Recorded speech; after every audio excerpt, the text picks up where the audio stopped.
welcome to the road to the international playoffs. We're here in Hamburg, Germany.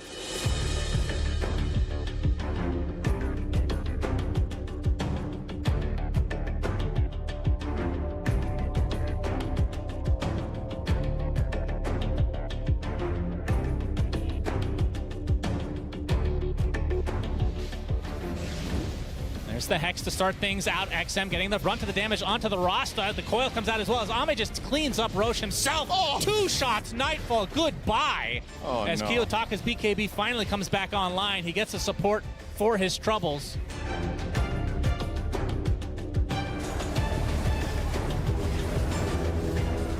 The chrono, is it coming? Is it coming? Not quite yet, but there it is. The 2-man chrono right in the backside, catching both supports. And that'll be Fly getting a Sunder at the very least, taking down 33, but he's being chased by Chris. How much it's going to matter anymore. Chases on onto BZM. BZM should be going down. We'll go for the Tornado TP play, but can't get out. Emo will secure his life. Sucks to the last piece of the puzzle. Should eventually go down. Full team wipe.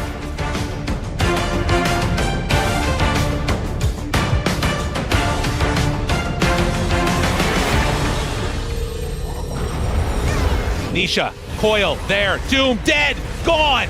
Lesh does have buyback. I don't know if he's going to be able to use it, though. There's nowhere to TP to. This fight feels almost impossible, and Sania is dead.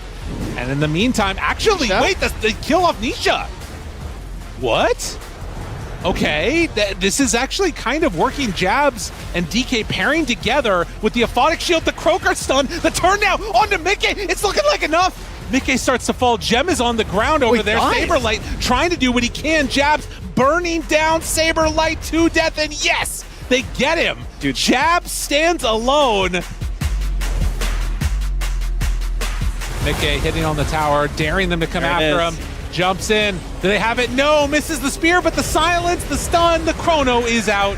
And that is going to be a dead Terrorblade. Jabs could not manage to hit him. Just moving around too quick in that arena. Meanwhile, the spear does connect onto Mickey, but he has another chrono. Hits onto 3 of them. Holy. What a perfect placement. Triple kill, ultra kill. Oh, give it to him. No, he went back for the building.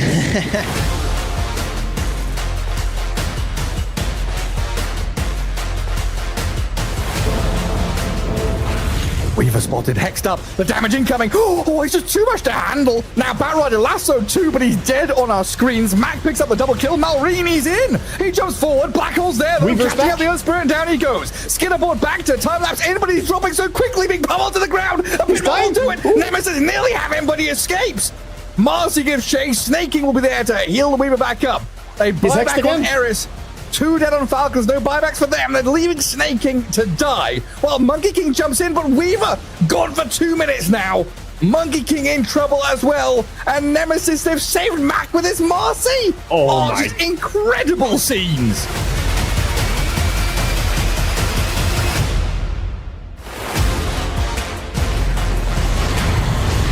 Mail comes in, big echo, and pure. Oh my god, he gets the time walk off. The Earthsplit is huge though. The ET claps it down on them. BB team getting slept up and held in place. The Bear's coming in, round two. Again.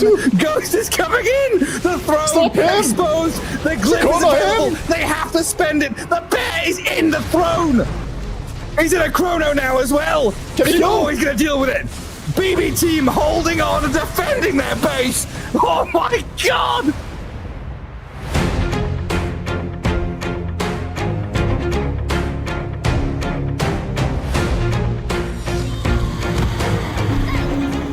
Jumps all over the place.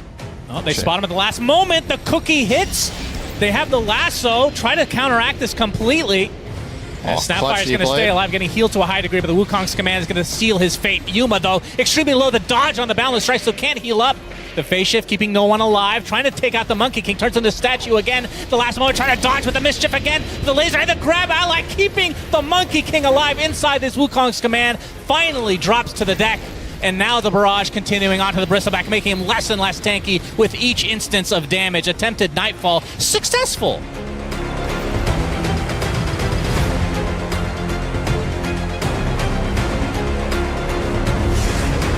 Missile blade into a stun, into a spear with the arena. Larl looks like he's going to be okay, but they had to use the Global Silence. There's going to be the Fiend's Grip, but it was pretty useless. Yatoro in. Not enough damage. Oh, and he immediately got charged up by Jin Q. That is going to be most of his BKB held at ransom. Jin Q, he needs to try and get some hits off, but he's getting bashed up by both the Alchemist and the Spirit Breaker. That's it. No shot. GG is called Xtreme. We'll take game 1. But they can try and take away the Aegis. Collapse going to make his initiation. Arena Spear goes out, but the Roshan's still not dead. In fact, XX is right in the middle of it. Gets the Aegis away from Yatoro. He's got the extra life, and now it's all falling apart for Spirit as XM hits the Requiem, double Requiem, knocking him inside the pin. You're locked down here.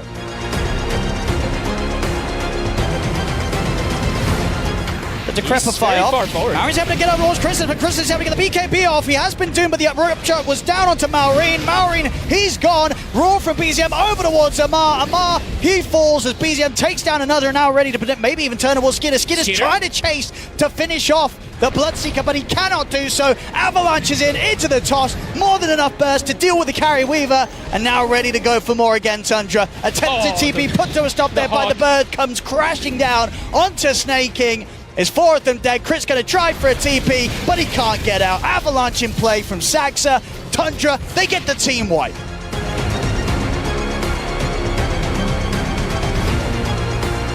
Saberlight looking for the Shaker. It's a nice arena. Got 2. With nothing to say, locked down in the Spear. Can't even get off any spells, despite the Global Silence trying to stall things. And this is where things get nasty. Liquid run you over. They're the ones with the Disruptor. They can get the bonus kill. It's 3. 2 kills going to the carry Mika.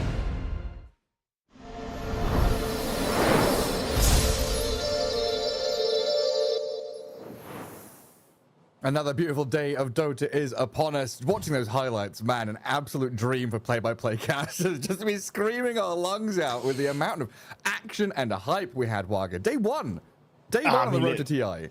It's insane. This TI really opened up just crazy quality immediately, and it kept it coming as well. It wasn't just, you know, the first game we had was like, okay, this is TI, and then we just got more and more. It was so nice. Yesterday was amazing. If you missed it, definitely go and check the VODs for that. That's worthwhile watching the games we had here on the C stream.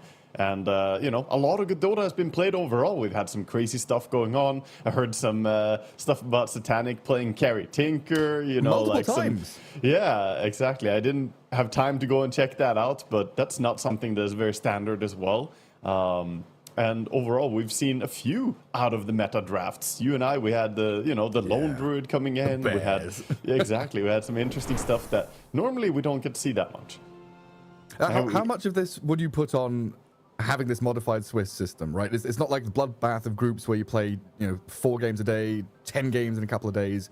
This feels like it's best of 3s for a start, right? That's already tasty. I think more focus on the individual series, and that allows teams to perhaps prepare more specific strategies. So yeah, maybe there's something to it.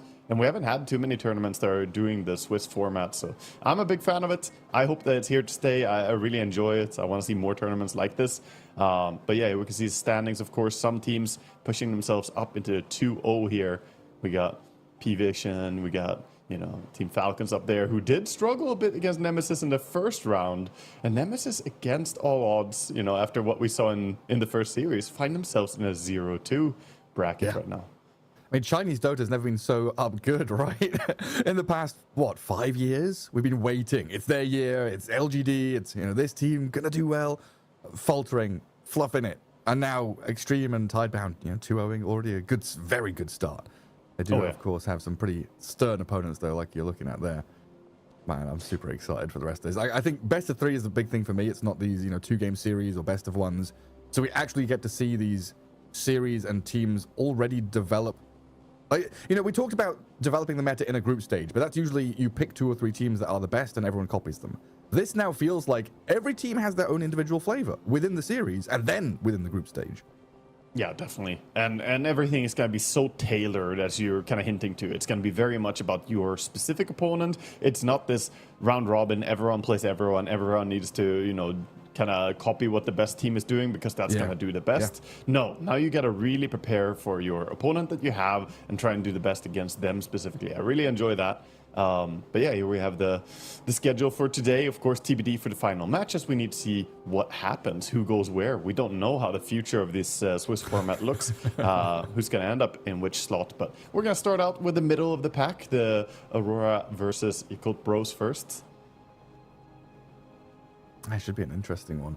And of course, both these teams going 1-1. That's always the fun part as well, having the winners against the winners, and you get to see them strive against each other. Losers against losers, then the teams that have tied up against each other in that middle of the pack.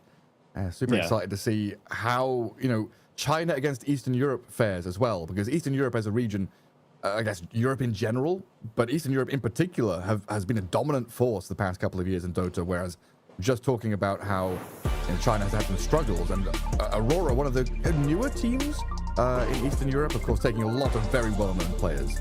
Yes, newer teams, but superstars in their own right, with players that have been around. So this is the constellation that is definitely bringing a lot of power. I think that overall Kiyotaka has looked amazing so far this TI. I would have him as the standout perhaps in the team so far. He's been dominating in 3 out of the 4 games that we saw them. Some who call him the new Eternal Envy, though, right? Sometimes he makes these very chaotic decisions, which look interesting He's for sure. Polarizing type player. Yeah, he is an incredible talent, for sure. And then having Toronto Tokyo, TI winner, swapping lanes, moving himself around from mid to 5 to 3. He's kind of found himself a nice home there in the off lane. Yeah, he even played carry for quite a while after his mid journey at first. He was spamming a bunch of carry games, I remember. Because I got in some pubs after he was, the mid TI winning mid laner. He just told me, go mid. And I'm like, what do you mean? You're Toronto Tokyo. What do you mean you don't want mid? It's always funny. He was finding himself, I guess. It's always funny when that happens, though, because we had the same thing with Yakutou, where he started playing mid-heroes at some point, when they were swapping, like they had Satanic coming in, and, they were looking at this whole shift, and someone saw Yakutou in pubs playing mid, and they were like, ooh, Satanic carry, and Laurel's out. Didn't actually happen in the end, but you never know. Yeah, I think also you just prepare yourself to, be capable of playing different roles as well. Sometimes it's what you do. And in pubs, sometimes you just have to do it. It's like, Yakutou sees that all his picks are, low-ranking plebs. Then he perhaps takes the most active role, which is the mid lane. Yeah. He can join and control the pace of the game. But we'll see how things are going to work out for Aurora. Yakutou Bros, though, they're a team that, honestly, I think they have a lot of synergy within them and a lot of deep hero pools as well. Like, I want to see some of these Baboka signature heroes. That's what I want to see. Him bring out some of his own style. Yeah, bring back those Monkey King, Bounty Hunter, Nyx Assassin, Courier Sniping, nasty little guys who are hunt. Like, 9 Class was playing Slark last night. I saw that again, and I'm sure Baboka would be happy to bring that into the meta again if he can. First and foremost, though, this is a team that didn't expect to be here, right? Yeah, that's true. Yakutou Bros, they were the last team to come and join in. They were the replacer team, of course, for Gaming Gladiators. And very, very fortunate to be here in the end. So now they have to rep, right? When you feel like you got given this chance, it's essentially time to... Yeah, you got to seize this moment. And Yakutou Bros, they are honestly very high. I saw the Glico ratings and so on. I've got that open on my screen right now. Exactly. Yakutou Bros are rated as a really powerful team based on who they've gone against and their track records. So yeah, curious to see what they're going to bring here in this series. Yeah, because they were like second in place behind Shopify in the list I saw Knoxville made. They were like 1800 Glico, the rating where you're getting points playing against other teams. So similar point status to them were Nigma Galaxy and Boom around that 1700, 1800 mark. And then as a banana for scale, Team Spirit up at 2000 rating. Yeah, I mean, the Team Spirit are just farming rating, dude. They had that crazy win streak. What was it, 19 games in a row? Something insane, yeah. And against a ton of strong teams as well. That's just going to kind of break the charts, if you will. Sometimes it's hard to put a number to how strong a team is, especially when they find their groove and find, their own kind of pace. And that's also going to be what sets teams apart here in this Swiss format. Who can find their own way to adapt to every individual opponent that they have, but also have a style that none of them can break. But it's a difficult thing, because Dota is usually very rock, paper, scissors. You have one team usually winning against this other team, but then there's a third team that beats them. It normally goes very cyclical in that way. But here, you have to be the one to beat everybody. And then Lizard and Spock come in as well. You've got Rock, Paper, Lizard, Spock. They defeat each other in some kind of love hexagon. Yeah, it's great. We've got to figure out how to defeat these mid-Earth Shaker and Sand King kind of heroes. It feels like they've been kind of dominant for a while. But you mentioned it, or did we talked about it before we started broadcast? I lose track very quickly of when we're on camera and when we're not, Waga, because it's the same. Yes. We talk about Dota, we talk about the same stuff. Disruptor, Dawnbreaker, some of these kind of global catching heroes becoming super, super popular. Yeah, Dawnbreaker, also for the record, Aurora first picked it every single game so far. They played 4 games. They picked Dawnbreaker first 4 games. So it feels like they have a very, very high rating of this hero. They also played against Disruptor as a counter pick immediately in 2 of those games. And still, they feel like it's worth first picking it, even with the potential of, Glimpse counter. If you ulti in as Dawnbreaker, you get sent home. And so far, the Cult are not banning the Dawn. They might be thinking about just that right now, though. Yeah, might have to get removed. Oh, that's the thing, right? There's so many of these heroes. Yeah, Naga has to be there. Nature's Prophet has to be there. Then you kind of want to ban the Marcy. And there's the Dawn first pick, like you called for. Yeah, and the Abaddon is also very highly rated by a lot of teams. A hero that is banned out a lot, specifically against Aurora. They play it really well. So yeah. Beastmaster was the other big one, right? Beastmaster and Monkey King were some of the huge bans that we saw on day one. I mean, Beastmaster and Nature's Prophet are the most contested heroes, I believe, right now. 2 of them are just not going ignored. But yeah, again, Dawnbreaker into Disruptor. I love it when I bring up 2 heroes and then those 2 heroes just get straight up picked. I mean, this has been the flavor so far. Yeah, there you see it on the screen. You have the 100% contest rate for both Nature's Prophet and Beast. Of course, Naga sitting at a lowly 97.5% contest rate. 2.5% chance of getting ignored. Is the hero even worth picking anymore? I don't know. Well, I guess for her, she's banned more than they are, but she hasn't been picked when she's been left open as much. Yeah. So much more of a ban and much less of an... It's more like one game where people forgot about her or something, or there was just, already heroes. There are some heroes that prompts you to not take Naga. If there's like Leshrac already picked on one team, then it's like, you don't really want to be an illusion support against that, or even a carry Naga. It would not be a fun time. And if both teams have heroes like that, then yeah, maybe you can say that she's not worth it. Right, where do we go from here then? We see this Dawnbreaker, which means usually we want a hero that can go in for her. She'll be on one side of the map farming, the other 4 smoking, ganking, making a move somewhere, but usually wants to be paired with some kind of jump hero. We're looking at Sand King, Earthshaker kind of guys again, right? Yeah, Sand King and Earthshaker are good options. I like the Spirit heroes as well. They played both Void Spirit and Ember Spirit previously. 2 of the games that Aurora played so far, they were Ember. 1 game, they were Void Spirit. And the final game, Kiyotaka was playing a Spellcaster SF mid, which he actually popped off super hard on. He was having great success with it. With the Kayasha refresher later on, you do a lot of damage. So we'll see what's going to be in store for us today. If he's going to be the one initiating. Nowadays, but in a Doom lane that can just guarantee a kill very quickly, even at, let's say, level 2. So I like seeing this coming out. We see the Lycan coming out from Nemesis, though. And again, leaving things very open. This is a hero that enjoys going into the Dominator, which has been meta. This could be our Akashi hero on safe lane still. It could be our Raven off lane. Alpha Wolves and Pack Leader are both viable. Actually, I would say Alpha Wolves look pretty good here to chase down the Disruptor.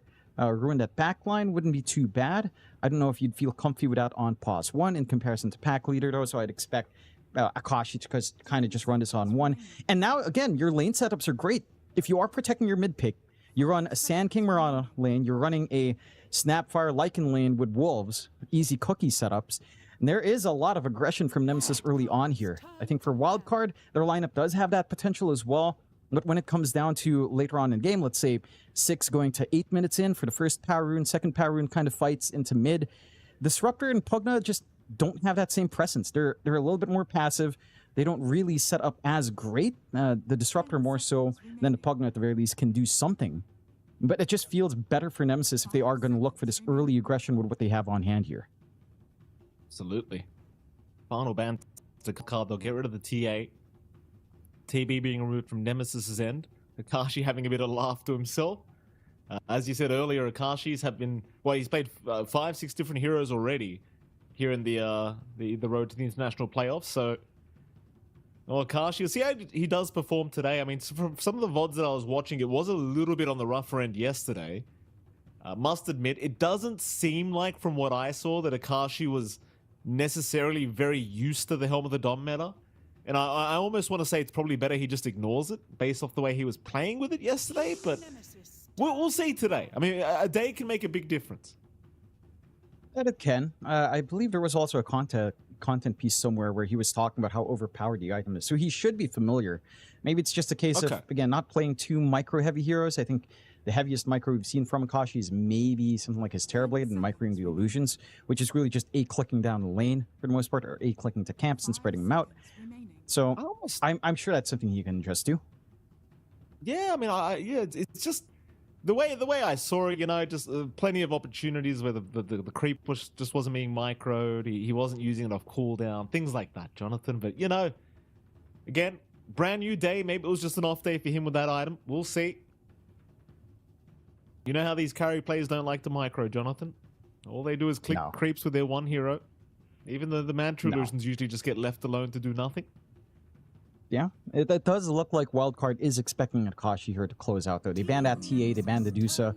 Nemesis banning out some Yamsen heroes as well, even taking care of the Sven that has been, again, looking pretty strong in the few games we've seen it pop in.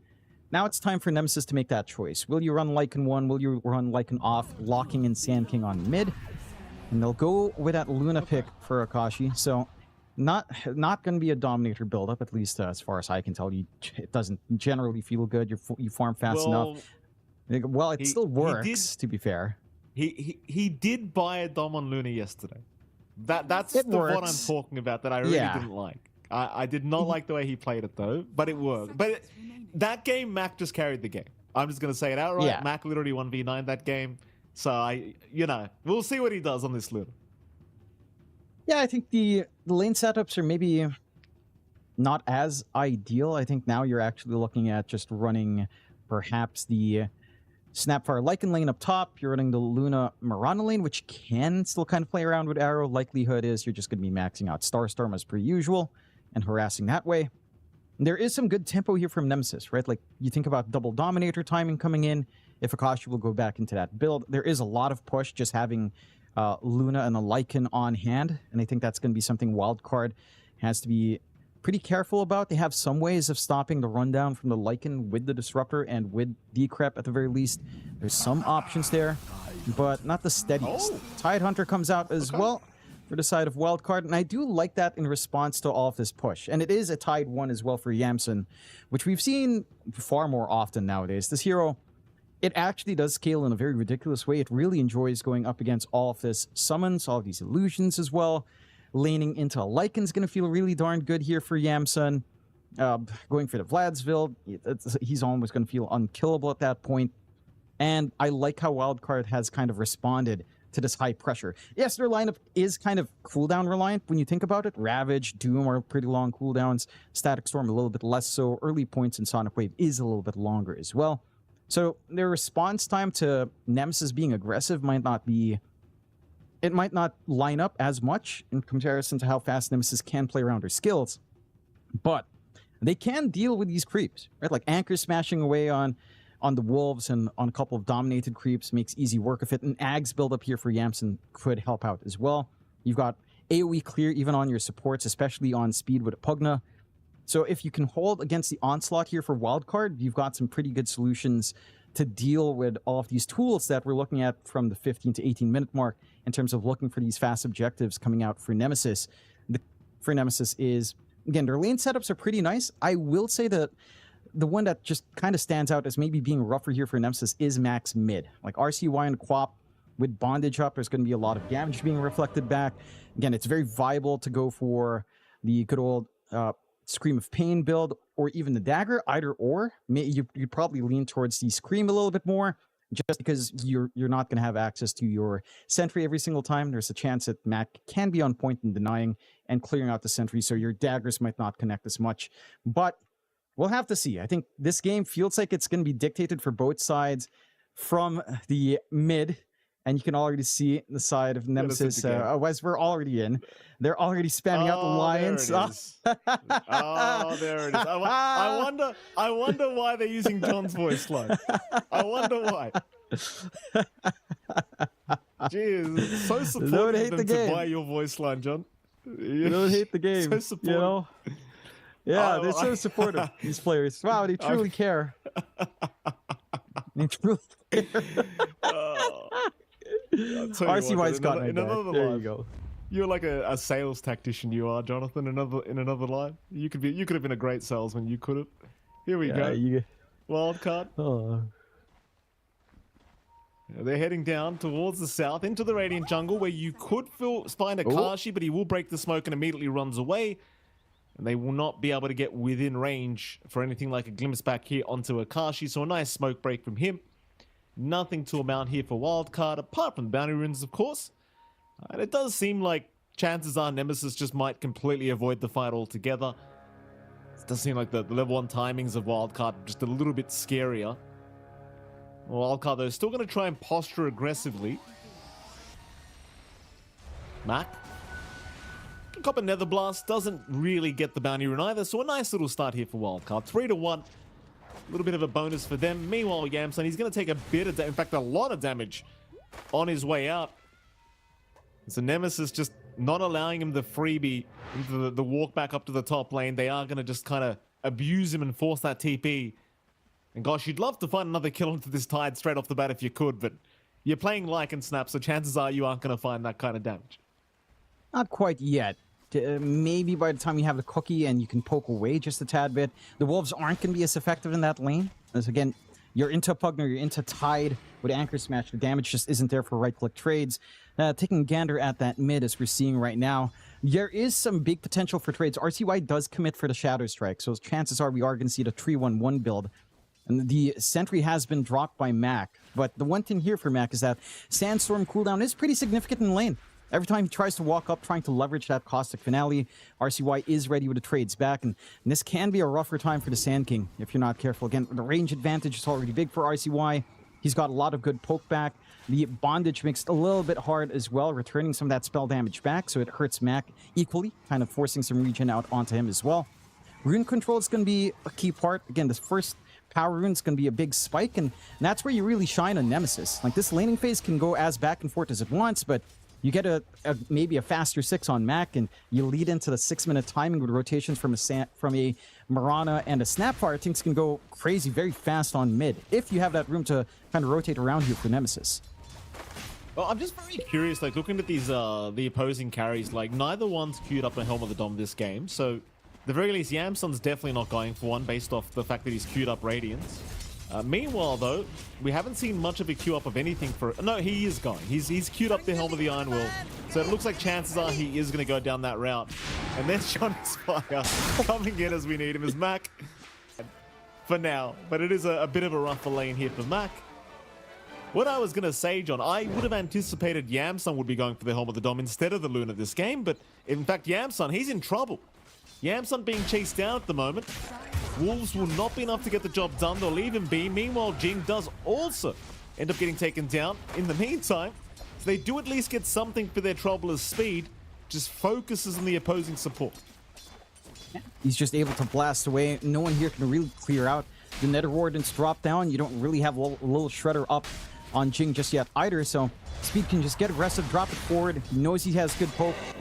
And he is relatively durable at this point. The Wolves don't hit hard enough at level 2 just yet, although they are poking well enough. I will say for Yamson, I think not going for the Dominator is an all-right choice, considering that he is trying to go for a bit more in terms of greed, trying to go for the Radiance, wants the casual Morbid Mask to just have some lifesteal on hand, not committing for something like the full Vlads.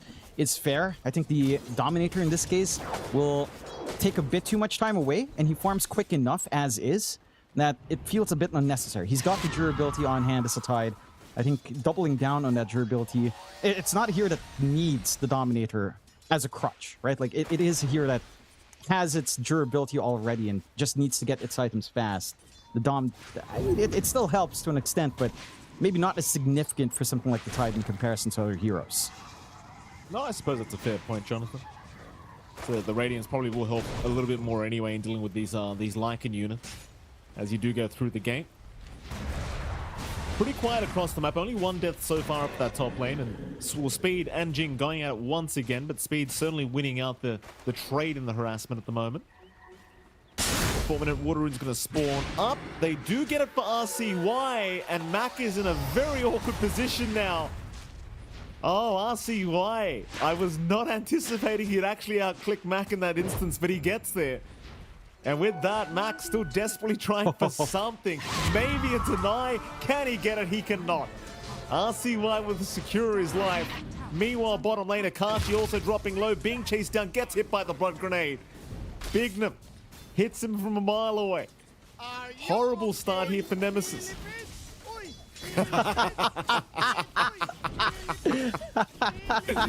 Oh boy, I think RCY's had a chat with the boys, John. I think he's done some convincing. He's found a route into this game. Yeah, they're using Chuplak against them. This is a terrible time for Nemesis right now, and when the power of those voice lines get turned against you. And it's an awesome start right now for the side of Wildcard. They've had every single lane pretty much winning out in farm. No real contest on in terms of stopping this farm build-up from any of these heroes. You've got your two tanky side laners just getting this build-up they'd want. No feasible kill threat just yet, even with all the magic damage. Akashi? Oh, bottom. They're trying for Akashi again. This time Jing is going to make the rotation over, so they should be able to find maybe Fade instead. Cookie is going to land. Fade's still running. They are also trying to pick off Bignum, but Bignum is perfectly fine as they hit a blood grenade. But it doesn't matter. No kill to come. This rotation sadly will amount to nothing. And of course Akashi, it's not like it feels any safer down in this bot lane. Like, they're going to reset and come right back. It's not a fun time for this Lunar at the moment. No. The one big thing you do have going on here for Nemesis is the fact that their triangle was stacked up. A few of those stacked were taken away already, but the Ancients are still built up. That's something Akashi can easily clear, or Mac can easily clear for like a quick blink Ags kind of timing here. They have lost control of the map already. Very early on, I was expecting Nemesis with the rotations to be stronger, but they're seeding control into these power runes. Regen rune for RCY, he can just go diving. Trying for Jing. Jing does get caught here. Bignum able to secure a nice easy kill. We'll even get the 6-minute power rune for RCY. And once again, Jonathan, I mean, a Wildcard, they're off to a brilliant start here in this game one. You really couldn't have asked for much more. And the thing is, like, with the heroes they've drafted, like, you've got a Doom who's going to snowball out of control within, 20 minutes. You've got a Tide who's going to be unkillable if he gets off to a good start, which he has. And you've got a Luna who's currently pretty behind when it comes to the farm department. Yeah, they're just diving onto mid. Sorry, I was just watching this little trade. Mac standing under tower with Sandstorm, and they don't care. They're going to take a quick tier 1 as well. Oh, no, they don't. Nice arrow here from Eris. Does get rid of the siege creep. It's quite scary every time you've got that siege creep up, because Speed, he does make those rotations to just spam out Nether Blast into the tier 1 tower. And, well, it's just classic Speed shenanigans, Jonathan. This is everything you can learn on the YouTube channel. It's amazing. And it is, I don't know why Speed's not spamming that out every time he's making a play, making a rotation out. They spam, hey, it's your boy Speed here. I'm surprised he hasn't brought up the Jungle Veno yet, John. Jungle Veno is it's a very popular YouTube video on Speed's channel. I don't recommend you watch it, John. Don't tempt him. I don't recommend you watch that. Anyway, Eris jumping in big, should be dead, and he will be. Nice little pickup, and even given the kill over to Akashi is going to feel very nice for him. That's a shot in the arm, something they desperately need, but I think Wildcard's still getting everything they could ask for. A free lane for Yamsun. Top, you've got RCY just getting activity now. And there's really no feasible threat just yet to stop this. I mean, RCY still has a Sonic Wave here. Oh, Akashi. Yeah, he's going to be very careful here. Akashi, not a tanky boy at all. Problem is, they're going to lose this tier 1 bottom tower. Again, Speed's just going to keep spamming out Nether Blast. RCY hasn't left the building yet either. They want to drag Akashi back in, and he has made its appearance. Fade, gonna get hit by a cookie. RCY waiting. Sonic Wave perfectly landing on 2. They'll bring in even more now, trying to help out Akashi on this Luna, but it's not looking good. Mac is down, glimpse him back. There goes Akashi. They even found Jing, and RCY celebrating against his own brethren. Shameless behavior from RCY. And John X5 for that matter. I love it. Both of you are Thank you, shameless. RCY. Thank you, RCY. My boy, from NA to here, playing against his own brethren, just like he left us for America when he was 12 or 13 or whatever. Good lad. Oh. That's exactly what you want to see. 1-7, 4K lead for the side of Wildcard. And I have to say, they're not under any pressure. Like, Yamsun is still having the freest game I've ever seen for a Tide. It's going to be a nice quick run to the Radiance for him. And when the Radiance is up, you know, these dominated creeps, these wolves aren't going to do too much. Your right-click damage on Akashi and Lycan just shoots down. Your output on Mac is still pretty significant, but he's so far behind right now. Bottom network core. He has some stacks to play with, but he needs to find even more farm. Oh, there goes Eris now. Another nice little pickup. This time Speed will take that one on the Pugna. Just look at the net worth graph right now, John. I mean, all 3 cores from Wildcard sitting at the top as they're going to just jump in mid lane onto Jing, who get glimpsed back by Bigman. There's just nothing for him to do. This is Wildcard, they're playing this perfectly, and they're just not relenting on the psychological warfare either, which is kind of amazing. Because it's Wildcard, John. Yeah, you can imagine the smiles on their faces as they're spamming these voice lines. It's just sick of you thinking about it. Oh yeah, the only guy not jumping in on this is really just Speed. He's cool, calm, collected. You know, thinking about what YouTube video comes out next. You know, he's analyzing. You know, he's figuring out what times to clip. This is a lot of content for our boy Speed, Mikey, and he's not wasting that chance while playing some pretty fine Dota as well. Now that's the key. It's multitasking. It's thinking about the game and the bigger picture here. 1-9, 5K lead, Wildcard just crushing down Nemesis. And Nemesis, I mean, look, there's a timing here they can play for, right? The blink of Mac is the big one. I would argue into the Ags is probably when you're really happy, but the blink alone might lead to some setup. You know, you can start to rely on arrow follow-ups. You can start to rely on some of that burst damage to start to kick in. It just feels like by the time that blink is up, you're playing into the Radiance of Yamsun. You're playing into the Blade Mail of Fade, along with the full Blade Mail of RCY already set to come out relatively soon. Chances are you're just going to be dying to your own spells here. And it's still not a clear shot if you actually find that kill with how tanky all of these heroes are. It's just a hard game for Nemesis. If they can play around with his blink timing and line into that level 6 where they get Mortimer's Kisses out, they can start to, you know, get burrow strikes in with arrows and kisses on top and hit and run. And that's a recovery process for Nemesis. It's just, they need to see the ground. They're not ready. They just can't do that just yet. Well, they can do really nothing right now. It's a very dire situation on the side of Nemesis. At the very least, like, looking back at this Luna, Akashi's got the helm of the Dom up now, and he's just, you know, he's chosen a creep that just follows him around to make matters even better, John. You know, you got the Alpha Wolf, no need to micro anything. Very, very nice. RCY is so evil. He's so evil. He uses Illusion Room just to... No, he just uses Illusion Room just to block the camps. Just to block it, maybe even deny off a double damage. Doesn't quite do that, but man, he's evil. All the clips! It was too early! It was too early, but RCY, he's going to jump in anyway. Mac is down. They'll find Speed at the very least, but it's not a good trade at all for Nemesis and Mac. He's just too important to the squad right now, John. He's got the blink up, but gets really nothing done but pick up the root. And yeah, it's just not going well. Things are not going well for your Nemesis. Not quite, but by the numbers, that's a favorable trade for Nemesis. Speed was worth more than Mac is. That's the state of the game and how far ahead Wildcard is. You'll take that. You know, Raven getting that extra gold. Nice TP. Nice TP from Akash. But like you said, I mean, speed dying is actually worth more gold than Mac, which is kind of sad, but it certainly allows Nemesis to actually have some comeback potentials. They are going to smoke up as 4. Dire's structures are fortified. Kashi. Moving in.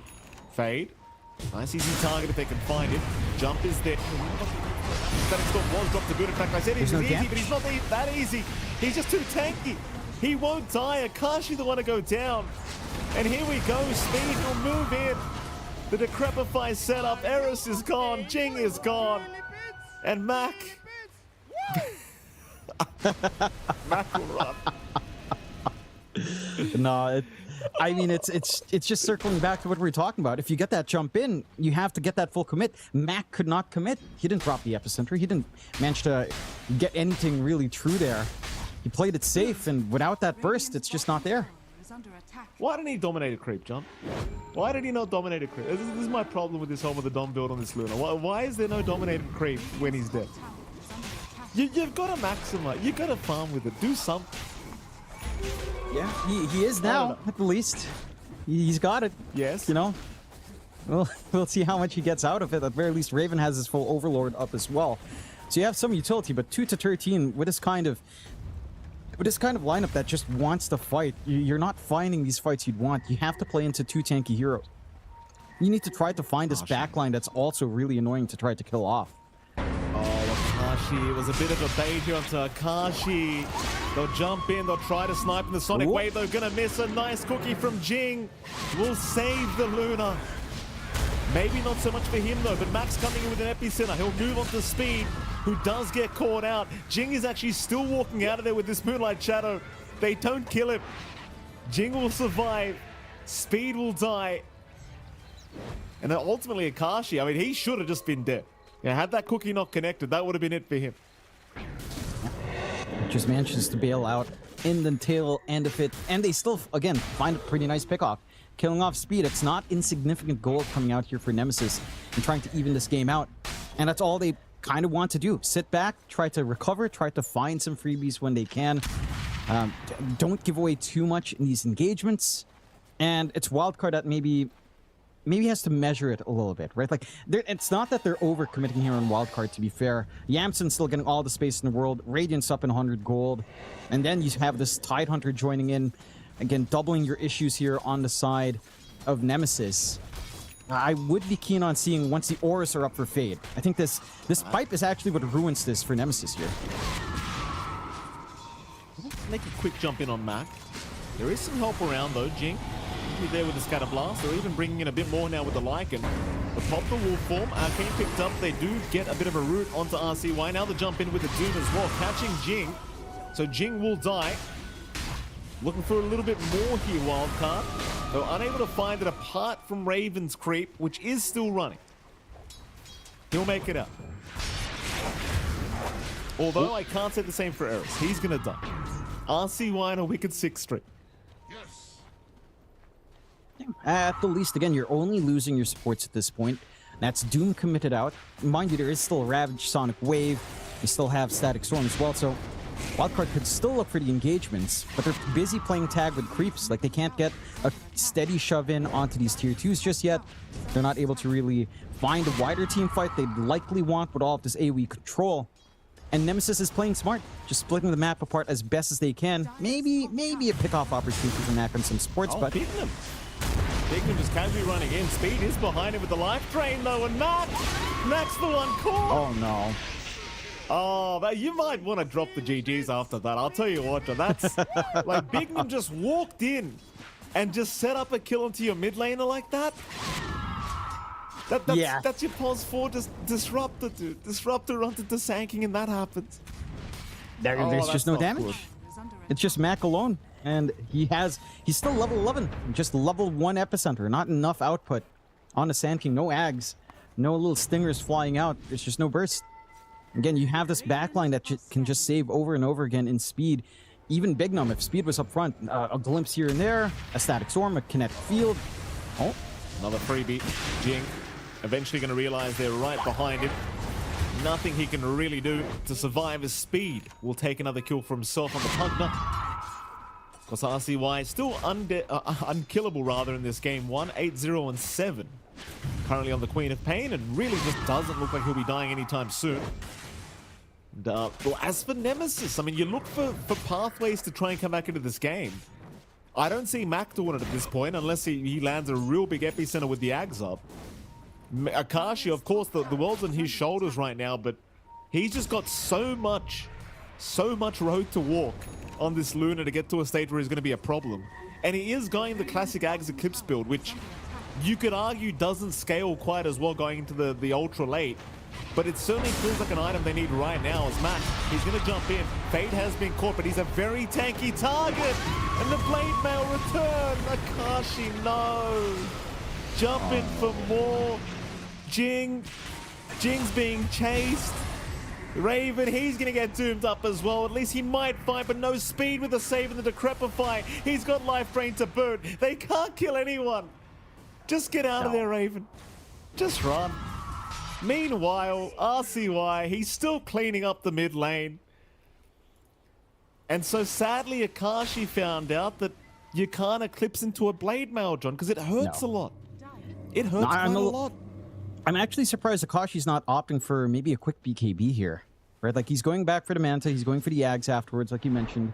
That kind of build up, that high tempo Luna build up for early fights, but without a BKB, you're just a sitting duck. Yeah, it's just so much output, and you have to think about this as well. This fight breaks out without the pipe yet on Fade. Once he has a pipe, I mean, there's really nothing to be done here. There's no output whatsoever. That was pretty much Eclipse onto 1 or just 2, and even then it's just not enough output. You again didn't manage to get Mac and his commitment in with the epicenter fully. Like, all of these parts have to connect. All of these ultimates have to connect to just find that one kill. And if you don't, I mean, this is just what's going to happen every time. Again, there's an incoming pipe for Fade, just lacking the recipe. There's an incoming full Eternal Shroud coming out for Yamsun. No one's going to die to this magic. Oh, Ravage as well. Mac, he's not going to get the TP away, of course. Yamsun's been holding out the whole game to just pop Ravage. And of course, he'll see the mid sanking and he goes, thank you very much. Take a free Tormy while they're there. Wildcard. Well, they definitely woke up on the right side of the bed today, Jonathan. Very, very strong performance so far in this game 1. I mean, mind you, I mean, it's still, you're still basically halfway through the game. You still have a risk of throwing it back the way of Nemesis if you're not too careful. Eris, he's going to be spotted out. RCY will have the help of the Glimpse to ensure they find the kill. And Bignum will be the one to secure. But it is looking like a rather challenging comeback for Nemesis if they are to make one. That it is. Again, it feels like you need to get at least the Ags up and Mac. You need to make the Sand King comfy enough to come in with the epicenter as well. The movements from Nemesis is just, it's not connecting together. Maybe you get the Kessis out, maybe you get Eclipse out. It's been harder for Mac to feel confident in coming in with the Epi, as he has had multiple attempts that just fell flat on his face. Still 2 parts away from the Ags here for our Sand King on Mac. And maybe at that point, again, we need to see something happen. Right? Like, you need to start seeing some damage fly up. We see Akashi queuing up the BKB as he finishes up his Manta as well. And that would be a start, and that would force the Doom out onto him. They're going to try now. They're going to try to fade, but they miss everything. They've missed everything. Life drain out from Speed, buying a bit of time. They'll still find the kill. Sonic Wave, though, onto Mac. Going to be quite painful for him as RCY still chasing. Meanwhile, Akashi in the middle of the Static Storm, just getting life drained while he's at it. Raven still rushing around. RCY will take down Eris. And it's once again Raven, the real lone survivor. I mean, Mac also made it out, but it's just such a tough game. Even with the Fade kill, they just can't do it quick enough. No. It's just a little bit too slow, and that's all their ultimates committed out except for Eclipse. Ravage is coming off cooldown if they want to fight here again on the side of Wildcard. There's not much to wait for. Raven is doing a ton of work with his Nullifier, but it's him against the world. Really, he's jumping into the backline while Wildcard's looking elsewhere. Now that they know Nullifier's up, they're likely gonna try to paint a target now on Raven instead of anyone else. He is the most credible threat, highest farm on Nemesis. Again, he's the one progressing, he's the one with damage at this point in the game. Whether or not he can keep that up, we'll have to see, because it's going to be a full Crimson Guard coming in next for Fade. Just more barriers, more damage block. You saw how much the pipe did. Raven's right click was really the thing that cleaned up that engagement. And a full Crimson Guard just slows that down once more. Maybe buys you enough time for a cleaner response here from Wildcard. 6 to 25, some important kills for Nemesis to find, but they need more. You need so much more than just that. No TPing away from Jink. Are going to be thrown out, at least does land on the co-op, so you at least deny the kill away from RCY, I guess, but they still do give it away in the end. And Wildcard, unrelenting, they just want more. They're not done. They know how strong they are right now. They just want to fight. Sadly for them, no fights to be had as of yet. You could also just think about going Roshan, quite frankly, as Wildcard right now. You know, it won't be the fastest Roshan in the world, but they certainly could do it. In fact, never mind, because they're looking for a fight. They found Eris. He'll leap towards the high ground at least, but RCY says, no, sir. Not today. They will take down the Mirana. RCY on his 14th kill of the game. Jumping in for another time. Is he going to give a kill away? I don't think so, Jonathan. I just don't think so. It's RCY. He's been a real menace, John. Involved in 26 of the 28 kills from Wildcard. Yeah, he's been doing that work. You know, I was talking to Yopaj, and he was like, yeah, he had to give it to RCY. He was just so good in those qualifiers. He's showing up here today as well, and this day for this series. And there's just no answers. Nemesis don't have that hard control. I mean, if they are going to try to control RCY, it has to be that all-in commitment. Mac has his hags. Maybe now you'd want to wait for a little bit more. They actually just go for the Echo Saber on Raven instead of the BKB as well. The Vision, Akashi. There's nothing he can do here, John. He was farming on the Vision. He'll go for a run, but there's no escaping Fade, surely. They'll pop the Moonlight, but it's not gonna make the difference. Is now mid lane. Mac trying to jump in. Does actually find Yamsun, so a pretty big kill. RCY, he has jumped in, but Sonic Wave still 4 seconds away. He'll take down at least Mac with him. Wanting more. He'll move on to Raven now. Raven, he'll get glimpsed back into the kinetic field, into the static storm now being locked down. Still waiting with the Sonic Wave. It will come out. It's still not enough though, as Raven's still trying to fight. But there's nothing he can do. RCY, he's not done yet. Call the GG. FF is what Raven says. FF, we're done. Get us out of here. RCY sends a message, Jonathan. My goodness.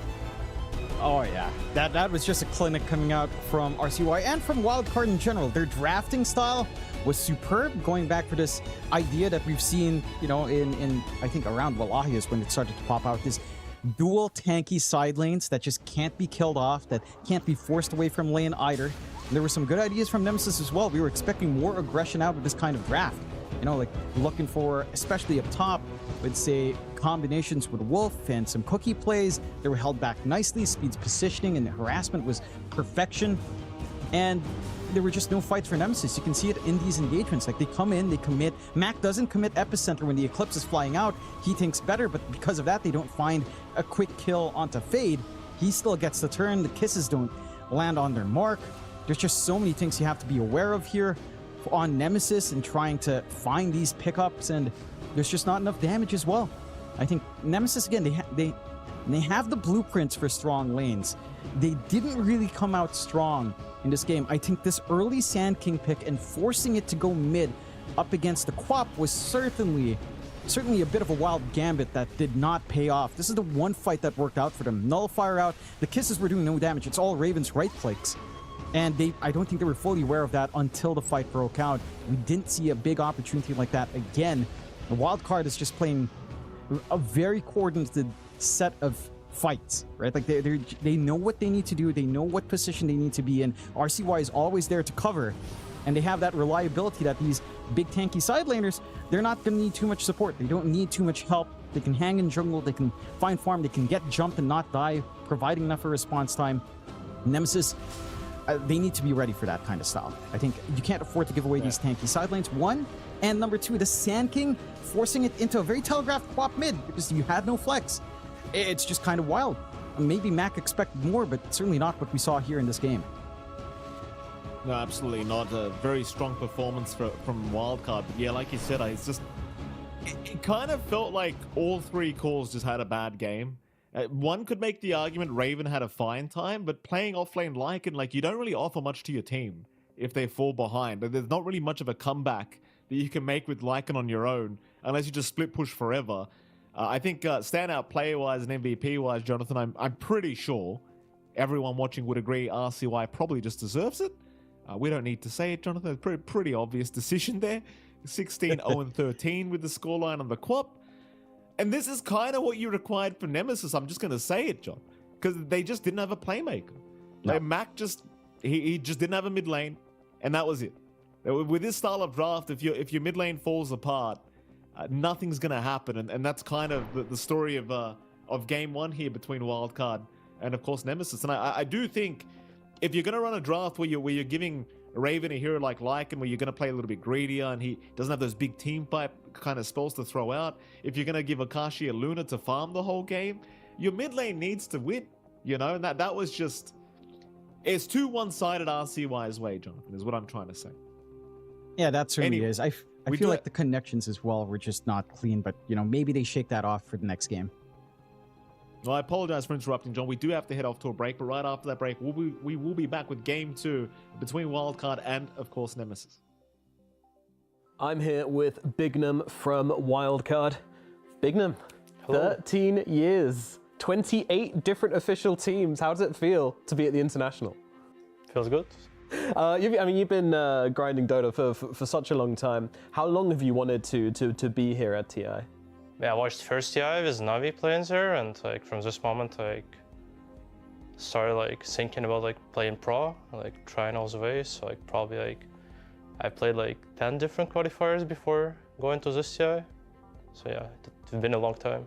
Is this team different to the other 27 then? Probably didn't have that many. Just like they have like same rosters and like different names. So like, but I mean it's kind of different, yes, because like.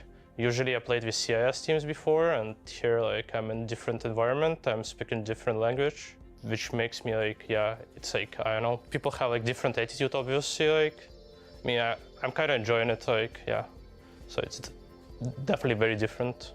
What are the biggest positives about your teammates on Wildcard? I would say like people like try really hard, tilt very little, comparing like to maybe like some other teams have been at, so yeah, it's like probably just easier to improve. As a team. And how valuable has your experience been to these players, to this team, to Wildcard? How much have you been able to teach them? I would say like every time you come to a new team, I mean, obviously people are taking something from you, but you also take something from people. Like then it comes to like the same picture. So, I mean, probably I gave them something, and they definitely gave like something to me as well. Like everyone is like trying really hard as I said. So like, yeah, makes our like atmosphere good to like work a lot. Absolutely. And who have you kind of been surprised the most by in this team? You know, who did you really maybe not so much about, and you were kind of positively surprised by? Yeah, I'll probably say like RCY. He's like the youngest in our team. I'll say like, yeah, he definitely like plays like really well, like micro-wise, like it's like probably like our team prodigy, like stuff like that. Do you think it's going to be cool for him to play on at TI, and you know, do you think that's going to sort of power him up a bit? I mean, let's see. I hope so. So what about the preparation for the International? What have you been doing in the weeks prior to this event? I mean, we've been bootcamping for 2 weeks here in Germany, in Berlin. Like, yeah, played a lot of scrims basically. Like watched some replays. Like basically, like, did Dota like all day, like 2 weeks in a row. Yeah, so I hope it gives us what we want. Hope it pays off. All right. Have you given any thought to what it would be like to walk out onto that international stage if you were to make it to the playoffs? Probably pretty hype. I never played like in front of a big crowd, so yeah, hopefully we're making it there. All right, and what would you consider a successful result here at the International for you and your team? Well, it's hard to say. Obviously there is like a lot of good teams, but like I think if you're coming here, you should like try to win. We're like gonna try our best to do that, and there it happens. All right, Bignum, I'm really looking forward to seeing you play, and most of all, I really hope you enjoy your time here at the International. Good luck, and I'll see you out on the stage. Thank you, sir. Thank you.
Welcome back to the road to the international playoffs, ladies and gentlemen. We do have Wildcard and Nemesis here in a best of 3 to decide who does proceed with a better scoreline after today.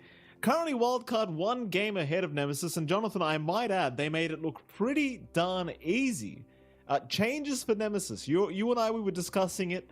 You know, draft-wise, player-wise, things didn't go too well. Do you want to give us a bit of a rundown, John? What do you want to see different here for Nemesis? I feel like forcing this matchup for Mac was a rough call. I think it would have been better to be flexing that Sand King onto the offlane, get a better matchup against this Quap of RCY that just went uncontested.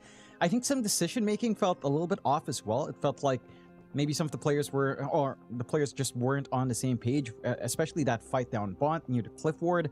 Right, they were running in, they got Eclipse and Kisses off, Mac got the burst wrecked, and he just walks away. Like, he's not committing to sit and Sandstorm, to get an Epicenter off. You need to commit.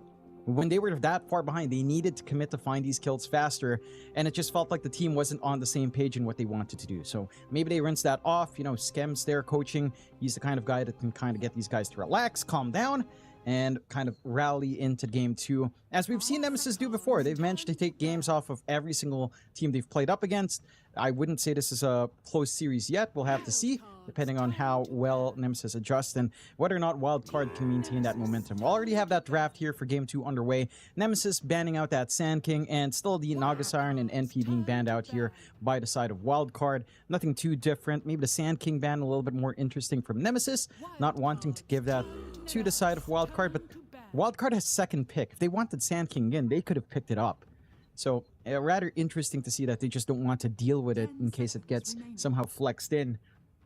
Still, again, no changes in Wildcard's ban. Marcy plus Beastmaster taken away, and Nemesis will respect ban that Quap of RCY, which was a big issue, but I feel like, is Quap ban-worthy? I'm not entirely sure if I'd say yes. Shaker does come in for Nemesis, and this is a hero that we've seen really shoot up again on mid, mainly going for an Aftershock build, focusing on trying to maximize his facet for some control. We have seen Shaker actually play into lanes that are theoretically pretty rough, quite fine. Like that mid Undying lane from Niku just didn't work out up against the Shaker he was playing up against, so nothing to say. I expect Wildcard will actually gun for another ranged hero here, though. There's still so many options. Pucks in the pool if you just want to lock in a mid. The thing is, the Shaker is much more flexible than, say, the Sand King in the last game. Like, you could still run Shaker support, and Shaker support generally goes almost the same build, maybe instead maxing out Fissure or balancing it out with like a 2-1-2. You can see an insane win rate in the Shaker in this tournament already, and they'll start with the Abaddon on the side of Wildcard instead. So nothing to directly counteract the Shaker, something that can withstand the burst of the Shaker though quite nicely here. And a really good save. It counteracts now picks like the Bane, any sort of single target control. It becomes a little bit harder to slot in here for the side of Nemesis. Stuff like, say, if Mirana was something Nemesis was thinking of, Abaddon just straight up counters it, if he's not caught in the arrow himself. Even if he is, so long as he has level 6, it's really not an issue. So I do like this from Wildcard. It covers a lot of bases just with this one pick. It doesn't reveal too much about their draft yet. It can be flexed. Again, it could be offlane, it could be safe, it could be a support ABBA. We've seen a lot more of the core ABBA nowadays, though. So it keeps things open. And again, I feel like that's where Wildcard has felt comfy, especially with how they played with that Doom and Tidehunter pick in the last game. The Abaddon does fit that philosophy. Okay. Wildcard. But Backbeat was having a fantastic old time on the Pugna last game around, so can't quite blame them for just going right back into that. The saves are just so annoying as well with the Crepify and the life. It's just so many times that the fights just continue to drag out because there's just constant Decrepifies being put in here by Speed. Team Nemesis, though, I mean, they just played against it. They've got to know what to do about it. And for now, they'll go down the silencer route. And that's one way to deal with this pesky Pug. And it is. Should simplify some of these team fights. We've seen a lot of silencers in the past few days. We've seen a lot of silencer bans as well. This hero is still obnoxious to play into, and its laning is still really annoying as well. It's just a lot of good poke from far. 50% win rate over the 8 games we've seen it. Not the most winning, but it has been banned quite a fair bit in this tournament already from day 1. So I'm keen on seeing how much they can pull out here from Nemesis. And again, if this keeps the flex open, right? Like if you are running Shaker, Silencer, support duo, it's a little bit awkward, but it is workable. You have some really good teamfight potential that comes in if you are forced to flex that Shaker somehow into support. And you have a lot of coverage. If you do get jumped, Global Silence can bail you out every single time. So I like this for the side of Nemesis. It does provide a lot more counterplay for the aggression that we've seen coming out from Wildcard. The issue is now they kind of have to start cementing where the Shaker will be. Like it's got to be either a hard support pickup here, or something that you can run for Jing on pause 4, or pretty much a mid for Mac almost. And they'll go with a Muerta pick. So likelihood now is we are staring at a core Shaker. Mind you, Akashi has been fond of his core Muerta, and I do feel like his the facets of Muerta does work pretty nicely for core Muerta nowadays. Just that added chance on the dead shot landing. It is a massive boost in DPS if you do want to go that rate, but you're likely just looking at support, which locks in Shaker mid, which again leaves some opportunities here for RCY in his matchup. Because they only banned the Quap and Sand King as mid heroes. Maybe arguably Batrider as well for RCY. But there's still stuff like the Leshrac. The Lycan comes out this time for Wildcard. These supports don't really do anything against the Lycan either. It's also tanky on the off lane. We saw what Raven did in a game where he was severely behind. This hero does do a lot of damage. And I like seeing this coming out for the side of Wildcard. I'm super curious to see what they'd want now for the up against the Shaker matchup, right? They have so much room. Again, Lena's still there. Not a hero that's been too popular. The Spirit Brothers are all available. Storm's probably the better on that end, but even Ember can kind of be fine nowadays in that matchup. Although it's if you do drag in a melee matchup, Shaker is favored. So I'd like something ranged here for RCY to play on mid. There's a couple of RCY specials still in the pool, right? Like Invoker's still there as well. It wouldn't be too shabby here. It might be annoying with this option of Silencer though, and they'll just opt for Clock. So we see some Clock support kick back in. Really good way of jumping back line, finding the Silencer before the fight starts, maybe forcing out an awkward Global Silence, and even just stopping the Shaker from casting his spells. Like, you can't do anything when your battery is salted up. Again, very good coverage so far from Wildcard. Absolutely. I do like where they've gone here, Wildcard and Nemesis. What kind of response do we see?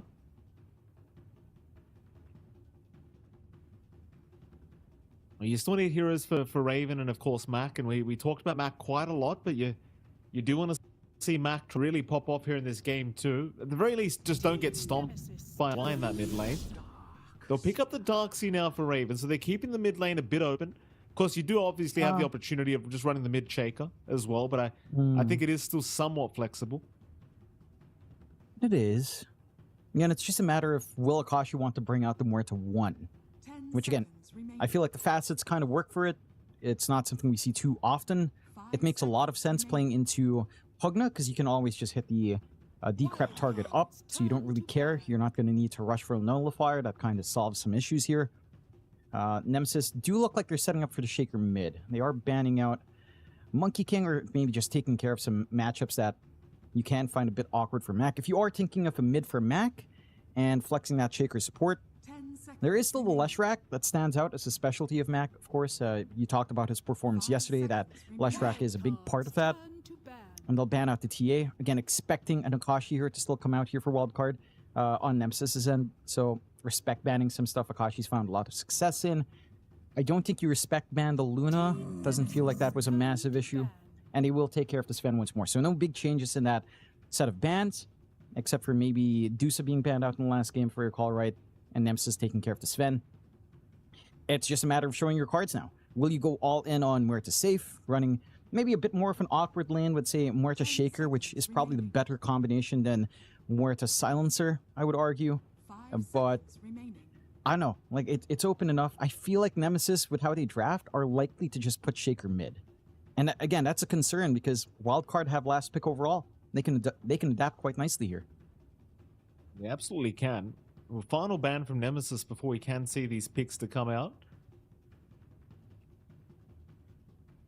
I'm still wondering whether they're going to, throw Mac on the mid ES or picking something else. I do like the concept of just bringing out the Lesh again as well, because it does kind of just fit the bill with this style of draft. Mind you, when they were running the Lesh, I believe, if I remember correctly, they were running the Marcy pick-me-up facet with it, which was making it very easy for Mac to close the gap on that Lesh rack, and that may have been the big reason why it was so powerful those games. We shall see if he wants to run it. I still think it's pretty viable here. Nemesis, turn to pick. They're going to get rid of the Invoker for now here from Nemesis's end. So perhaps looking to still run something else mid. I guess Invoker could be pretty annoying for the Earthshaker if they were running it mid. Let's see what Mac does want. 10 seconds remaining. A really weird flex came to my mind, like an Akashi 1 Shaker, but Shaker 1 feels like, since the facet changes, it's not as amazing. So you're likely not going that far left field here for sure on Nemesis. It's still more likely you run the Akashi safe lane where it's a... And they'll go to Weaver. So it does look like we'll just lock it in. Weaver 1 for Akashi. This is a classic Akashi here. He found a lot of success in this hero before, especially in his last TI appearance. This is one of his better heroes. Win rate overall for the hero, not amazing. It also hasn't been the most popular anyhow, with only, what, 7 contests throughout the first day. But I can see the logic here for Nemesis. You don't have the best hard lockdown on the side of Wildcard to pin down the Weaver, and they'll actually steal that Lesh rack away. RCY brings it out for himself, and this is not a good time for Mac. Like, you can see RCY's happy again. He's got a matchup that works out well for him. Mac is thinking twice about what he's got to get done in here. This is... Look, this combination's sickening. You've got a Lesh rack Pugna combination on hand. You run in, you decrap someone, they're dead. They're 100% dead for RCY. He's just going to be rolling into his kills with a Misanthropy. And for Nemesis, their big bet here is that Akashi should have a better game. Right? That's the key part. Raven's going to have a stable lane. Akashi's going to have a better lane and a better start, maybe a better snowball to kick off. And then Mac, you're kind of just sacking him. Whether or not Wildcard can maintain control in the triangle, I think they did a great job in Game 1 of just ensuring no massive stacks were built up. They were consistent with the blocks there, with the Sentry usage, and even like Illusion Rune usage. So as long as they prevent Mac from having that catch-up farm once more, the Shaker's going to be shut out of the game. The thing is, for Mac this time around, if they are going in, it has to be a hard commit. Right? Like, he can play further back, he can just play with the Fissures, but if the rest of his team is running in, he has to go in with a Slam as well. And that's just so awkward. Like, playing Shaker into Pugna is just not a fun feeling when the Nether Ward's in a very strategic spot, which Speed has shown he does quite nicely. He knows how to position, he knows where to lay it down before these fights. There's a lot of factors that you have to consider for Nemesis, and it just feels like when you look at Wildcard's draft, it's a little bit more simple to play. You have these really nice lane setups. You have the same philosophy of being tanky in the side lanes. You have another winning mid matchup.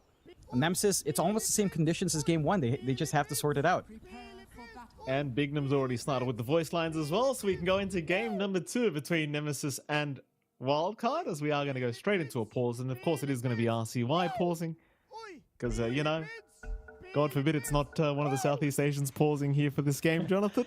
There we go. One of the Southeast Asian. Yeah, it's always got. That's what I said, John. It's always got. That's what I said. Yeah. Yeah. Ah, there you go. Shout out to Chuplak again. Great voice lines this year, good sir. Very, very good stuff. And for Nemesis, they've been pumping out some good content as well. I haven't been seeing Wildcard pop out too much because it's mainly on Facebook, but Nemesis has some good stuff. They've got their content creator out there as well. Someone called Brigida from a caster elsewhere in a different game, like. But we're spreading into Dota. This is the reverse osmosis I was looking for. So hopefully that gets more people in. You know, it's the return, Mikey. I mean, well, Nemesis, it would be better if they were winning. Well, I'll say that. Well, oh, hold on a minute. RCY, he's just going to stand here comfortably. Jing has his smoke broken. We'll eventually realize they are up on the high ground and will not run into them. He'll be just fine. You are in another situation where it does feel like Wildcard are more than happy to fight level 1. Keep in mind as well, like, RCY is going for the classic Misanthropy facet, which is going to make life really annoying for Mac. Like, if you get chased down by this Lesh rack, you go too far on the laning stage, it's going to be a painful experience. And it is. It's just, and again, it's not just the lane, it's this combination later on when you get decrept up. you're just going to get absolutely run down by RCY with that Pulse Nova running. So there's a lot to be concerned about, and the mid matchup is just not going to be amazing, I wouldn't expect from Mac. He can still play the denies.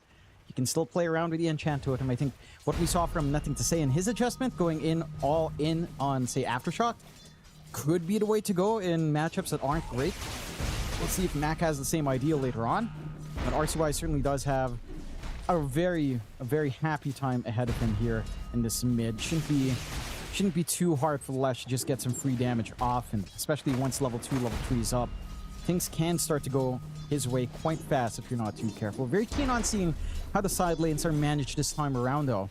Now, last time around, we were seeing a little bit more of a struggle for Akashi on his bot, and this lane doesn't feel like it's that much easier down bot for the Weaver, right? Like, it is maybe a bit more passive to play into Clockwork Lycan. Like, this is not the most active combination in the world, so you shouldn't be under too much pressure, but you also take some risks when you will try to Shikuchi around with just the area control of the cogs. At the least, there's some consistent zoning that can come in here from Eris with the usage of Arcane Curse, so you can hold them back quite a fair bit here, at the least. But the key thing is Akashi has to find much more stable form. I think he has to get that ball rolling, keep it rolling, and get the build-up he'd want. Get some key timings. Looks like the Falcon Blade build-up here, maybe a quick Dragonlance or Yasha afterwards as well. Or even the Urn, if you want to be ultra-aggressive early on. Could lead to some openings if they get that ball rolling. Absolutely. The bottom lane, a bit of action breaking out. Akashi getting really low on that Weaver, trying to be a little bit aggressive towards Fade. Thing is, once you've got the Helm of the Iron Will on Fade, he is probably just not going to be scared whatsoever of this Weaver anymore. So trying to apply the pressure while you still got the chance. And of course, you're going to have a couple points in Feral Impulse as well to make matters even worse. So Akashi, props to him for trying to be aggressive. The thing is, if you get caught in the cogs with a Sentry or a Dust, it's you're not very tanky as a Weaver. So you've got to be a little bit cautious as to how aggressive you want to play this this laning step. Yeah, just have to think twice. At least they do have the Sentry usage down to ensure that control stays their way. Last lane up top, we were seeing a lot of heavy pokes on. And it's almost the same story as game 1. Yamsen, at the least this time, isn't clearing out the creep waves as quickly on Abaddon in comparison to what the Tide can do with Anchor Smash, but it's still a very free lane so far for the Abba. Melee matchup into Darkseer tends to be awkward, but you don't have a strong Darkseer combination here for Raven. Fade dropping low, but the chase is on now from Bignum. He wants to try for this cogs, and he's got it with the Wolves out. Akashi is gonna go down. They were baiting with that the Healing Lotus. They were just waiting for Fade to try and move in there and contest, and well, sadly, they weren't anticipating Bignum to just run out of it and chase Akashi down. But there you go, a quick kill here for the side of Wildcard, and that's already spelling some really bad news for Nemesis. It is. They get consistent control with pulls as well. They try to stall out this lane as much as possible. At least it doesn't fully pull in this time around. The spawns coming in. And again, for the side of Nemesis, I mean, it doesn't feel like enough has changed since game 1. At least the mid matchup for Mac, looking back to it, is a lot more even. So this Shaker is applying the pressure, is playing around with a 1-1-2 build. Again, going back to what we've been seeing from day 1 with Nothing to Say in particular. Just looking for Aftershock, looking for some soft harassment, ensuring that RCY can't just run up and try to diabolic edict him to death, is paying back dividends. He has a game. He's not lagging too far behind. The triangle is in their control. I mean, there are some sentries being dropped now by speed. There are some stacks built up, but they've already got the early vision down as well to try to contest later on if they go out the opportunity. This is something that Nemesis need to be in very tight control of. Like, they can't afford to give away this flash farm that can pop in for Mac as we roll into, say, 6 minutes and level 6 coming in for these mids.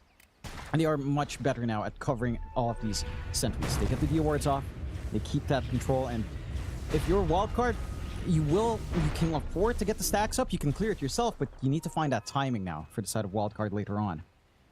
Absolutely. Mid lane. So we could see a bit of aggression. Speed is thinking about rotating, but instead, no, he is just scouting out the triangle, seeing what's going on here. Plenty of information being provided by Speed. Meanwhile, mid lane, there's your Leshrac just chasing down Mac, and Mike. God. guys? It's your boy Speed Well, we talked about it in the draft. Like, he's got the misanthropy. Like, it's misanthropy, however you want to pronounce it. And it's just, at level 3 Diabolic Edict, you are just going to melt. No chance in hell. No. Really no chance. At least, again, the tower pushing does slow down because of that lack of tower damage, but you'll take the kills every single time. Again, it's just really great positioning from RCY to cut off that escape route, knowing how strong he is. Has the Pulse Nova now to play with as well. And again, it's almost the same story as Game 1. It's a little bit more even. You're not lagging too far behind now on the rest of your course. Akashi is doing a great job down bot, despite those initial difficulties he is finding farm. And Fade is having a much slower game on that Lycan. But the conditions are still set. And it's just a matter of fighting around a 6-minute rune. You're already set up on Wildcard. You're not even looking to contest right now on the side of Nemesis. So a free amp damage rune for RCY. And they can go hunting. They've got the numbers here if they'd want, or just look for a straightforward push if they'd want. Not the amp damage as well. Oh, it's going to be painful depending on where RCY wants to go. But I think they'll just take the stacks, right? You got an amp damage, you may as well. And they'll do it. Speed will help out with the Nether Blast. And this is what you gotta love about Speed. He's got the fundamentals down pat. Like the way he's making these map rotations, he's finding all this information for his team, and now they've just got a freebie. Jing, what were you thinking? Get out of there, Jing. Hey, what's up, guys? It's your boy Speed here. And they just yeah. It is indeed your boy Speed. Voice lines. They've got the best voice lines. You know, these two teams. You know, Wildcard, a little bit of a yeehaw. I wish we'd see that used more, but that's a fun one. Oh, bot shrine. They think that RCY is not going to be there. He's rotated over Fade. He's baiting them in. This could be so dangerous. Cogs is there to lock them down as well. No. Oh, Kashi. Oh, the bait. The bait is perfect. Yeah. Yeah, it's your boy Speed, John. It's our boy Speed. You know, there's some funny stuff we forgot to mention. No, he's not even there, but it's our boy Speed. I forgot that this is a 1 versus 5 Filipino match. We're going to bring back that old copy pasta from 3 years back in the DPC. You only need one, John. Hey, that theory's working out. So far. So far, Savage it's been a rough Savage show. had something going. He knew. To be fair, Savage knew the whole time. To be fair, Savage did lose with what, 1 Filipino as well. So hey, you know, it's it didn't work out there, but statistically, it could work out here. Statistically, who knows? He's still right in the long term, John. We've got to get some more data before we can confirm. Look at the charts. Oh, no. Anyway, Power and Regen's going to be there for RCY. I'm sure he'll enjoy that very much. Jing, I wouldn't recommend getting too close. Just leave. It's not a good idea right now. Not against this guy. Leave him alone. No. Again, and this movement from Wildcard has just been so clean. Going out for another smoke with RCY, not quite level 6 yet on Bignum, but it doesn't even feel necessary. And they can just play whatever they want. It's the same situation as Game 1, where Yamson is left on an island up top, farming away all he'd want here on the Abaddon into that Radiance timing. Fade already has that Dominator up and can just run around. I apologize for interrupting again. Don't hold that thought, because now I'm interrupting myself to cast this fight. Eris has been caught out and is definitely not making it out. He's gone. I've just wanted to say, John, I really like the fact that RCY is just rushing Blink on Lash. Because if you look at the draft of Nemesis, what are they going to do when he blinks in with that Edict? They can't do anything. Nobody can fight back. No. It's actually a genius rush here from RCY. Yeah. I think he understands what he has to do. He has 2 things to cover him if they are jumping as a team. He can follow up for the Clockwork. He has the Aphotic Shield if he needs it. He has the Decrypt on him if he needs it as well. So there's a lot of safety nets to allow this Blink Rush on the Lesh to just naturally come about. Getting that free siege down bot would Fade along this Dark Troll Summoner. And Eris is going to hang around to try to slow it down a tad bit, but that push is going to go quick if you don't really have a straightforward response here on Nemesis. 0 to 6 start for Wildcard. They are chasing Yamson up top, though. They are. Yamson, though, he's a tanky boy. The rotations are there. Not even necessary, really. He's even got the helm of the, or rather, not his own helm of the Dom. That is the helm of the Dom of the Darks here, of course. Raven being a nuisance. Almost surprised Yamson didn't want to pick one up himself, but he's gone the same Radiance build-up, which, you know, in fairness, again, I don't think there's going to be much contest for it. Chase is on for Jing. Jing gets hookshot. Very nice from Bignum. And with the Edict, they'll try to fear him back. They do get away with it as well because he didn't go for the stun first. And so they will not find the kill on Jing. Very nice escape. However, the fight does continue. RCY, he's not letting these stacks get taken for free. In fact, he wants them themselves. He will take a bit of a 100 gold bonus. Take some Ancients while he's at it. Blink is up now. And this is literally a game, I do believe, where he can blink into anybody and just kill them with Edict right now. And I'm sure we're about to see it. In fact, Mac's got a sentry. He'll be safe. He'll jump in fact, trying to kill himself, but he's got no Echo to play with. This is very dangerous, Mac. No Echo. Vacuum back isn't really going to help. They're trying. In fact, they've made it happen. They've made it happen. They'll lose Raven, but it will work out in the end. Happy days for Nemesis. The Speed trying to fight back against Akashi, forcing a global silence, but he will go down. Nemesis will find a good trade. Yeah, they make that work out excellently for them, just in the right spot at the right time here for Mac. The damage not quite overflowing as they couldn't really layer their spells properly this time around for Wildcard with that coverage coming in from Nemesis. Even the healing from Speed, it's nice, but you know, it's level 1. You're not healing through all of that burst available on the Shaker. And you are finding openings. Again, big difference for Nemesis is your lanes aren't crushed as hard. They are still not the best. They are trying again on Yamsun, but that's a very hard target. Yeah, Yamsun. Yeah, he's got Speed right behind him anyway. So even if you get through the borrowed time, it's still not going to be that simple as they take down Jing just so quickly. Chasing now for Raven, who's already popped his Surge. There is going to be a Lycan Wolf form popped as well. Looks like Fade's going to go for a run down bottom, and they can't kill him. Meanwhile, Raven, he will go down. RCY, you kind of just forget he has that blinker. So the Surge just does nothing against him, and once he gets within range, you're just dead. The Edict's too much damage. And it is a little bit of a miscast, I suppose, in the vacuum as well there from Raven. Not sure if it would have saved him anyhow. Oh. Okay, power it. Bignum. He's going to take it anyway. This could be a nice setup. He's got Hook in 5. He has got Hook in 5, and they don't even need it, Jonathan. And I'm asking the same question RCY is asking right now. Why even try? As the stun is out, they see him, of course, John. There was wolves chasing him. Oh, God. Okay. Are you okay? A very important question being asked here in this game number 2. Thank you, Speed, for your input, by the way. Yeah. Speed, we appreciate it. Yeah, he just jumps in. Hey, it's your boy Speed here. I love it. This is the kind of game. This is the game we were fantasizing about in the DPC, Mikey. All the way back. This is what we're looking for. Speed spamming his voice lines, and we've got it. And we've got the Philippine voice line used against all of us here, against Nemesis, against me. It's working wonders. Awesome. 3-11. Yamsun is still free farming. He could. You know, no, he could, because you know, once the Filipinos are out and if he's still in, he is our only hope. You know, he can. If he crushes Nemesis, he's got to go all the way. That's it. That's the condition here, Mikey. There you go. It's got to go true. It. Just win RCY. If you want to go back home, you have to win. Well, you stay in NA. You think about what you did there.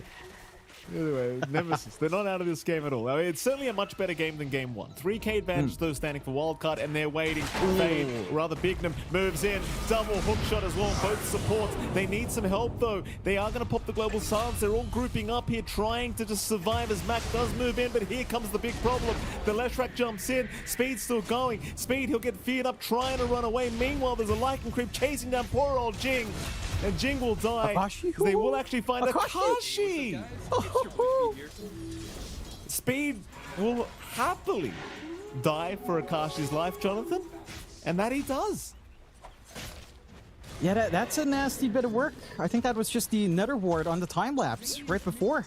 Akashi just feeling like he could run out of range, dives in deep for that kill, and they lose out once more. Look, you are gaining some gold back here on Nemesis. It's just not enough to offset this advantage you have on Wildcard, where they're just ramping up. Radiance is flying in now for Yamsun.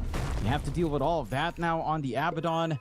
You've got the full Overlord up on Fade, of course, and RCY starting to go for more damage. Kaya up, going for the BKB just to ensure he's not going to be pinned down whatsoever.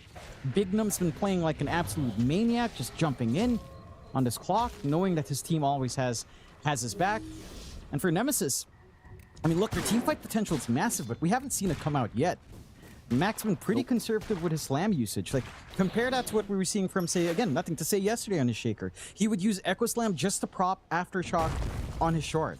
Right? Like, that's how willing he was to look for every opportunity with his facet. We're not seeing the same opportunities line up for Mac yet.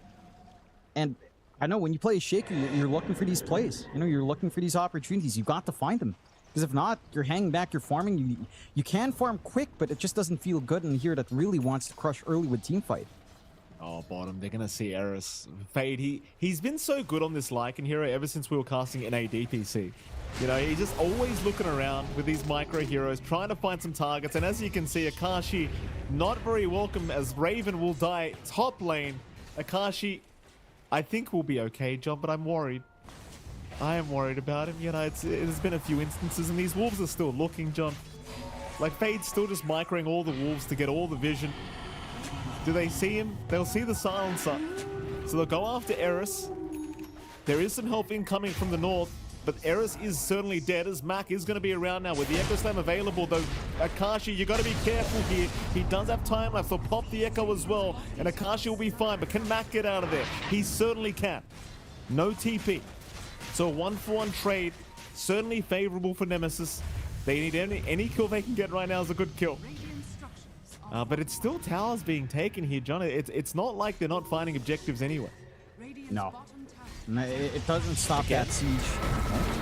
Okay, they're going to try for Bignum. Bignum being locked down, should be dead, but has hook shot, and he's going to use it. Very nice hook. TP away, and he'll make it. Oh. No problem. Didn't even flinch. Ooh, it's getting tricky for the side of Nemesis for sure. I mean, I'm glad we finally saw a slam from Mac, even if it's just commitment onto speed. Again, that's a lot of gold speed hangs onto. Look at Eris. Like, he's been spotted again. Like, he can't move on the map. No. RCY is going to wait, jump in. Thank you very much. And he misses the stun on Akashi, thankfully for him. So nothing else to come of that. But had he landed the stun on Akashi too, I think he might have just been dead on top. Oh yeah, but just a little hit and run. The timing now for RCY going into the BKB, pretty much just a part way, is terrifying. How do you stop him? Your main threat is really just maybe trying to right click and chain stun RCY at this point. Not going to happen once that's up. A bit of a fight again. Yeah, the Anson's got the full Radiant, so he can just kind of run Jing down here. And that's exactly what he's going to do. Fear out. Do they have enough? Hookshot's available, but Bignum's lost vision, I think. He should see him very soon, though. And he will. See you later, Jig.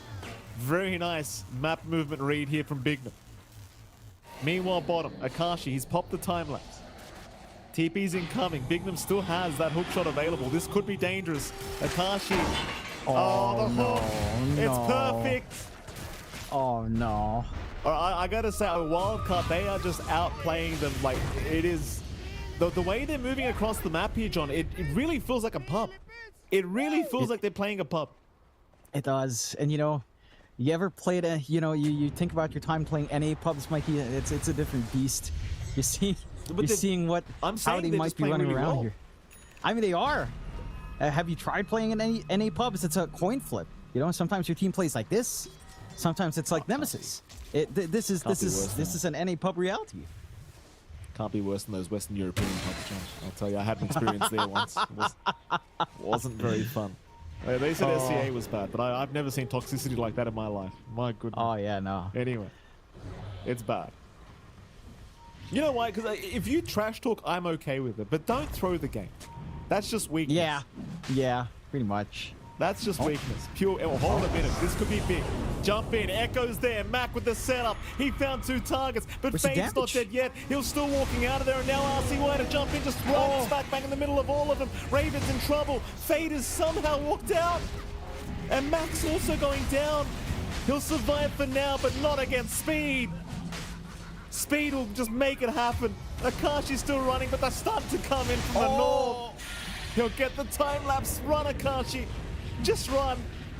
He's not going to make it. He's not going to make it. No. A full team wipe. I mean, they started off pretty well as well. It just the follow-up's not there, John. No. It's not quite. And again, it almost feels like that coordination issue we were seeing in game 1 still somewhat there for the side of Nemesis. This time Mac is willing to go in. He gets a decent slam out. It's not massive, but he isolates the back line. This time it's like Akashi's not close enough. Look at Akashi's position. He's still in the triangle. Like if he's there, Shikuchiing using his shard, they would have found that kill on Fade. They might have been able to clean up more. But he comes into the fight pretty late. They don't get the cleanup they need. And it's just a turnaround. RCY Fade staying alive, getting these towels off, cutting down the damage, allows them to stay longer in that engagement. And you need all of these parts working together. Just like game 1, Mac's not, this time it's not Mac, it's Akashi who's just maybe not getting the memo, maybe looking for a little bit more farm, not expecting that fight to start as quickly as it did right there. I mean, I genuinely mean this when I say it. Wildcard was completely outclassing Nemesis right now. Oh, yeah. They are literally just outclassing them. And I feel like people are really underestimating how good Wildcard could be as a team. Because all the fundamentals are there. It just feels like a lack of experience at this point, to be honest with you. That does. And they've had a full year of experience, right? They've gone to a few lands now. They've managed to beat Shopify here and there. They're doing good. Yeah, and good. it's been better and better every single time we've seen them on the LAN. And it's showing up in this match for sure. 7-24, they've had a slower start. 0-4 overall, 0-2 in series. Now they're just set to maybe find 2-0. Poor old Era. So he's just had the worst possible game against Fade. Fade is having the time of his life here, John. He has just been terrorizing this poor silencer. And as I said, I mean, we saw this from Fade back in NADPC a few years ago. He really, like, nothing's changed. This guy is just such a menace when it comes to these micro off lanes. And you had the Beastmasters, you had the Lycans. It's all just very revolting when it comes to Fade. And now the Roshan, of course, beginning for the side of Wildcard. Well, there'll be no contest, Jonathan. You can't contest them right now. No, I mean, you have no choice. You can't fight into just how strong RCY is. He still has his BKB at 9 seconds as well. Like, this guy can just stand center. Like, top tier 1 still standing somehow. For Wildcard at 23 minutes in. It's set to fall with a creep wave shove. But that's how rough the circumstance is. Mid still healthy. Bot still healthy as well. Map control, it's not swinging your way anytime soon on Nemesis. And for the side of Wildcard, I mean, again, it's just been clean gameplay. Like, they've made very few mistakes. They've been very on point with how they work as a team. Their itemization has been pretty clean as well. They just kind of need to maximize this Aegis now. Can they look for an opportunity to go from tier 2 to high ground after a pick-off? Yeah, they can. Bignum, a beautiful hook shot. He's got the vision just constantly from Fade. And this is no part of the map safe. Like, these wolves have just been running across the whole place. As Akashi surely is going to be okay, and he will be for now. Thankfully, RCY will lose vision of him. But it's just nowhere on the map is safe. Not even if you're a core, not even if you're the offlane Darkseer. Just there's always a wolf watching, and there's just not enough sentries to just sentry the whole map. You're always being watched here by this Lycan. And you are. Look, he can't even get his creep out there, John. Yeah. The wolves even just chasing the creep down now. It's just very rude, isn't it? That it is. And it speaks overall onto the overall vision game for Wildcard. It's the wolves, it's the rocket flares coming in. It's this great sentry usage. It's their great coverage, always having something ready so Akashi can sneak out as well. They're just, again, they're playing as a unit so damn well. Jing. Jing's been scouted. They saw him. See you later, Jing. I'm genuinely not sure what the idea was. I think maybe he farmed the creep wave. It's not worth saving the Warpline Raider, I dare say. No. It's false out, die. I mean, you got a big lump of farm coming for Raven, but you know, I don't think it's going to be that game changing at this point. No, you know what? If Mac would slam that, I would show a lot of respect for that. You know, take all of that for him. Yeah, they'll leave it to Raven or the creep. Yeah, it would be funny. Unlike that, it would be. Yeah, that wasn't very funny, was it, John? Eris will go down again. Genuinely, I mean, I'm very impressed with Wildcard because they're just making this look too easy. Like, this is too one-sided. I mean, look, this Nemesis, they were finding 2-1s yesterday. Yeah, 1-2s, but yeah, they were finding series games off of strong teams. I know, and we all know know it's they bad. win, John. Yeah. You know it's bad when the voice lines stop coming in because they know it's kind of getting a little bit of... They know it's a bit much to use voice lines from your 7 to 28 until, you know, maybe when you're GGing out, it comes out. But right now, like, yeah, all right, this is looking... Yeah, this is... are they okay? You know, instead of, you know, memeing with a voice line, they're actually asking, are you guys feeling all right? This is... Well, what's going on? Jing. Oh, he's going to see him too. Bignum. Hook. Not yet. He'll wait. Looking for the angle. Rotovator's going to be there. Oh, misses the hook. Very nice sidestep from Jing. Can't hesitate. But he's got the jetpack into the cogs. TP away. Oh, he's not going to make it. Meanwhile, top Akashi. Akashi. He'll keep running. And it'll be okay. It looks like he'll make it out just barely, but the chase continues. They'll leave him alone. He's okay. But there's a wolf right behind him. They haven't even lost vision. John, look at this. He's still being watched. So annoying. Oh, man. At the least for Akashi, he's just a recipe away from full BKB, and that's going to save him. You know, from all of this control, from the Orchid coming out, just ensuring he won't get the time lapse off. He's got a safety net once that's up. It's just a matter of, can you put all of these moving pieces together? Can you actually execute that team fight that we've been looking for almost 2 games now from Nemesis? It just doesn't feel like, again, that they've been on the same page. You know, maybe they're hungry. Mac was asking a while ago what chicken or beef for whatever reason. Then we got Yamson shooting back in with some burger choices and stuff. So maybe there's a little bit of hunger, literal hunger on Nemesis. And, you know, it's leading to some out-of-sync decision-making. Hopefully, that hunger is slowly being satiated by playing some Dota 2, and you know, they bring some team fight out. Not yet, but maybe. Well, they've got the Yasha Kai now available on Mac. I mean, he's certainly got a crap ton of damage with that Echo Slam, but you've got to land it first. We haven't seen any huge vacuum slam combinations either, which, in fairness, it has been very hard to find those opportunities. Yamsun is rushing Dagon, apparently. I like that. Burst down Akashi, Okay. You've got Decrep, use it, you know? True. Maximize this. Maximize speed. I mean, they don't have anything like a... They actually don't have a pipe on Raven, as he did go for the Guardian Greaves for some self-dispel into the Ags. So, magic damage will scale, purely because there's no magical barriers to deal with here, for some reason. That's fair. At least they have ventured on the map now, Nemesis. They're back down to the southern side of the map. They'll get a bit of farm in for their time. Problem is the rest of the map is just completely owned by Wildcard. I mean, basically holding on to about 90% of the map right now. Wildcard feeling absolutely no reason to try and rush this game. And well, in fairness, they are 1 item away from having the Hex up for RCY. And even after that, you may as well just... Oh, no. Jing. Oh, Eris, rather. He's going to be okay. They won't see him. But I was going to say, John, is you're probably going to be waiting for Roshan anyway before you try to make any kind of high ground moves or big team fight attempts. Yeah. You just kind of need to chill out. I mean, 7 to 29, 20k lead. You're not in a rush on Wildcard. The opportunity for Nemesis is literally if they get 5-man wipe. So there's a lot of caution here in the wind for Wildcard to just kind of play it safe. Again, some safety nets up for Nemesis. BKB up for Akashi is a big step forward. You're going to get a BKB up on Mac relatively soon as well. So two of these cores at least won't care too much for the damage coming in from RCY. It becomes a matter of, will you care about the damage coming in from Yamson and especially Fade? His right click has been extremely high with Nullifier up and whenever Shapeshift is up and running as well. Raven? Akashi? Akashi? Well, he's going to be okay for now. Actually, just trying to chase down Bignum. There is help incoming, though. Bignum, he's going to survive, and now the Hex out. That's a gem? Yes, I can't... That... Oh, it's a gem as well? Oh, no. Well, that's not good news if you're a Nemesis fan, but great news if you're a Wildcard fan.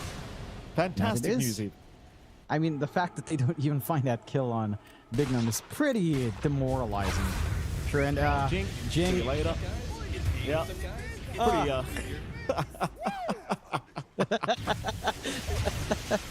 Pretty You know what? With all these deaths, John, they have time to get on YouTube and go to Game Leap. Speed's got some guides. I think we, could make some improvements while the game's going on. It's your boy Speed, John. It is our boy Speed. And I was going to say, this reminds me of when I'd watch like Geek Fam and Kukuis with Jing on it, right? And there's one time I think I was community casting with like Armel, and he very specifically said on Jing that in games like this, you really can tell that Jing probably enjoys melee supports way more. And he always says that. Like when Jing's doing really rough on a range support like this, he's like, yeah, Jing on melee is way better. And I don't know if that's completely true. I feel like we've seen good range support heroes from Jing, obviously, from those qualifier games, but it's not showing up in this game so far. At least. Yeah, I mean, we've certainly seen some very nice performances here from Jing, but yeah, certainly this game has felt rather unimpactful for now. I can't really see it getting too much better with the way things are going. Top lane, Akashi and Maka hanging around. So Fade's going to just start on the Tormentor by himself and should be able to get away with it. Might be a little bit on the closer end, but he does get there. So Speed has a free shards up now on the Pugna. Very annoying with the life drain and Nether Ward. And again, there's just absolutely no necessity. He's just straight up rushing Dagon as RCY kills off Mac. RCY's got Mac here, John down to the bottom lane. And Yamsun feeling like he's not even required. He's playing Dagon Abaddon. You know what it is? I was genuinely... Yeah? What is it, John? Tell me, give me a reason why he's picked it. The spell lifesteal. You have Radiance, you have your Bar Time, Immolation, DPS. He's gonna be 100 all the time. Whether you hit him or not, he's gonna heal up with his Dagon spell lifesteal. So hey, that's the mindset. You can't kill him. No. Genius. Absolutely genius mentality there, John. I think it's the salt in the wound from Yamsun. He's just one of those guys, He just likes to really ensure you're not having a good time. Because there's been a lot of times he hasn't had a good time, John. So he wants to feel what it's like to be the big dog. That's fair enough. Yeah, it's funny to think about it as well, talking about North American Southeast Asia in this matchup. Yamsun has gone through a journey not dissimilar to what Natsumi went through, right? Like Natsumi pause 1, doesn't qualify for stuff. Same thing with Yamsun. And then he switched for a while. If you remember, he was like pause 5 for a bit, right? Yeah. Right before going back to pause 1 here in Wildcard, and he's having his revenge run. Didn't quite get Natsumi's full revenge run, but he did go to some lands as pause 1, so there is that. It's a funny parallel. It's just interesting to think about. All these little things. Yeah, he's got enough gold for the Dagon 5 if he wants it. It looks like he might save the buyback gold, to be fair. Be a bit responsible, Mr. Yamsun. And there you go. T2 tower backs off. I mean, there's no need again to rush anything. They've got 4 minutes on the agency for RCY. They understand that they can just keep the farm game going. RCY, he had a Shadow Blade queued up, John, on the left track. He has changed it for a Refresher Orb, but he did have a Shadow Blade queued up for whatever reason. Yeah. Not going to be having that now. I appreciate it. Just wanting a way to sneak into these fights as well. Just having more mobility options, a disengage option as well. Maybe a potential break, which would be annoying if he went Silver Edge. Strange, but annoying for sure. You know what Yamsun would really want right now? He'd really love a Cloak of Flames, wouldn't he? Think about all that burn damage. Radiance, pop borrowed time for burn, Cloak of Flames on top. He's going Ethereal Blade Aether Lens too on the Abaddon. He's going Aether Lens Ethereal Blade. What? Yamsun, stop. Stop it. I like it. I like it. You know what this is? It's let RCY dive in. We've got Radiance Burn and Immolation Burn from Borrowed Time. Let's just burn them to death. That's the mindset here. Jump in. RCY's already there. Mac is forced to back away. Oh, Akashi. Be careful, sir. He'll BKB walk out of it. Global Silence also forced out. There's a big vacuum and the slam. Oh, there it is. They make it happen. They make it happen. That's what we needed, Jonathan. Does it change anything? I think it should. That should be a lot of golden XP. And it is. It's 4.8k swinging back the way of Nemesis. Allows them to finish up some more items. Gets a progression on Mac for this full Aeon disc. And for the side of Wildcard, maybe a little bit disrespectful with how they were poking and prodding there. They did manage to force resources out from Akashi, but he played the bait very well to drag Wildcard in. And they get to stay in this game for Nemesis. I mean, if they can find that two more times over, they will get the damage. Oh. I was thinking about Akashi, but doesn't quite get there for the Hex out. Well, there you go. I mean, you've got something to be wary of. Like, here we go again. You'll see the replay. Raven finally seeing the angle for a nice five-man vacuum, and well, that's all they really needed at the end of the day. Because Akashi getting relatively low at the start. Gets away.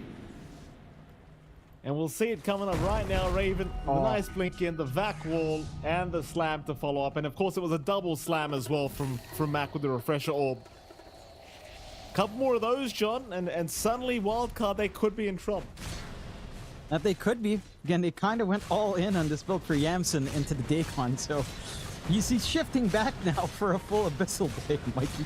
He's changed his mind on that E-Blade. Yeah, you know, he wants to scale now. We'll see. I mean, they know the refresh is down. They know Slam is down for a little bit longer. No Roche banner to simplify the high ground, but they are still strong. Just no secondary lives. Nemesis has shown, though, that their potential in this team fight is high. Back wall into high ground with slams, it does wonders. It's just a matter of, will Wildcard give that opportunity back once more? We're trying to keep the siege creep alive a little bit longer here, Wildcard, as they do look to move in. So you've got that one echo up, 60 seconds on the or rather 50 seconds on the refresher orb right now for Max, and see if they can buy enough time to have the double ready. I mean, one should be enough if you can get that big back again, but it seems like Wildcard this time are going to be very, very cautious about the way they approach this. Because you can just do this, like just let Yamson do all the work, give him the reset with the life train, and then let him run back in on his own. No need to group up or rely on RCY to do the work for you. Even Fade's back now, just in case.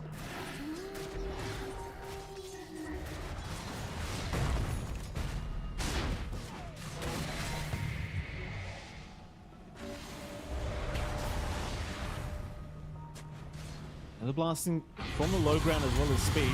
They're gonna jump in. Hex is out. They found Akashi.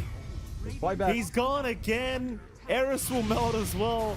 They have buybacks available. Maybe waiting it out to see if Raven can make some magic happen again. They've got Yamson locked behind a Fisher. Borrowed time is still available though. He just won't pop it. There you go. He'll finally get it out. And we'll just blink away in the end. Jump in again. RCY. This time the Aeon disc will save Max. They'll try to jump in with the buybacks being committed. RCY in trouble. They'll get the hookshot in Akashi. Akashi cannot afford to die again. And he will be okay for now, but he's committed his BKB as the Echo Slam committed, but it's not enough damage. It's just not enough in the end. And the life drain from the low ground keeping RCY very healthy. There were a lot of attacks coming in, but they do nothing against the Decrepify. And in we go, Akashi is caught out. RCY, he's just too darn good. GG is called. Wildcard, they'll find the 2-0 victory up against Team Nemesis as the voice lines will come in again.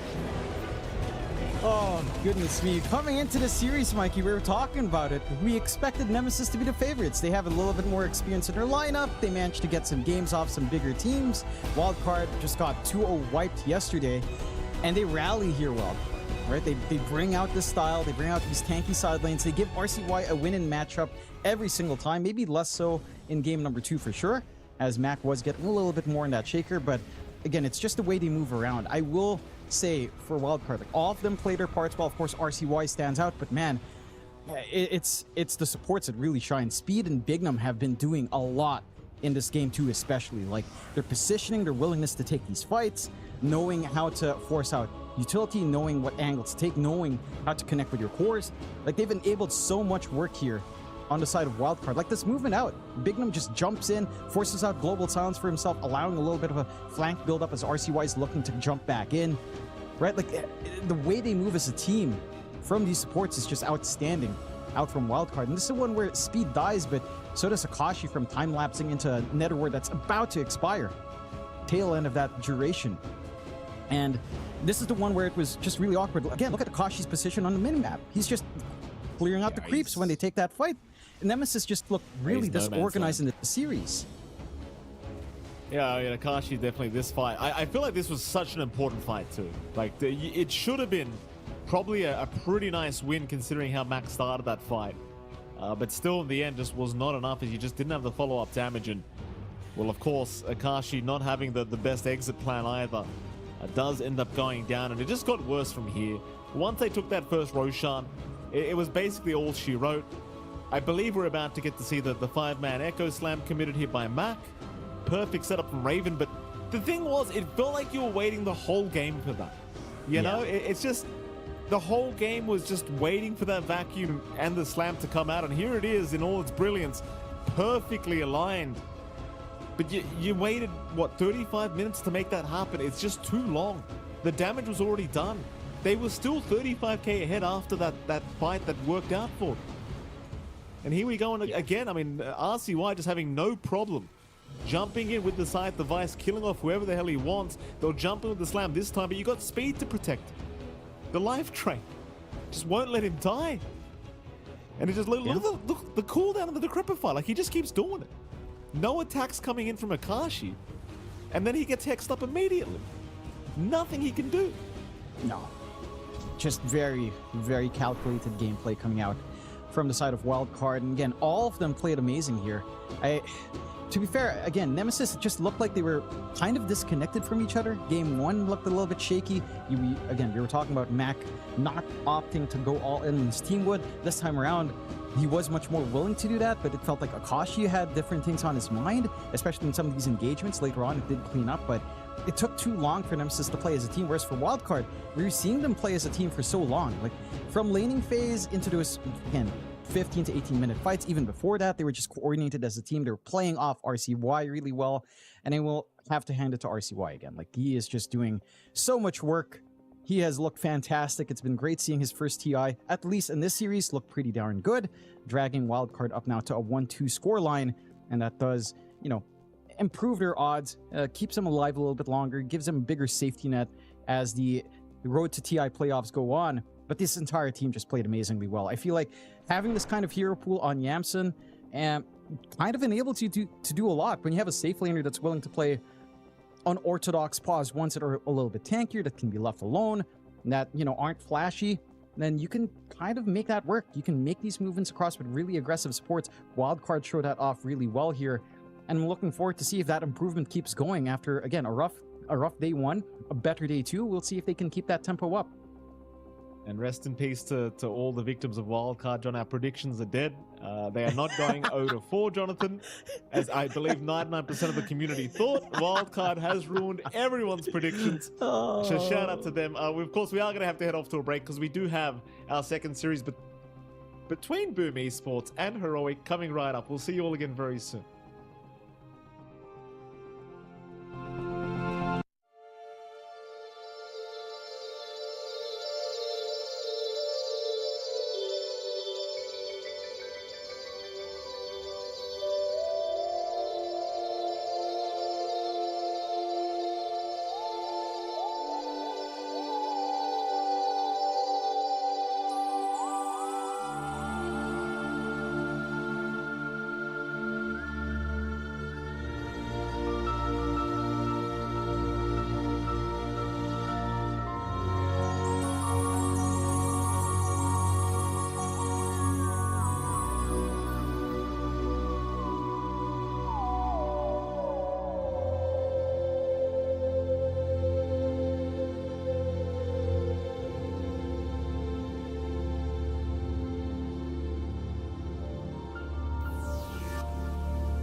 Welcome back to the Road to International Playoffs, ladies and gentlemen. We're into our second series of the D-Stream here today with Heroic up against Boom Esports to see if one of these SEA teams is going to be able to go through these playoffs, Jonathan. It's MLP Dota on John X Fire in case you haven't noticed the depressed tone that is my voice right now. Jonathan, welcome back. How you feeling?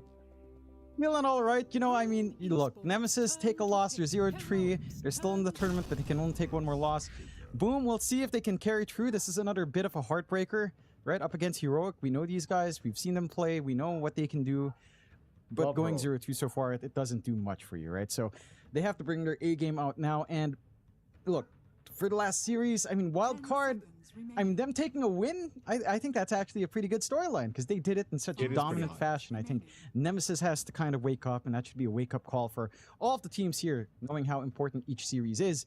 Your matchups just get harder and harder, and we'll have to see, again, if Boom can kind of turn things around here. Already with the draft underway, we've got Heroic picking up the Leshrac themselves, stealing that away for Analog, and Boom Esports starting off with a Shaker. So whether or not Boom forced the Shaker to go mid up against Lesh again, as we saw in the last series, I would like them not to do that. That is not going to end well for Boss Armel. Good old Chief is not going to have fun with that one if that is the way things go, and I think they've got to be ready, right, to be able to shift that around because we saw the matchup. It's not good. Shaker, again, Mac had a better time, but yeah, just no need to make things harder for yourself here, Chief. You know, just relax, just have some fun. Yeah. No need to stress. It's very hard against that misanthropy facet that Leshrac has because he has a creep wave. He can just dive you into your tier 1 tower and there's not really anything you can do about it. So it's pretty revolting to have to play up against as a Shaker who's naturally going to want to get close to actually secure some creeps. And we'll see if they are going to run it indeed in the mid lane for Armel. I don't think it's a good idea. I'm sure Tims might just make the call to hand it over to him instead. We shall see. Because there is a lot of pressure on both these sides because you really don't want to go out today being the lossless team, rather the winless team. It would not be very fun at all, Jonathan. Thankfully for Wildcard, they are not going to be the winless team. They have made a win happen.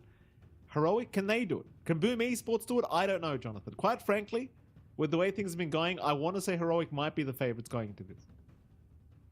Yeah, I mean, I think that's a fair call. I think Heroic has shown they're consistently, they've placed higher than Southeast Asia for the most part, right? Like, they have gone the distance in a lot of games. To be fair, in their series here in the Road to TI playoffs, they have gone 0-2. So it's not been a clean time. Boom, again, has taken games off of stronger teams. So you do have that caveat, but same thing went for Wildcard last time, right? Like, they got 0-2'd all day in day one. They come in and they suddenly get a 2-0.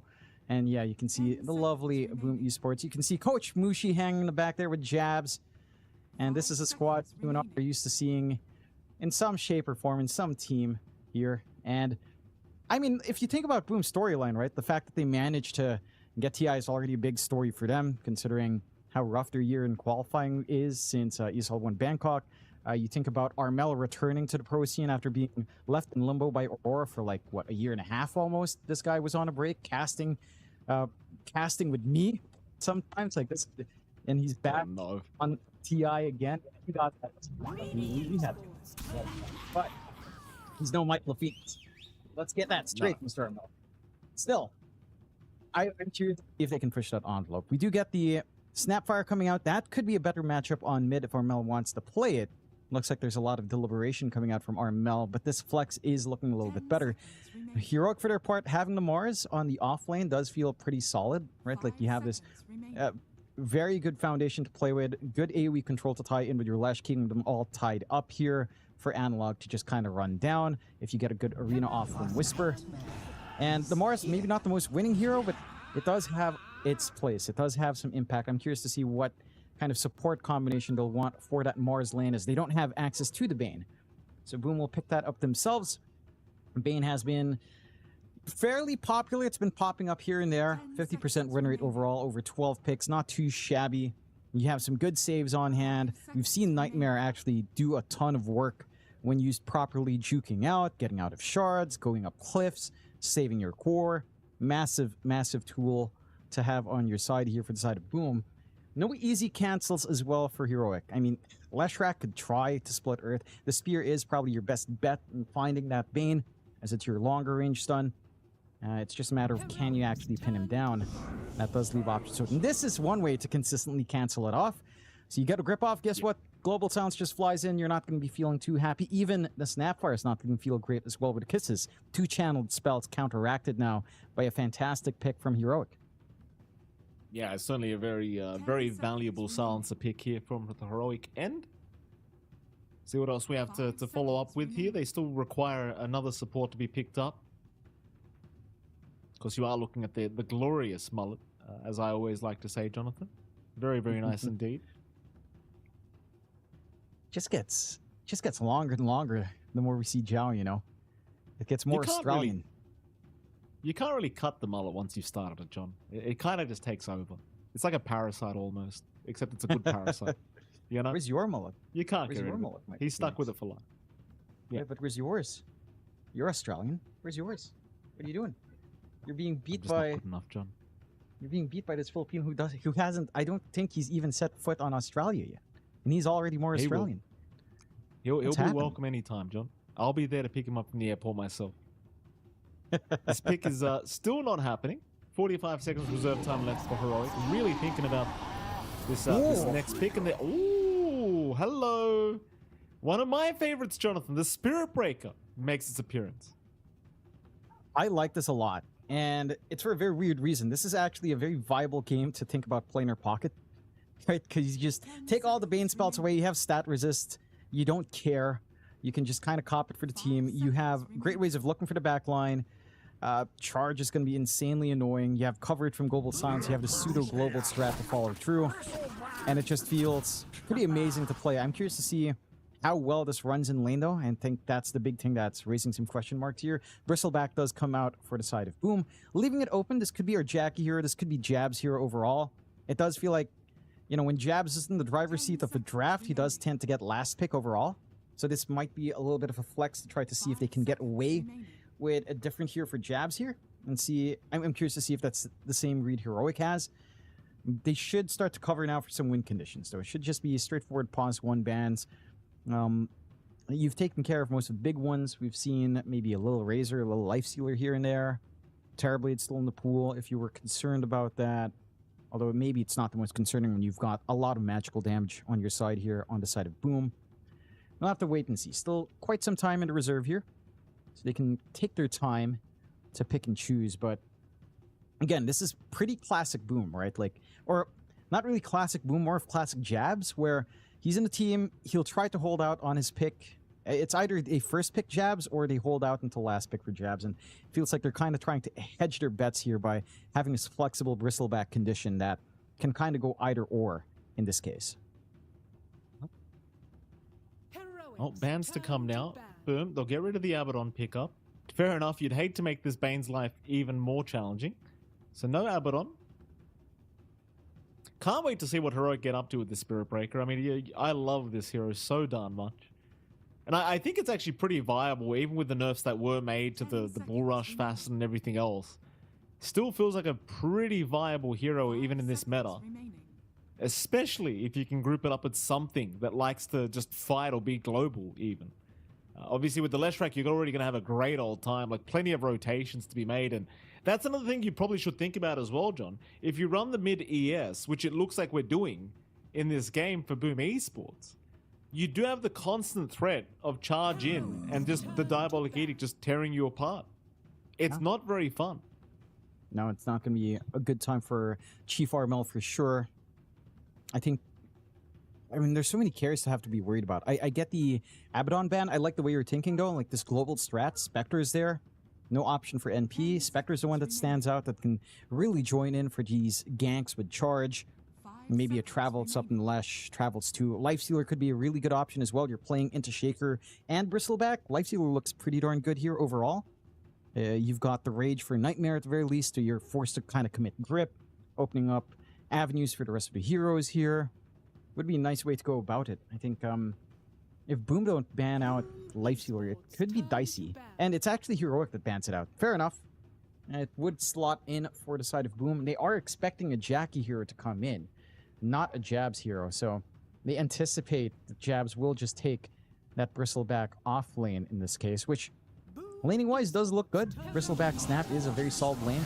Take the Doom out, and we'll get a Jackie Morph coming out. A classic hero for Jackie. Some good forms to turn into here. Turning into Lesh is nice. Turning into Spirit Breaker is actually pretty sick with his mobility.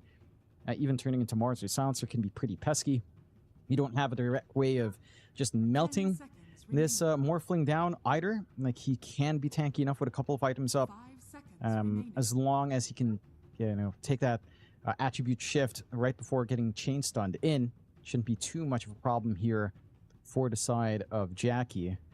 Curious to see what condition they'd want for the +1. And they'll go with Ursa, which is a nice way to rip apart all of these heroes. There's a very cool build as well with Ursa, of course. You can go for Diffusal if you want to get more active. It's going to be immensely impactful here up against a Bristleback and Morphling if you manage to go Diffusal Disperser. So I like this from Heroic. I think they've covered all their bases well. It's not a global strat per se. Ursa can't really follow through from charges across the map at the very least, but he can still utilize it, right? And I think for Boom, again, opening up with Shaker into Leshrac just does not send a good tone. Again, we've seen from Mac, this is somewhat playable of a lane. You can find farm, but it is the Leshrac favorite overall. Like, Analog's just going to free farm. We've seen what Analog does with free farm. He is willing to take these fights very early on. And for Boom, what matters now is control over the triangle. Dire side, I would argue, is a little bit harder to sneak into. So it can be a little bit tougher for Heroic to maintain ward coverage in that area in comparison to Radiant side blockage. But they need to kind of stop that. They need to stop the recovery process for Armel and for Jabs on top of it. I think these two heroes will want to farm. Jabs in particular likes taking farm priority into his stacks every now and again. So if Heroic managed to get that done with KJ and Schofield, start blocking out the triangle until, say, the 6-minute mark, no stacks get built up, it's going to be a painful experience for Boom because you're launching into a game with a Bristleback, a Shaker, and a Morphling. All of these heroes need farm. Like, there's no play without a good start here for Boom. You're going to be stuck farming up the jungle with all three heroes early on. Whereas for Heroic, it's really run and gun. They get Global Silence up, they get Arena up, they are set to go. Even early on, like you said, having charge on Schofield, you overstep just a little bit in RML, you're going to get charged, you're going to get comboed down by Analog with Misanthropy, and you're just going to die. And there's so many options here for Heroic, and it doesn't take that much farm for them to get that going. Can't wait to see how this pans out. Should be a very interesting game one here between Boom Esports and Heroic. Again, I'm going to be keeping my eyes on Schofield quite a lot, Jonathan. I play a lot of Spirit Breakers, so I'm looking pretty intrigued to see how he does perform. Hoping to be a very active game. It should be, because he's got all the pieces of the puzzle he needs. We can get into it. Game number 1 is now officially underway, and he really does have all the pieces of the puzzle. Like, it's not like my pub games where I choose Spirit Breaker first pick and I get a safe lane AM, I get a mid OD or something. He's actually got heroes he can play with, John. Very exciting stuff. Yeah, that is very true. There's a lot of good connections come out. I would say the experience of first picking a Shaker or Spirit Breaker into an AM safe lane partner, it's more of Boom that kind of did that. They just picked the Earth Shaker into Lesher, like, yeah, all right, we'll just sack your lane, go max Aftershock, have fun. And Armel just has to deal with it, which is fair. I'm sure he's used to having these rough matchups, of course. Oh, they even skill up level 1 charges just to ensure they can find a target here. Tims will be targeted indeed. A nice Fisher has bought a bit of space for Schofield, able to secure first blood as now Jabs. He's too far in. He will also drop. It's a bloodbath. It's an absolute massacre here in the triangle as they even hand a double kill to Analog on the mid Leshrac. And he buys his bottle out, John. Well, look at that. That's concerning, isn't it? That is very concerning. Not what you want to see if you're a Boom Esports fan. He bought a stick. Fair enough. He sold the bottle. Fair enough. I mean, he is up against a Shaker. He knows spell spam is going to be a big part. They get triple bounties anyway. He's still going to have Bottle Mikey in 60 gold, a creep and a half. He's going to be fine. And, all right. You're such a jackass. Why do you do this? What's wrong with you? Everyone knows. Everyone knows what you did, John. Nobody's even pretending. Look, I tell you, look. you're one tweet off me calling you B Cop, John. Honestly, at this stage, you're one tweet off. Hey, look, I give it to them. I'm not asking him, right? I don't ask them. I give it. I don't need permission. They know. These players are conditioned. They know, oh no, it's that time of the year again. Oh, if we qualify, this guy is going to be asking us again. You know, they're used to it. Yeah. They got their homework right, and boom. Hopefully it gives them power, because the Nemesis lines did not work for Nemesis whatsoever in the last game. Heroic, at the very least, don't have any Filipino lines equipped. And it's only effective up against, what, 3 players, so not a full effectiveness there. Still taking a gander at the lanes as we're busy talking about stuff besides the game. Down bot, this lane for Jabs is not going to feel great. No, Ursa, silencer for Bristle. He's dead. Goodness gracious. Yeah, see you later. And the worst part is as well, like, that's just probably going to keep happening every time he tries to move in for creeps. And keep in mind, this is a Bristleback who's already got a low mana pool. So you really don't want to be giving in away to the silencer of all things. Because he really wants that mana pool, John. He kind of needs it. It's Bristleback. That it is. And Jabs is already, what, down -2 now at this point? I mean, you know, it sounds funny. It's like, yeah, 2 int. It's a lot of mana he's missing. That's a spell cast that he could have that could maybe lead to a kill. At least Tim's, if he gets that separation right, can win out these trades up against KJ. Hold on. I mean, Yuma's always ready. He knows how advantageous they have this bot lane for themselves here with this duo they've got. Very, very strong indeed from Heroic as Jabs. Yeah, you've got to be very cautious. He just feels safe knowing KJ's not around the corner yet, but here he comes. Just never going to feel safe. Top lane at the very least for Boom Esports is relatively safe right now, though. Analog, mid lane, trapped up. Armel's found a very cheeky Fisher block. He's going to be okay, though. Yeah, this is looking pretty sharp for Armel. Again, this was a first pick Shaker. He is leading in CS. He's working out a lot better than what Mac was doing in the Nemesis matchup. Maybe Analog's not pushing the Leshrac as hard as RCY was as well. Could be that factor on top. But he is still, you know, he's not completely shut down. He's 2 creeps behind. You're in a happy spot, though, for the Shaker, considering how bad this matchup can be. And for the side of Heroic, they haven't been able to block that triangle.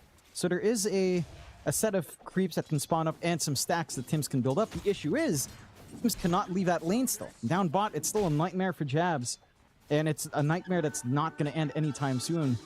The thing is, they don't even have the Bane to give an actual nightmare out either. Later on, at least he's going to have some nightmares to think about here. As you were mentioning, top lane has been smooth going for Jackie. This is to be expected. Morphling going to be hard to shove out for Whisper in the lane. There is some cheeky combinations later on, though. Maybe you get a good charge. They are just trying to get some EXP going on both of these heroes. Schofield obviously does not go for Bolt's Hit. Would have loved to see that pass it. Do you think we'll ever get a pro player playing Bolt's Hit? It's not good. It's so bad. Yeah, but it's the such name. a bad facet. But the name. Yeah, I know. The name's good. The name's good. What I'm surprised about while we're on the topic, I'm surprised we haven't seen a charge mid yet. You've got level 2 Edict up on Analog. Here we go. There's the charge. As I say, he's coming. No Fisher to block this. He does get a very nice aftershock, though, with the Enchant Totem, and that'll do the trick. But that's something I was anticipating more of, is just constant charges to never allow him to feel confident. They are going to bring in King KJ now, so they could actually be in a lot of danger here for Armel. He will Fairy Fire up, but it does not seem like it's going to make all the differences. He is going to go down, and now with the Edict, they're going to find a bonus kill. Tims will also drop.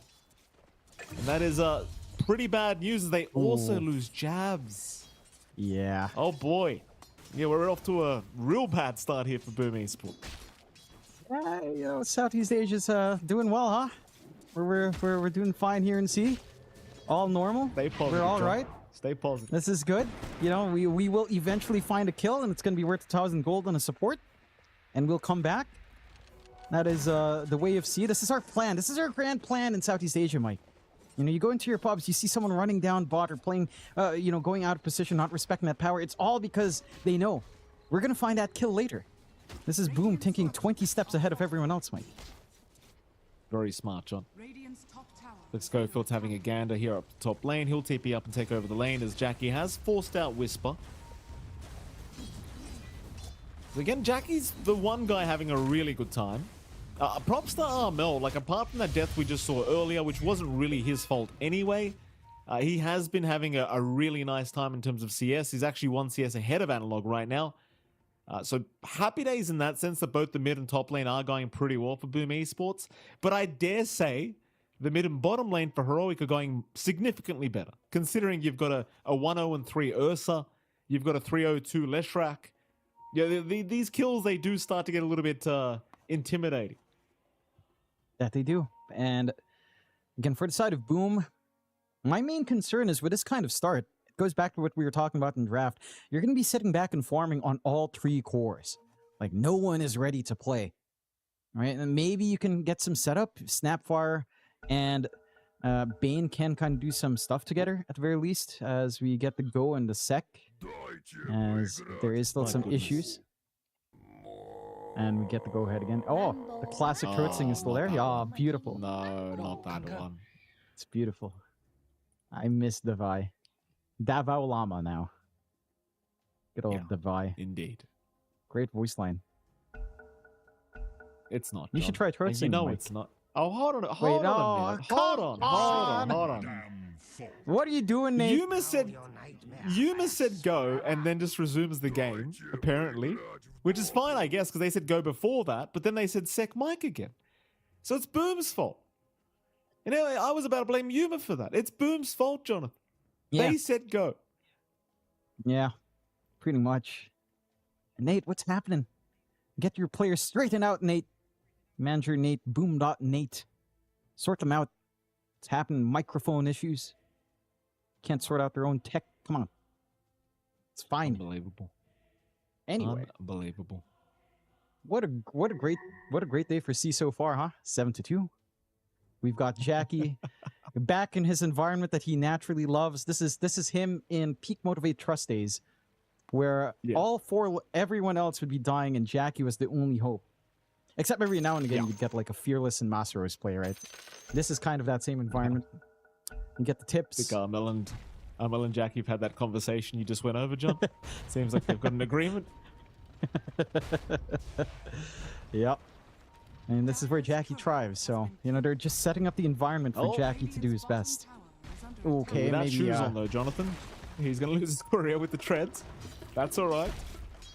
No problems here, Jackie.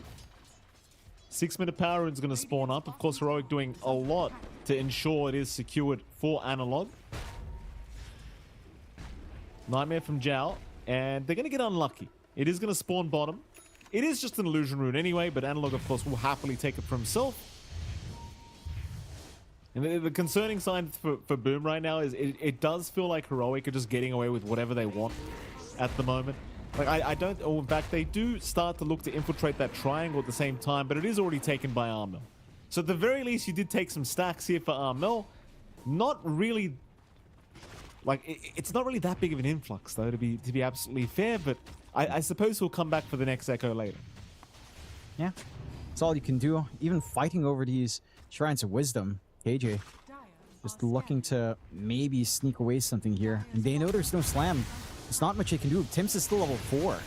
There's not a lot of presence here to fight into this. Not against Analog and Yuma. They're definitely going to have to just let it go, and they're going to try and steal with Zhao across the map. But of course, Whisper has gotten the memo to not allow this to happen. They will Nightmare up at the very least. The charge is incoming. Looks like Zhao should... Oh, he can't. He cannot. The Nightmare was taken by KJ. He'll lose out in the end. A nice attempt for Zhao. No deny either. Thank you very much for the int. Meanwhile, across the map, Tim's going to drop as well. Analog able to pick off another one. And this does feel like another game where if you are Analog, you could really just rush Blink if you want. But it seems like he's going to go for the safer route and tank up a bit with these nulls, and maybe we'll go for Blink later on. Right now, he probably just doesn't feel like he needs any of that. Nah, there's no pressure for it just yet. And they know what Boom has to do now. Boom is just going to have to sit back and farm for at least 10 minutes. Right? Like, maybe Jackie can join in on his supports. Sure, this Morphling timing into Vlad's is going to be nice. This Jackie times that very nicely. But, you know, it's Jackie against the world right now. Right? Like, you need that Blink to be up in Armel. To be fair to Armel, he's only about 700 gold off. 625, so it's not the worst time in the world here. charge out onto Armel. He does have the Fissure and Aftershock to play with. Just that they were trying to force out the Fissure, but they don't get it. Analog's going to continue applying pressure, but keep in mind he has the Misanthropy, so he can't exactly use that Edict to try and abuse the tower. Just going to have to try and use the creeps for that. But he is doing some work as he does pop the Invis now, and looks like he's going to think about heading up north and finding this Jackie Morphling. Meanwhile, bottom lane, Jabs again being caught out here down to the bottom, and he's just dead. No chance of survival. There's even mid lane KJ. He's taking attention away here, John. Look at Analog top lane. He might run into Jackie. Oh, he'll barely miss out. He doesn't see him. Or do they?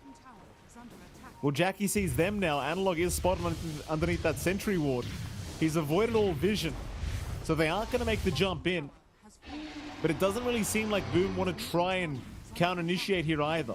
They're just going to let him walk around. And they'll leave him be. As we are going to have another microphone issue, apparently. Oh, Mike. Oh, always the microphones, huh? Yeah. It is what it is. Always the microphones. The classic Southeast Asian issues. Just don't know how to use the funny thing mics. is, you and I, we've casted like almost 3,000 games together, and I don't feel like you and I have ever had microphone issues over that many games. You know, it's just, no. We've had internet issues, you know, but microphone, no. We've been good. No, we've been very good. Save for a time when I had a really bad microphone, very, very early on in our careers, where the dogs would be heard over my mic, but that was many, many eons ago, Mikey. That was the authentic Southeast Asian cast, by the way. No, I wouldn't go as far as calling what we're doing a career, Jonathan. It's been one of those experiences. No. It's got that blink. He's managed to recover quite nicely. Good old RML. They've managed to really utilize their stacks. And again, his mid lane, he worked it really nicely. It felt like we weren't seeing the same domination from Analog in terms of at least lane control in comparison to what we just saw in the last series from RCY. But he's got his own blink coming in for Analog. He will go into that build that you were mentioning there, Mikey. So you're expecting a very aggressive Leshrac up front. I will say one thing for Boom as well. Like, this is not an easy game to be a bristleback here for Jabs. Right? Like, you've got the spear that forces you to face forward, and Ursa that just rips you to shreds no matter what. He's okay. Of course, it is a very challenging game for Jabs. He's going Blade Mail build-up, so he's going to try and be that tanky kind of frontline for his team and make them second-guess actually trying to take him down. But I still feel like Yuma's just going to pop and rage every time and just still take him down anyway. They will smoke up. They do head down bottom, seeing if they can get a surprise reveal with this blink available now on Armel. But Yuma seems to have a pretty good read that this could be happening. In fact, there is a counter rotation now coming in from Analog. Armel will know about it. Tim's, he will get jumped here by Yuma. Fissure is going to block, but they've got a nice charge coming in if they want to continue for this. It looks like they might actually commit here with Schofield, and he will. Can he get lucky with the bash? Well, it doesn't seem like he needs it anyway. And he bashes anyway. Last hit. Just the way you like it. Yeah. Just the way you'd want it to be. A little bit of a blood grenade out just to ensure, even if that walkaway was there, that you'd probably find that kill. 11-3. I will say for Boom, they've done a great job of just diverting attention to the supports. Because you haven't seen that much action come out onto Armel. They still maintain triangle control. It's costing the supports a ton to ensure this control stays within their way. But Armel is getting that ramp up he'd want. Right? Like, he's going into the Kaya. He's going to have a lot of magical damage on hand. It's taking a little bit more time for Whisper in comparison to actually play his farm game. In fact, Jabs is on equal farm with Armoras. That has been left alone for the most part up top. So, in terms of game state, this isn't the worst circumstance for the side of Boom. It feels like Heroic didn't really shut it down as hard as you'd expect them to. Like, yeah, you're still having a runaway start for Yuma and for Analog to an extent, but it is playable for Boom Esports here. Armel's in big trouble here, John. He has used his stun, gets the Echo out at the very least, stopping the charge. The arena is down though, but the speed does not connect. Here comes Jabs to try and help out, but Yuma's around the corner. I think they can take this fight, Heroic. Although it's a 5v5 engagement in the mid lane, 12 minutes in now, apparently. Both sides committing all their bodies, but no one really committing to the fight anyway. No. Maybe a bit of a squandered opportunity out from Heroic. We saw the missed spear out from Whisper as well. The arena was good, The slam was a bit desperate from Armel, but that was also enough to dissuade Heroic from coming back in. They don't quite have the full complements they'd want here for Heroic to easily take these fights. Like, yeah, you've got the blink up on Analog, but you need the blink up as well in Yuma to leverage that physical output from him jumping forward. And that's still not quite ready. And again, as you draw equal in these engagements here for Boom, you're equalizing the net worth down to just a 1k lead for Heroic. You've caught up nicely.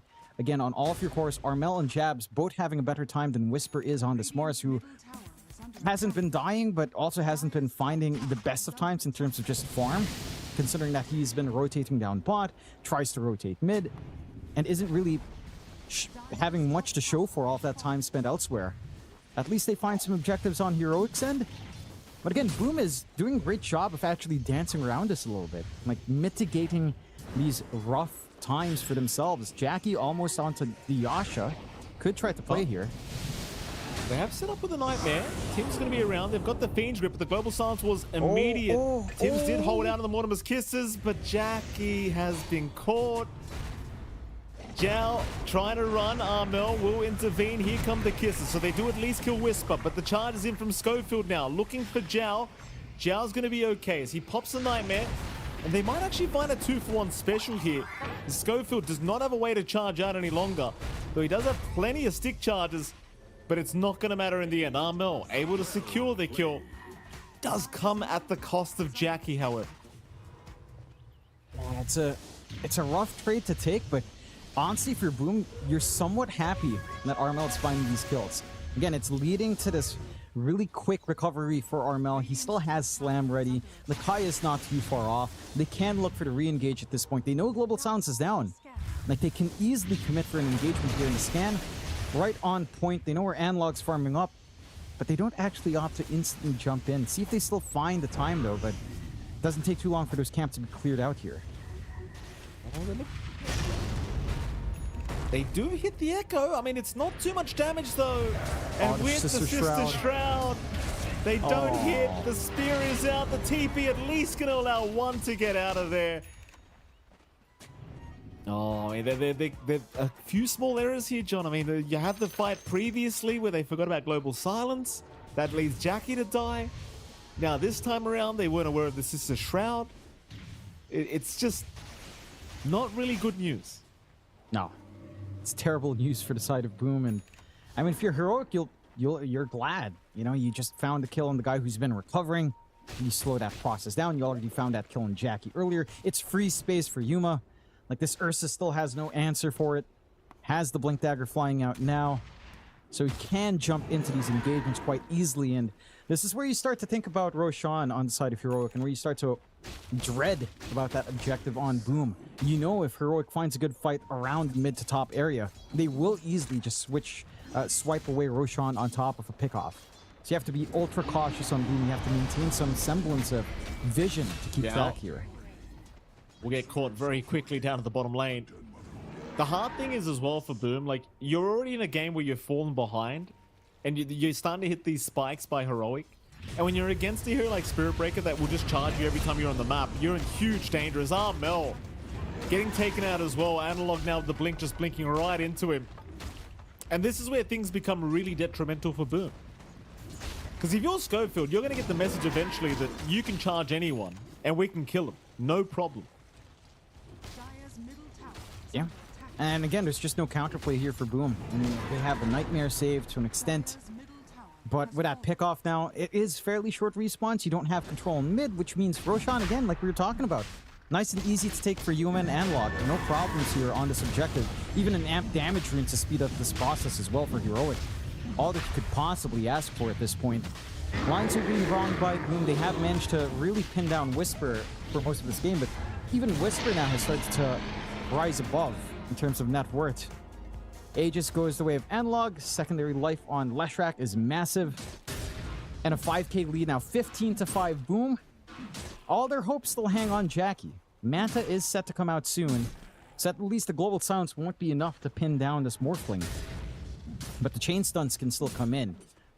And for Boom, I think, again, pain points are just how rough of a time Jabs and Armel has had. Armel's had some shining moments. He's been very good with the slams. He's got the Kaya coming in.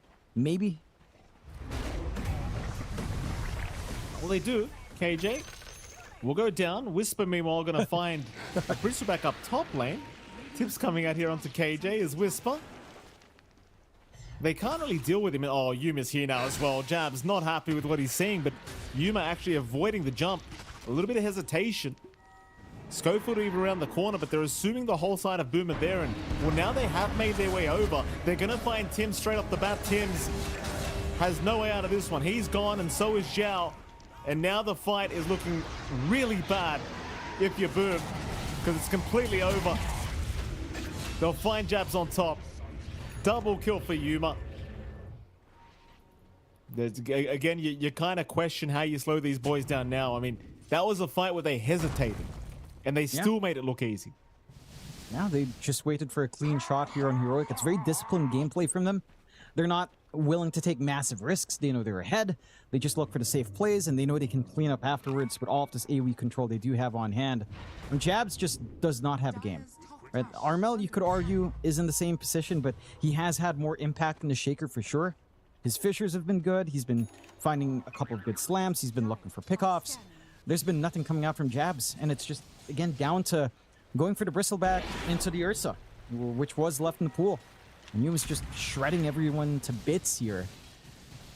For Boom, it's like you said, Mike, like the angles to take this game back are hard to see. Because let's say you get a good jump in. Let's say you manage to get a good position in your team fight. You know, you line up, you can maybe get a good grip. There's Global Silence, there's Charge to try to save, to interrupt these two spells in the grip and the kisses coming in. Top lane again? Jackie has to operate in a bit of a vacuum here. Oh, here we go. Charge is out. They will actually cancel again. They're still paying a lot of respect here to Boom. The thing is, they really don't need to, but they are playing it very safe. They will cancel the charge on Jabs and just wait for a better opportunity. Another 4-man smoke now from Boom Esports. They do hang right behind the Bristleback, hoping that they take the bait. It seems like Heroic already deciding that they are not going to aim the Bristleback first, and in fact, they want some supports if they can, and Tim's might give him the opportunity rather soon if he runs too close. Smoke about to break on Analog. He might just jump right in for this if he does see them. He will eventually. Diabolic getting popped. He will make the move in. Zhao immediately caught. Whisper meanwhile has an arena, is waiting it out, and does find two of them.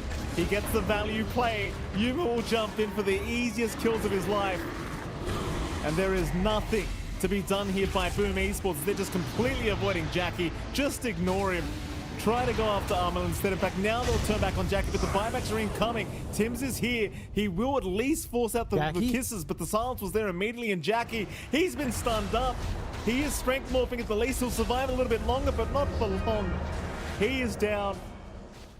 And that'll be all she wrote, I think, as Boom Esports, they're just dropping like flies. They'll get Armel out of there. But it's still just such a tough game for Boom. It is. Jackie was forced to Manta earlier. She didn't have anything to dispel that Global Silence. Great patience coming out from KJ, looking for that opportunity, canceling off the buyback of Tim's, trying to play with his kisses. And yes, you find the Aegis here on the side of Boom, but it costs you way too much. That's them taking the aggression, and I do appreciate that. They're looking for opportunities. It's just a very good read from Heroic. You know, they've been very good at reading where these smoke angles were coming in. They're good at looking for the angle back in, ensuring that these key pieces of control never show up. Free shard up now for Schofield as well. So it's at higher speed on the Charge of Darkness now. Gonna be able to just sprint across the map nice and easy. We do have some defensive items coming in, at least. I love that he's going Shadowblade as well on the Spirit Breaker. So that's the classic build, John, the pub build. You just go Shadowblade, Kaya, and then you can just delete somebody with one charge. Well, not one charge, but you take out half their HP. You know? So he's going down that route. Very annoying to play against. Yeah. And it gives him a very feasible way of just having natural break as well to deal with jabs later on. Boom, again, understanding what they have to do. They just have to try to fight in. Global Silence is down for 20. They try it with a smoke. Unfortunately, they don't really find too much. In fact, Heroic's going in with the smoke as well. Well, smoke broken, but Tim's not going to get the memo early enough. He will get stunned up here by Schofield, who's already looking for another target, and in fact, he's found Zhao. It's going to be a 2-for-1 special. Zhao will go down, Tim's will go down. And yet Schofield, he's having a very good game on this Spirit Breaker, just understanding he's just going to find more and more targets. And if you're Boom, like you are, just trying to play this game out as slowly as possible, give yourself a chance with this Morphling Shaker, but it's going to be a while. It's going to be a while till they get to that stage where they can actually fight back, I think. Yeah, I mean, you look at the game state right now. Schofield's level 13, Armel is level 13. Lowest level on the side of Boom is level 9 on Zhao. And that herd mentality is kicking in as the innate of that Spirit Breaker. But it's also just all of this aggression always panning out for the side of Heroic. You just haven't had that big comeback just yet for Boom. That big opportunity with these slams. Travels up for Armel. At least they can work the map a little bit better. They are setting their eyes down bot. Yuma is sort of on an island by himself here, but the charge is coming in. So the Shadow Blade up now as well, so it's kind of hard to know he's coming. He can actually hit a few heroes in this as well. This could be very dangerous. The charge, no, it will only land on one, but it is going to be Jabs getting caught out as Yuma. He'll jump in. Nether Strike there as well to ensure that Jabs will go down. Thankfully for Boom, they did not line up for that charge that was incoming. But there is another charge ready to go now. He just needs a bit of vision. They're going to find Zhao. Schofield not going to be able to... Oh, does he find somebody else? No. They will see Tim's, but it won't matter. Tim's will be able to TP away. I mean, what can you do in Boom? You really can't do too much about this hit and run. Now you have to contend with the Ags up on Yuma as well, having that enrage every single time, even if you catch him out. You don't have that burst window you can rely on any longer to kill off this Ursa. Like, you have to look elsewhere. At this point, if Boom can just find the supports once more, find KJ, find Schofield somehow, and you're happy, it's easier to probably just bet on finding the silencer of King Jungle, so good old KJ. Issue is he hangs so far back. Your initiation is somewhat there. I mean, you've got the blink on Armel, you've got Jackie who's mobile, who is also going into a BKB now. Maybe at that point you start to feel a little bit more confident, but at 17k behind, it's getting harder and harder to see the openings. Yeah, and there goes, there goes Armel. Armel to go down very, very quickly. Yuma's just having the freest game of his life here on the Ursa, and of course he loves this hero. He knows like the back of his hand, and again, he hasn't even died. He's 12-0-6 right now on this Ursa. You know, it just looks really uncontestable right now. If you are Boom, sure, you've got those high ground defenses you can make big plays on with these echoes and everything else, but it's a matter of whether the Heroic are going to give you these opportunities. It's not like last game where you have a Darkseer who can back them in. You don't really have that big setup. No. I mean, it feels like the Shaker has to set up for everyone else. Honestly, you want to set up for the grip, you want to set up for the kisses somehow. The follow through just doesn't feel amazing until Jackie's like fully set. The BKB's a start for this Morphling, but the butterfly is really where things maybe start to improve if you can get to that point. Just a long road as they jump in Illusion instead of the real Jackie. Very fortunate for Jackie. He gets to run. Schofield has the line too. It's a good voice line. It's a really good voice line. Oh, goodness. Yeah. It might be the voice line of TI, John, as much as you wanted yours to be. You know? This might be the one. Chupluk's got your number again, like John. And he does. What can you do? It is, well, it is a good line. You could be me, John. Look on the bright side. You know, I haven't heard my voice line yet. Jackie. Whisper. Well, you could be Jackie as well, John. Oh! There's a slam, but it's not going to make the difference. Arena down. Whisper, he'll find a few more. And this is not looking great, even with the spear miss. It's just not going to make too much of a difference as here comes Analog. Armel down. Tim's is down. Jab's trying to run. Will at least make it for now, but they're just continuing to just find more, or at least look for more. But no, it's onto the tier 3 tower. No need to chase any more kills. No, and I don't know what to say. I think it's just been a rough game for Boom, right? Like Heroics on point with her aggression, or It feels like they can jump literally any hero and not care who they open up on. That's a very beautiful flank coming out from Whisper as well in the south, going through that little riverside and getting that arena in the backline while the chaos was unfolding up front for Jackie, cutting off any sort of reinforcement for him, cutting off the saves that they desperately need here on the side of Boom. And for Heroic now, I mean, they have options. Roshan is beginning. Doesn't take too long for Yuma to again get this done by himself. And they'll just find that one for free. They're holding their position in triangle, but not for long. Boom. I mean, they can't make it into that area quick enough. It's just going to be another Aegis handed away. Roche Banner handed away as well. And for Jackie, he really needs his BKB. And the question is, will he have the damage with the BKB up without that butterfly? We'll have to see if he can kind of work some magic out with that debuff immunity up. We might find out very soon, John. Yuma, he will jump in, misses out on Jabs. Jabs will move back in as well. Nice Fisher block out from Armel onto Schofield. Get some D wards on the high ground, so vision now lacking for Boom. And instead, it seems like Heroic, they'll just take the easier route and go for the mid-tier 2 tower. Force Boom to try to come to you. And they won't. They'll just hang it by the Dire Triangle for now and watch the tier 2 tower go down as there's really no options for. They're just kind of stuck. Here we go again. Yuma's going to jump in. Vision is back down on that cliff once again here for the side of Boom. They wouldn't mind fighting in this area. In the end, it's just not going to come. Yuma, though, does get jumped. Nightmare is out.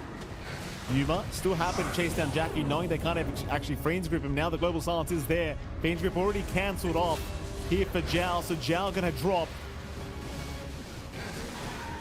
Again, it's just, what are you waiting for? Like, you're waiting for an Echo Slam opportunity, I think, for Armel.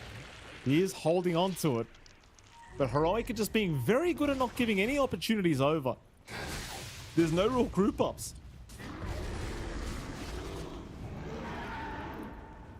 No? I mean, again, they're trying on Boom. I appreciate the reward. I appreciate the fact that they're kind of trying to run forward, but even with this opportunity, with both Arena and Global Silence down, they still can't find him. Right? Like, it's just Heroic. Their spacing is so smart. They know when to disengage and re-engage. They're playing to their advantage quite strongly here. There's really no contesting them at this point. Full Abyssal up for Yuma as well, so if he does get on top of Jackie once more, he is just good as dead. We'll see another smoke from Boom. This has to pan out somehow. We gotta try something. They'll head through the top lane. Yuma just towards the south of them, but I don't think he'd be a very contestable target. So they are running into Schofield.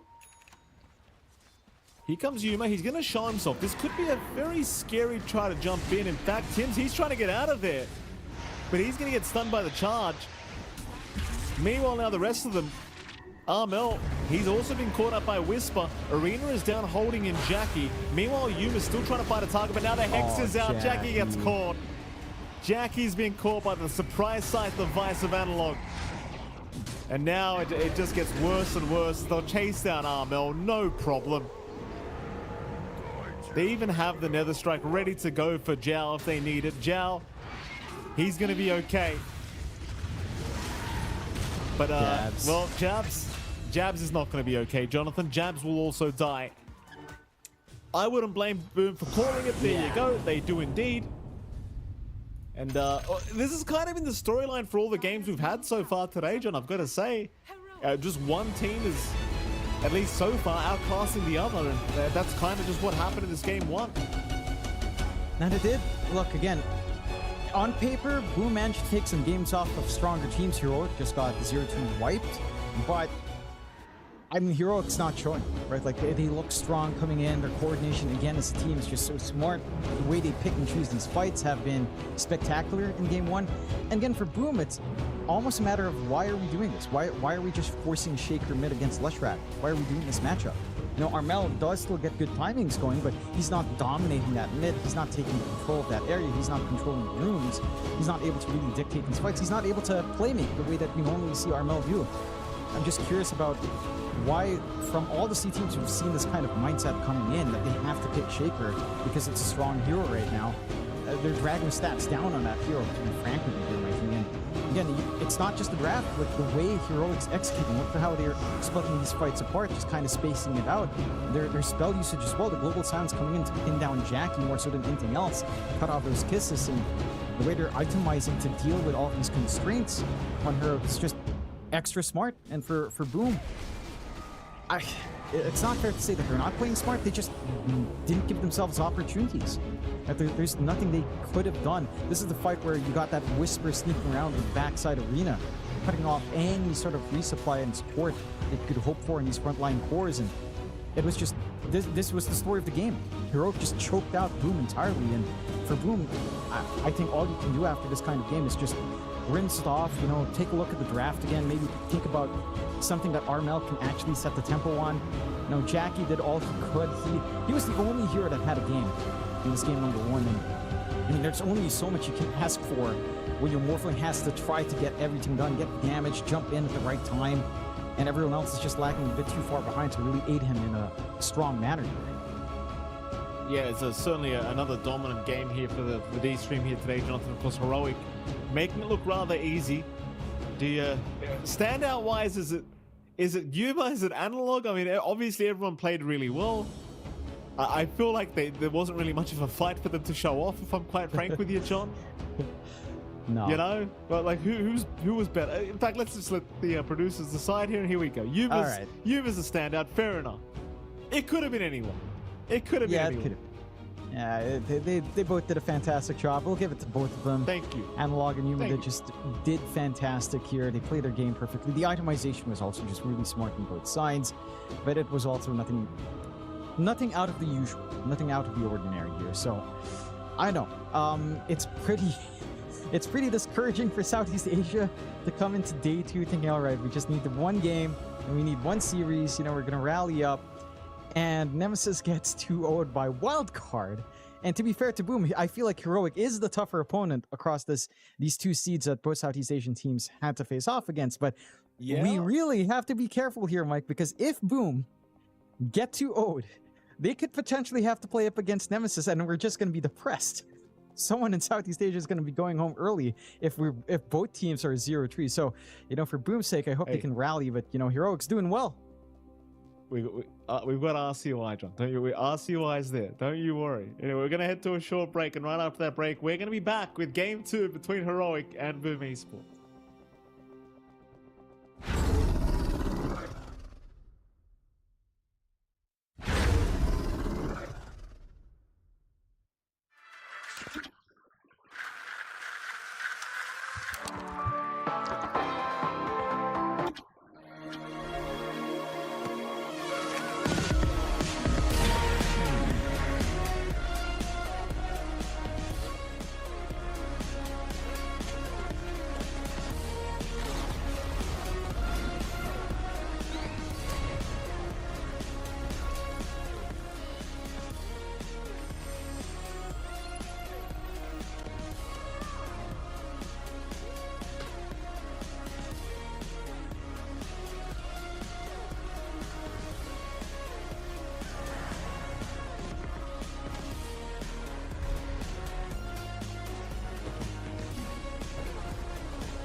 I'm here with Armel from Boom. Armel, welcome. It's your 4th international. How's it feel to be back? I'm just very happy. I didn't actually thought that I can come back again. So yeah. Do you mean that like full stop as in you thought like you were done, or do you mean just this year specifically?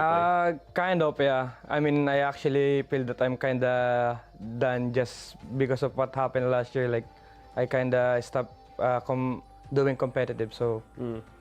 There's a pretty good reason for that though, right? You became a father, right? Yes. Congratulations. Yeah. I mean, how's that been? I mean, it's just really been wonderful.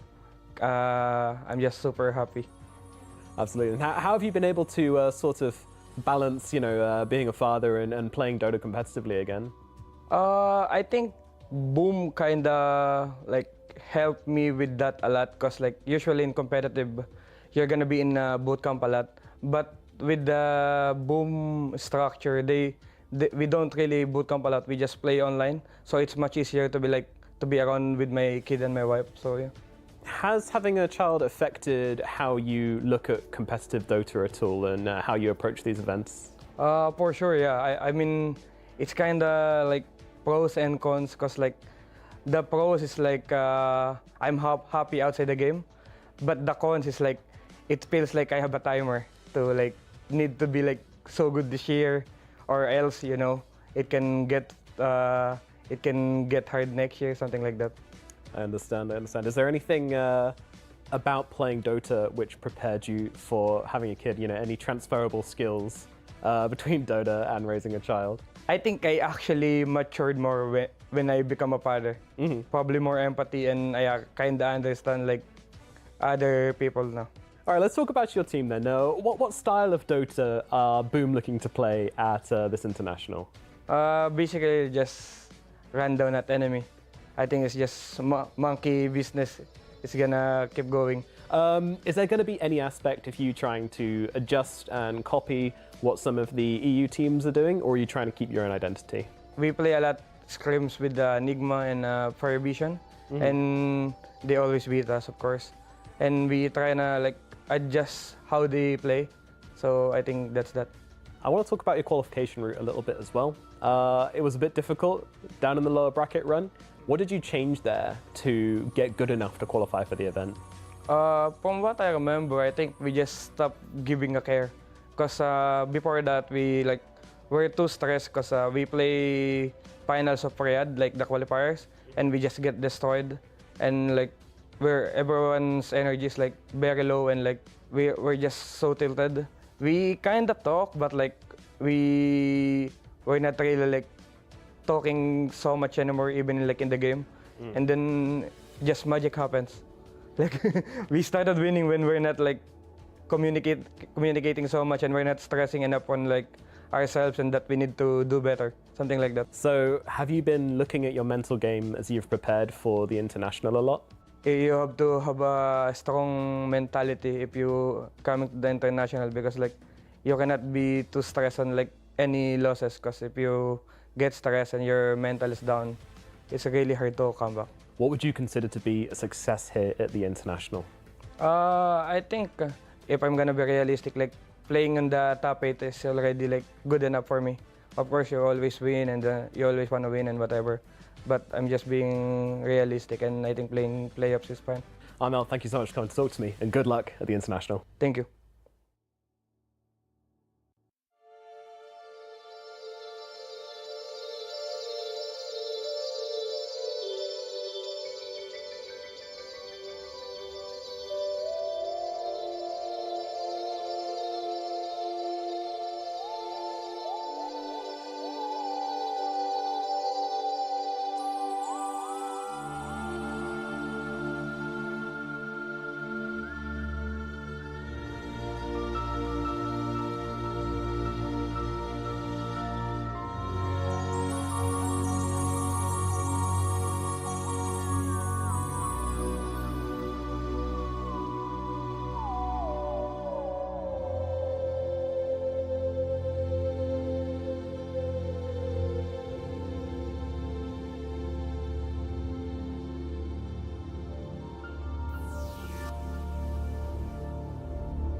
Welcome back, ladies and gentlemen. We are back here on the road to the international playoffs, of course, and it is MLP Dota and John Expired. Jonathan, we're in Heroic versus Boom Esports game number 2.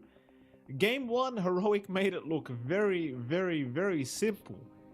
Game 2, is there any particular changes you'd like to see made from Boom Esports' end to try and give us a shot at Game 3 today? I think they need to work on, again, stronger lanes. I think Armel really needs something that he can play make with. The Shaker is a fine idea, but we've seen the Shaker versus Leshrac matchup just not feel amazing. Even if you can get a decent lane out of it, it just you're really not stopping that Leshrac anytime soon. And Analog showed us just how much that Lesh can do. I think Heroic is a very interesting one to go up against as well because of this hit and run strat they were doing. They were just so willing to get aggressive. This Spirit Breaker pickup just did wonders for them as well, in terms of enabling all of this aggression. So I think you have to be able to match that on the side of Boom. You have to be able to either have something extra defensive that can always pull back and still secure farm somehow, like still have a security in your map, defend these tier 1s to have safe farm spots, or get something that's ultra aggressive that can match that pace, that is willing to TP 5 people in to stop a gank and just kind of steamroll over that. It's either or in the philosophy. We'll have to see. I think there's some ideas here that Boom haven't pulled out. You know, we were talking about in the qualifiers, some of these John Uel picks that were really tanky. That could be one way. You know, give Zhao something that he just can't die on, or if he dies to it, it's like, it takes him like 5 heroes rotating to a tier 1 to kill him off. Right? Like his Undying, his DP support, which isn't as meta to be fair, but these are things that they found a lot of success with in the Road to TI qualifiers, and that can still pan out if they are allowed to pick it up. So we'll see what kind of draft adjustments are made by Boom, because again, you think about the stakes, these teams are both 0-2. We already have Nemesis going 0-3. If Boom gets 0-3'd as well, there's a good chance that they're going to have to play against each other with their lives on the line. You're only allowed 4 losses overall here in the Road to TI playoffs before you're gone. And we would rather not, I think most people, most of the Southeast Asian fans would rather not have a Southeast Asian team having to eliminate another Southeast Asian team. So we'll see if they can do it here on Boom. Heroic just look ultra strong in that game 1, but we've seen Boom rally before. We've seen this in their qualifier story. They start game 1 shaky, game 2, game 3 starts to look a little bit better. Maybe the same thing happens here if they can gather that energy back. See the bans coming out. The Marcy, NP, Naga, Beastmaster being banned out once more by Boom. Heroic, again, banning out the Pugnut, Disruptor, and Lycan. And once again, starting with Silencer. One of the most annoying heroes in the game, showing up in TI once more. Very anti-fun. You got the taste of it last time around on the side of Boom. You're not allowed to channel anything, at the very least this time around. And they should know to not pick anything that requires channeling. So no Bane, no Snapfire, even to an extent, as Kisses just gets cancelled out. They can kind of plan around in how to deal with a Silencer here. That they certainly can. Heroic, no qualms with just taking the Silencer again for themselves. We'll see what Boom Esports, though, want to try and capitalize on with their first pick. Of course, last draft round, you did see the Shaker pick up as the priority, which, I mean, I feel like we're going to see a lot of teams doing, but certainly the counters for the mid-Shaker are there and can make things a little bit complicated if you aren't willing to flex the hero into, say, an off-lane role or a support role even.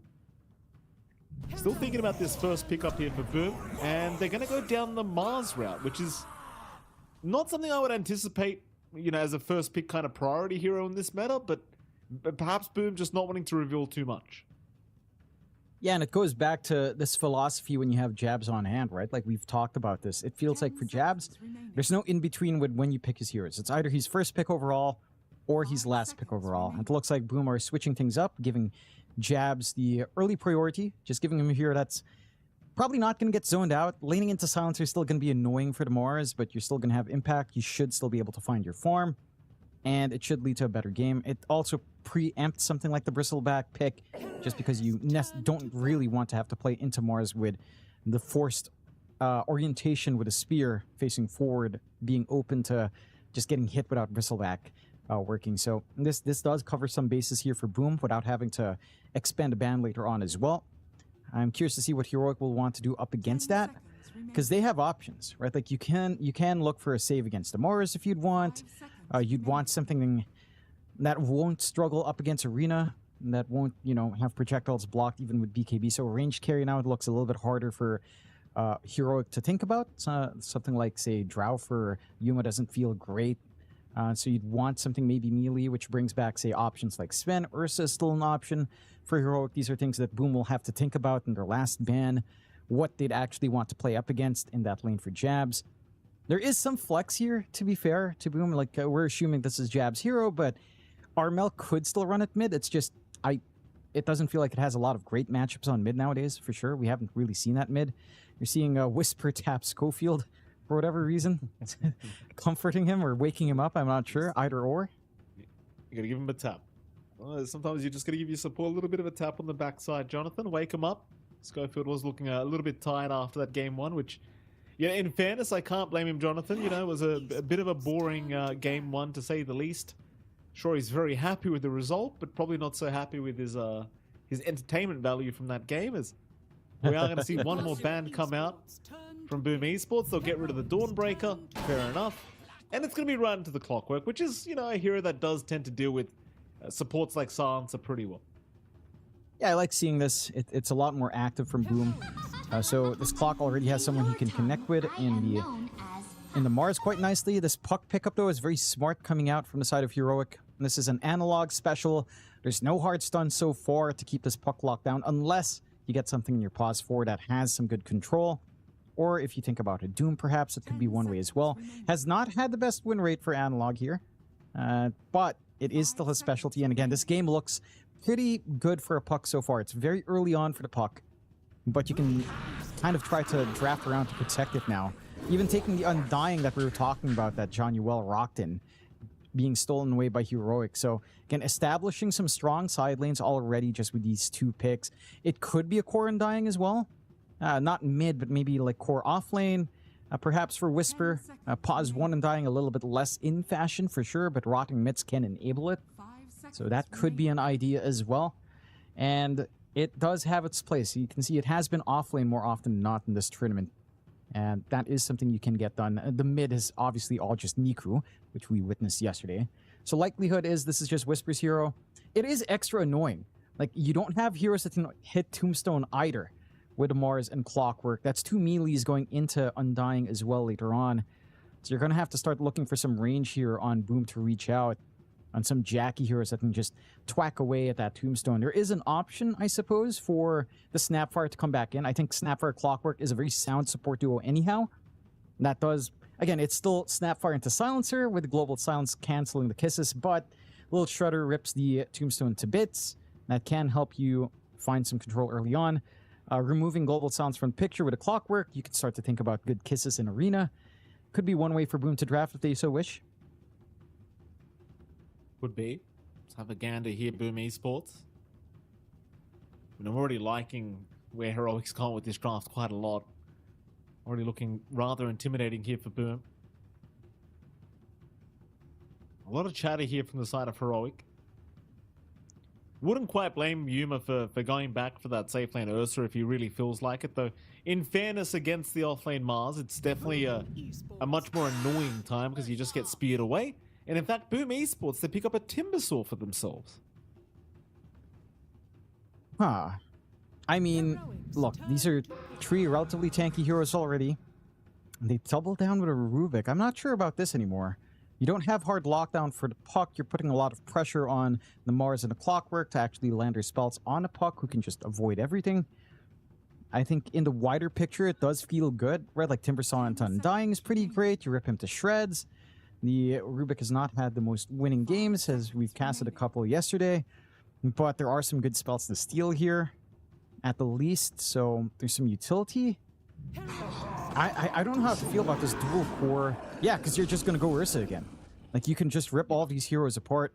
You don't care for Arena, you get BKB, you rip all of them apart. And maybe it's going to be awkward if you're expecting Ursa into Timbersaw lane. I'm thinking now it's an Armel Tim mid and just Jab sticking to that Mars, which, you know, it's probably the way to go. And you still don't mind that as an Ursa as well. It's a better matchup, in fact, overall compared to Timb. So, I don't know. I feel like Boom is drafting fine. I'm curious what they want for Jackie now, right? Like, I feel like the circumstances haven't changed too much. The Timbersaw lane should be slightly better than the Shaker lane last time around up against the puck, but it should still be very favorable, of course, for Analog overall. In fact, this is looking like a perfect puck game because, again, that lack of control is an issue. I don't know how you stop Analog if he's popping off. Or let's say Analog gets a good start, he gets like a quick ult, maybe he starts to think about, you know, the Witchblade very fast, and then he starts to scale up. Let's say, I don't know how you stop that. You don't have the control.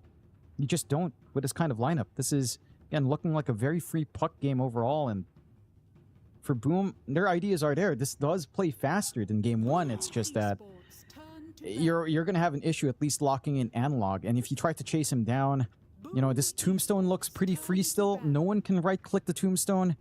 And that is a concern as well. They are banning out the supports now because they are expecting just Undying Core offlane, so maybe a 5 to come in. I don't know. Like, I get the ideas in Boom. I feel much more comfortable with what Heroic has for these first 4 picks. I do too, Jonathan. I do too. This Undying in general is just going to be the biggest headache. I mean, you kind of already just went over it. You haven't got anyone to hit the Tombstone. Decay value is going to be massive this game. It's certainly going to be, I think, an annoying style of game for Boom. If they can't find some answers here, as they will ban out the Batrider Snap. Heroic. 5 seconds remaining. Looking for one final ban, and of course it is going to be position 1 for Jackie. They'll get rid of the TB. Boom Esports. And they'll go ahead and pick themselves up a Pangolier. Okay. I mean, I suppose Jackie could run it back with the Morphling if he wants to. You do have an Undying you're up against, so it does have some nice value. But last game around, it just felt like they had his number anyway. I would say you go all in on Boom. Just pick something like Razor. Something that can just chase down, sure, into the Pangolier lane. You're not going to static link much, but when you go down to the Ursa, you can static link him. There's enough control for 1 to ensure you get a good static link duration. It's a ranged hero that can somewhat hit Tombstone, not amazingly so, but can take care of it from afar. The Weaver is the answer instead. Another range hitter that can take care of that. The lockdown from Heroic is also somewhat lacking, to be fair. So this should be a relatively free time for Jackie to weave in and out. But I will say I like Heroic's draft more still. I think this is concerning. You don't have an easy way to stop Whisper. Mind you, you do have good spells to steal here on the Rubik, which I'm assuming is going to be for Tim's. You have a lot of great spells to steal away here, actually, but I just like the aggression Heroic brings out. And I have a lot of trust in the Analog puck. Like, again, the win rate's been bad.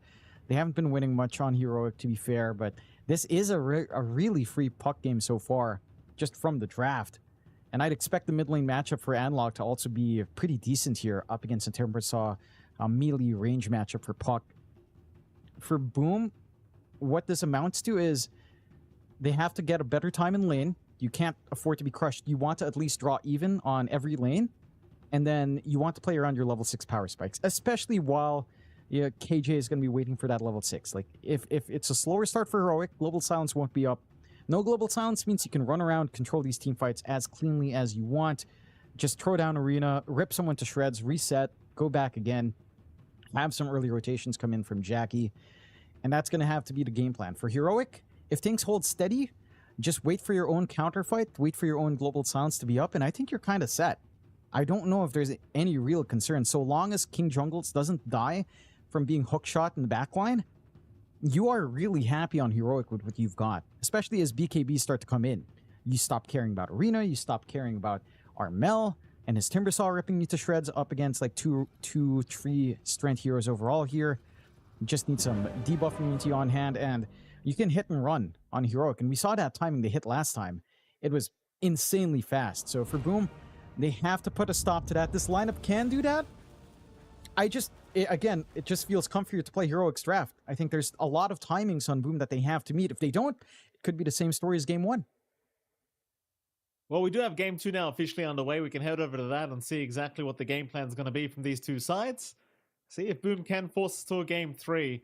I'll tell you what, it just doesn't... the Weaver last pick, it just still doesn't feel like a free Weaver game. And I know you've already kind of gone over this, but you got Dream Core to worry about, you've got Global Silence, you've got Rolling Thunder. And on top of that, you know, at some stage you're going to have a Basher up, you know, on this Ursa. It'd be a real shame if there was no Filipinos left, John, for people to spam these voice lines too. No. It'd be sad. Yeah. You know, It would be very sad. It's not going to be the same if there's literally no SCA teams and they're still spamming the voice line throughout TI. You know? Yeah, the only Philippines one makes no sense. Filipinos on panda. Smoke on smoke again. Uh-oh. Yeah. Cogs will block the way, though. Heroic will just farm the Cogs while they're there. Fair enough. Bit of extra gold while they're at it. And no first blood to be had yet. But of course, if you are Heroic, you've got an Undying. You want to fight level 1. You know how strong you are. KJ, maybe getting a little bit too excited. Trying to bait them in, perhaps. We've got Zhao moving up as well. Drops the Cogs. Trying to be a bit of a nuisance. Overall, the bounty runes look like it's going to be a 2-for-2 trade in the end anyway. Jackie gives the compliment over. As Analog did have... someone had faster hands. I believe it was Analog. Yeah. They end up with a 3-for-1 instead. I'm going to be happy again with a setup coming in from Heroic.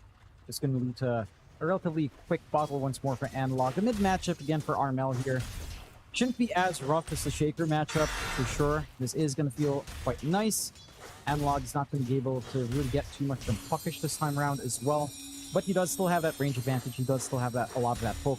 I do like the curveball coming in as well. More damage throwing out with that illusory orb.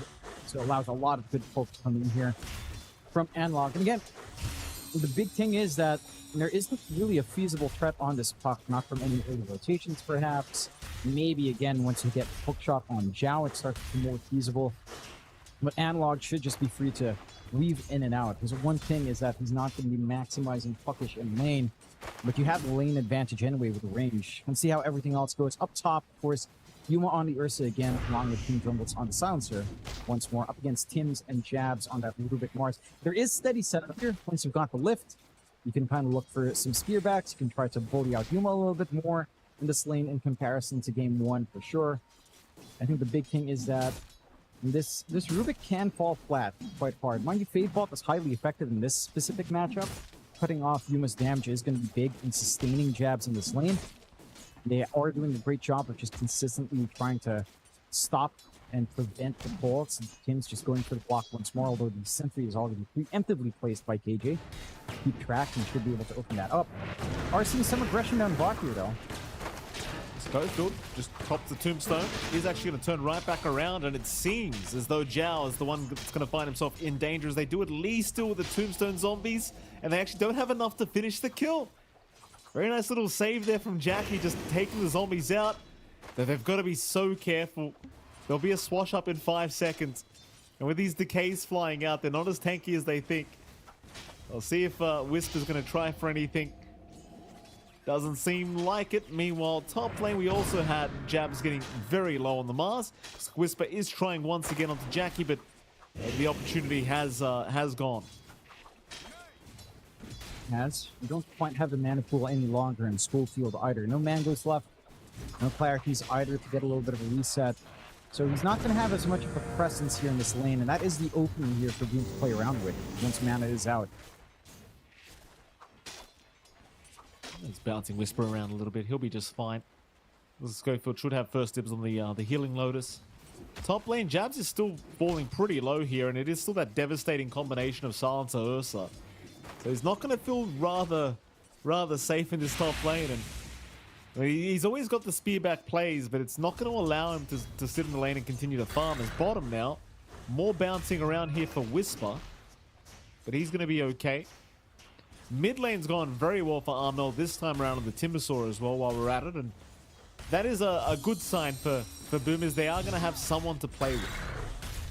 Yeah, I mean, again, for the puck, you do have the advantage, but in terms of clearing the creeps, it is really easy for Armel. Just whirling that right click, you're tanky enough with a value pointing reactive to not care too much about Analog's output, and there's no real threat of being nuked down in lane anyhow. There's not too much the puck can do to hold back from that. At least rune control should still be in favor of Analog, but Armel does have the value point in the chain. There are a couple of strategic trees you can use to just kind of try to weave in. Maybe steal a rune or two later on at the 6-minute mark. A little bit more poking and prodding up top still going on. Indeed it is. This time Tim's the target, but Tim's going to be okay. No first blood drawn yet this game too. A lot of close calls, but nothing quite yet. As Jackie now being chased down by Whisper. He's out of mana. Top lane, they will try for the Ursa, but Yuma, he's way too tanky at the moment. At the very least, you do buy a bit of space for Jabs. It's now bottom lane. They do jump in again onto Schofield, and this time, Jackie able to secure the kill before he can get anything used up like that tombstone.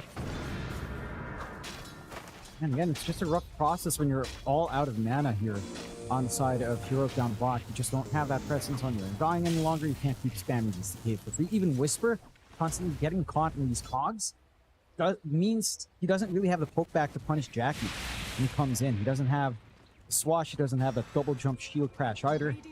So it is starting to open up the lane a little bit more. It's okay. Whisper doesn't bother going for the swashbuckle attempt. A close call here down the bottom lane. Now being ultra annoying with these cogs. Here comes Schofield once again, and well, that should force them away just a little bit, but it seems like Boom, safe lane going relatively well thus far. Speaking of safe lanes, though, of course, Yuma is still top of the CS board here on the Ursa. So it's a bit of a repeat of what was happening last game, except this time around he's not finding an infinite amount of kills here in the lane, and I guess that's another bonus for Boom in some senses that you're not feeding kills to Yuma this game. Yeah, it goes back to what we were talking about in the draft, right? Like, Boom, what they have to find in this game is, at the very least, equal lanes, and it is equal across the board, save for Jabs, who's been struggling a little bit more. Somewhat to be expected on that Mars, but again, big difference is he's not feeding kills away either. Well, they're diving. That is Jabs. As I said, they weren't feeding kills. They do dive Jabs, but looks like they don't have enough. The rotation from Jar to ensure that they can't find any kind of kill here.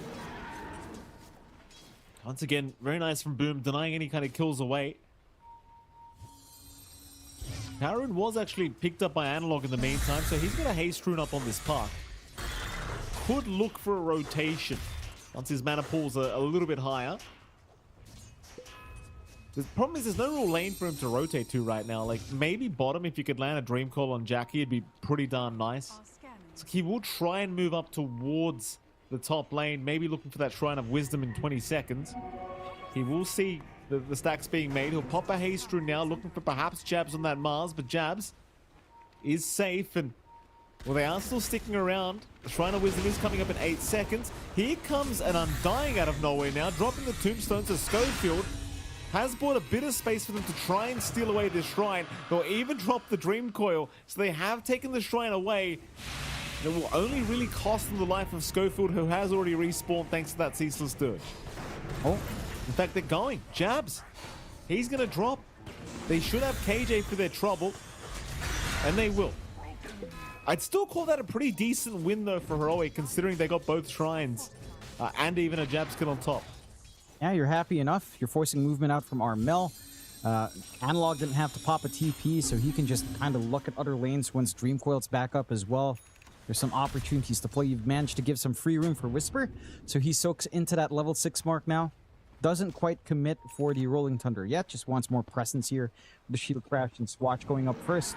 Same thing for Jackie, though. Safety net is up, and honestly, this Weaver is getting a lot out of this free lane. Already has the Falcon Blade, going straight to the Deso, wants that early aggression in this game in comparison to the farm-heavy Morphling last time. It's only a bit of a difference maker as they do fight over these runes a bit. Bit of a dangerous spot there for Analog, but no lift up from Tim's in time.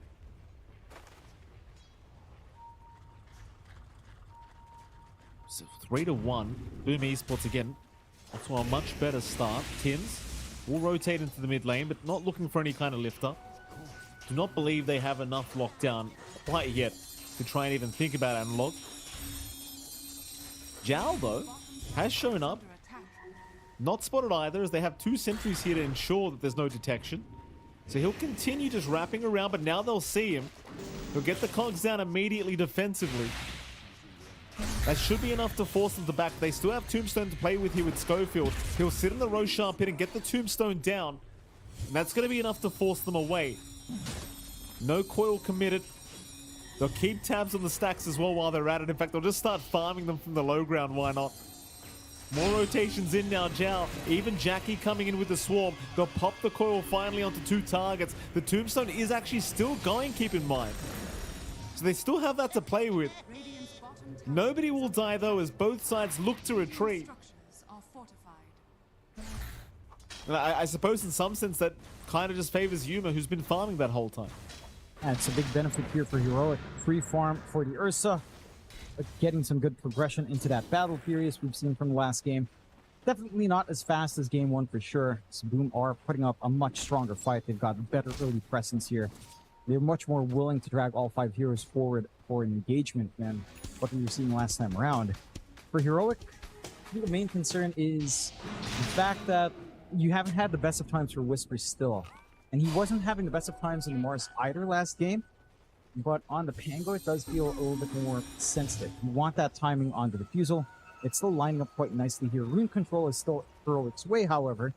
They'll have another power rune for Analog. The illusion rune coming in. It'll be harder to pin them down. And they still have their own stacks anyhow. So equal in terms of just finding this free farm in the triangle for both sides. Analog's going to be enjoying this into his build-up of the Witchblade. Maybe a freebie if Zhao's not careful.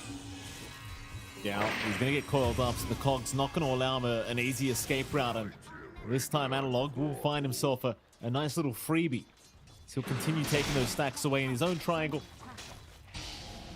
Much slower game, I might add, than game 1 was.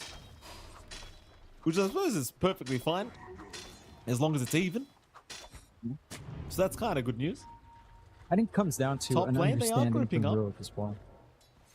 It's a little bit harder for them to play hard and fast. Yumi's going to show himself, but like he is hesitant. Armel's going to show up now, chain forward. They've got the lift up to start. He's got the enrage though, so it makes it rather hard to actually kill him. He'll drop the arena eventually here with Jazz, but he's got no mana. No, he didn't even have the spear available. Didn't even have it. It was on cooldown. There it is now. It will land, but can he get within range for a God's Rebuke? I don't know if he can. He does eventually, but it's no damage being dealt. Jackie can't finish the job either. So Jabs being chased, trying to play on the edge, will try for a TP attempt and should make it. Jackie will do the same, but they're going to chase him down now, knowing he's been silenced up. Hook shot in. Zhao's going to try and save and jump in onto Schofield, at least finding some kind of a target. As Armel picks up his 3rd kill of the game. Moving on to the silencer, it could be a 4th, and it will be. Armel now dominating. Yeah, and this is what we're looking for from game 1, right? Like Armel having a playmaking hero, something that can dance around a map. This Timbersaw is providing him some really good avenues of aggression overall on the side of Boom. And it's paying off. Top net worth right now for Armel, going straight into the Lotus Orb to have a self-dispel and more durability coming in. We're seeing just how much damage this Tim can do up against these strength heroes as well. It's not a very comfy game for Heroic to try to clump up, trying to play around this Undying and Pangolier and Ursa. Just have to show so much respect for that output right now. At this point for Boom. For Heroic, I think a couple of things need to come in. You need level 6 to be up on KJ. You need that global silence to be up. And the Diffusal on Whisper has to get finished up as well.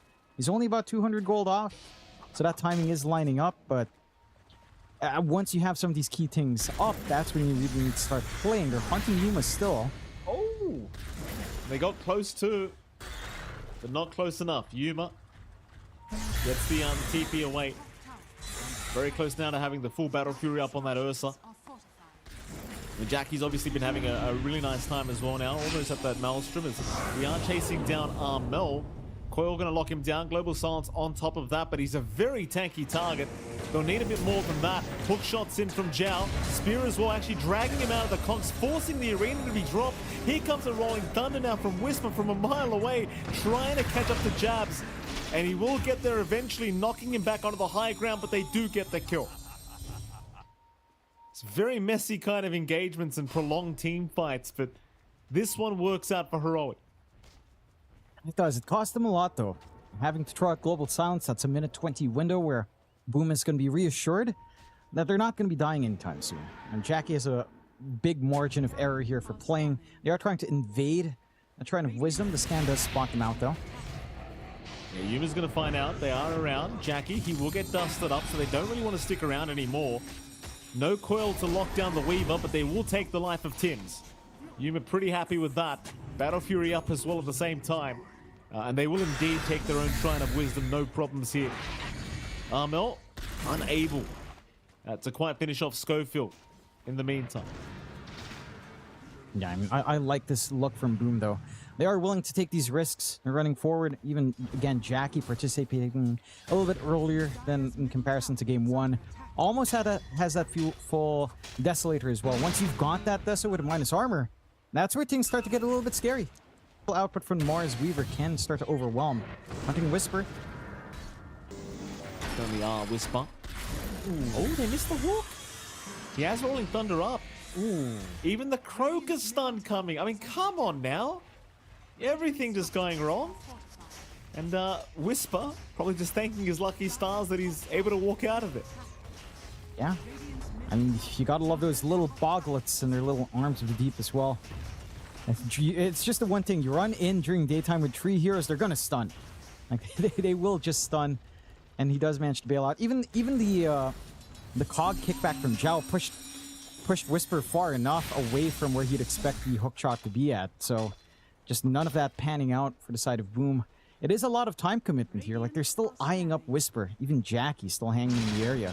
Could still be a feasible kill, but he does have a roll ready. He does. They're moving in. Whisper, he's out of mana now, so he doesn't have that roll any longer. And in fact, without it, he will stick charge up, but he can't get it off. Quick pick up here for Jackie. That'll allow him to pick up the full Desolator now, and well, that's happy days for the side of Boom Esports. And for Heroic, I mean, they are still just waiting on Yuma at the very least. I think once the blink is up, you will start to see Yuma getting involved. And it's going to line up with double blink. Analog's not too far off, around the same pace as Yuma is. Maybe, okay, a little bit further away, but not too far away. And once you get that double connection going, it starts to get a little bit scary. Heck, the triple blinks is where things get really interesting for Heroic, tying in with this global silence. They can dictate how to take every single one of these engagements. Their one issue is going to be Jackie. At the least, when Jackie did get that kill up top, his Desolator was still being delivered out, so he doesn't have an early charge to play with. Every single point of plus damage for the Weavers feels massive at this point in the game. We'll have to see, though, if Heroic can start to reel some control back. Boom are the aggressors. Like, they're even clumping around bot. They get a good scan to spot out Yuma, but this could be the harder target to pin down here. Yuma's certainly not proving to be very easy.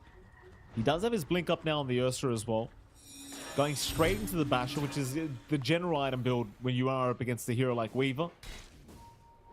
Certainly can make life very hard for Jackie if he does get unlucky. He gets stunned immediately.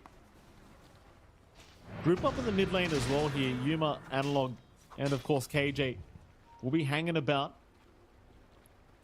So Boom, they find nothing for their smoke, sadly. Yuma's waiting for the blink reveal here in the mid lane, hoping somebody will show. Could just make the jump on Zhao. He will go for a quick D-ward, but Yuma's already left the building. Doesn't see the opportunity. He's not going to waste his time sticking around. Radiant's top tower is under attack. 7-4. Very slight net worth lead Heroic's way, but still very, very close. And with a slow game like this, you never know when things pop off. In fact, it might be right now, John. 5-man smoke. If they win this fight, it leads to Roshan immediately as Tims, he will break the smoke. They are still going to run into Zhao though, and in fact, they found Jabs to boot. That's the much bigger target that they really want. And Jabs, he is just perma-stunned by Whisper.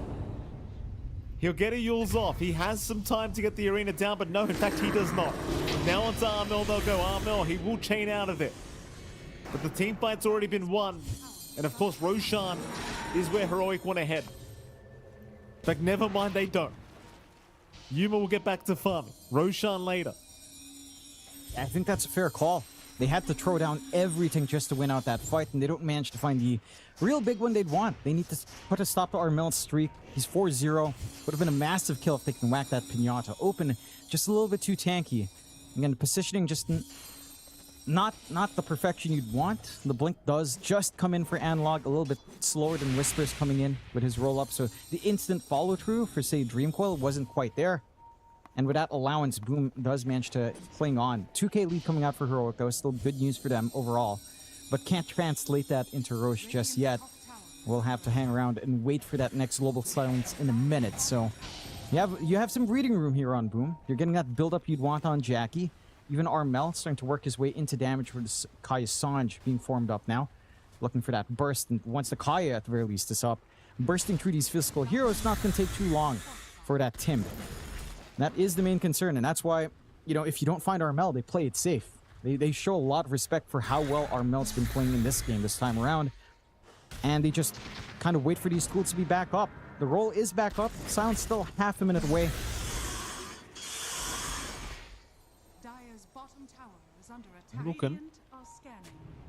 Jabs. Runs into the Watcher. Wants to take it. Zhao's thinking about going in, and will go ahead and take it himself. Still some hesitation from Heroic. Still respecting Boom. Here we go. Hookshot is there. They found Whisper with that. Into the spear as well. It'd be lovely if they could burst him down. But the Tombstone! The Tombstone's gonna save him! They had the shards up on Schofield. Oh, Whisper will survive just by a hair. And now the fight's horrible for Boom Esports. They're going to lose Zhao straight off the bat. They'll keep going. Whisper, he'll pop the Rolling Thunder now. Tim's will steal it away, but he's been stunned up immediately. They just want to burst down the Rubik. But he will make it out as the chase continues now. Armel, he'll find Schofield. Schofield will immediately respawn, of course, as the chase is now on for Yuma. So Boom, still finding a support trade for their trouble. Whisper, he was not confident moving back in with that low HP pool. They got proper target they'd want here on Boom. Cutting off that Rolling Thunder, that's most of your team fight control outside of Coil. Just taken away instantly. Schofield's been sitting on the shard since around 17 minutes. Finally has some action there, but it would have been much worse, of course, if you lost the Pango. Still, you get access to the free Tormentor. Free shard for Zhao is massive with the jetpack. Roche is being taken away, though, by Heroic while Tormentor was taken. Boom isn't too far away. They've still got the hook shot ready here on Zhao if he wants to be a hero. They're going to keep tabs. Yeah, it's definitely worth him trying on the clockwork, I'd say. Just this Roshan feels very important for either team. Maybe a bit more so for Heroic, because they're arguably the weaker team right now. Up until at least the Basher BKB on Yuma. I think once the Basher's up, you're in a bit of danger as Boom. Once the BKB's up, it's a serious problem. Because in Armel, he's just nowhere near as scary. They will move into that dire triangle, and in fact, they might start Roshan themselves now, Boom. Why not? You've got the Deso, you've got the Swarm. They can make short work of it. And it doesn't really seem like Heroic have got a good read that this could be happening. In fact, even if they do, it's too late. And they don't have a read. They're drawing lines out towards the other side of the Radiant jungle. Yeah. It's a massive win, Boom. And they get even blessed with the amp damage up top as well. Gaben's blessing coming out here. So they've got a big window of opportunity. So lots of safety nets for Jackie to just play forward. Even Jackie as well, just going straight for the BKB afterwards. I know, Heroic not able to capitalize and translate some of these wins as much as you'd expect considering game one. Boom looks like they've also woken up just a bit. Armel having, again, this playmaking potential with the Timbersaw has done a lot of work. 5-0 still, no deaths on this Tim. Heroic, it's kind of boiling down now to wait for the BKB Basher, right? In fact, it's a BKB first for Yuma. Not opting for the Basher. Wants that immunity, wants to be able to stand up front and not care about Armel, which I think is the fair call. You're also starting to work yourself into more damage for Analog. That full Parasma is starting to come out now, just lacking that mystic staff now. And again, you start to get more options to rip through these high armor targets once that's up. You just need more time. You're playing into Aegis now. You can kind of just sit back. Don't surrender too much room. I think the big thing is having to hold on to these tier 2s or forcing opposite side tier 2s here if you could on Heroic is going to be key. So long as Boom doesn't find too many objectives off of this Aegis, you're still in a somewhat happy spot on Heroic. Although Boom, again, they're ramping up that pressure, just constantly smoking out, constantly on the hunt. They know they've got to start to choke out Heroic a little bit more in here.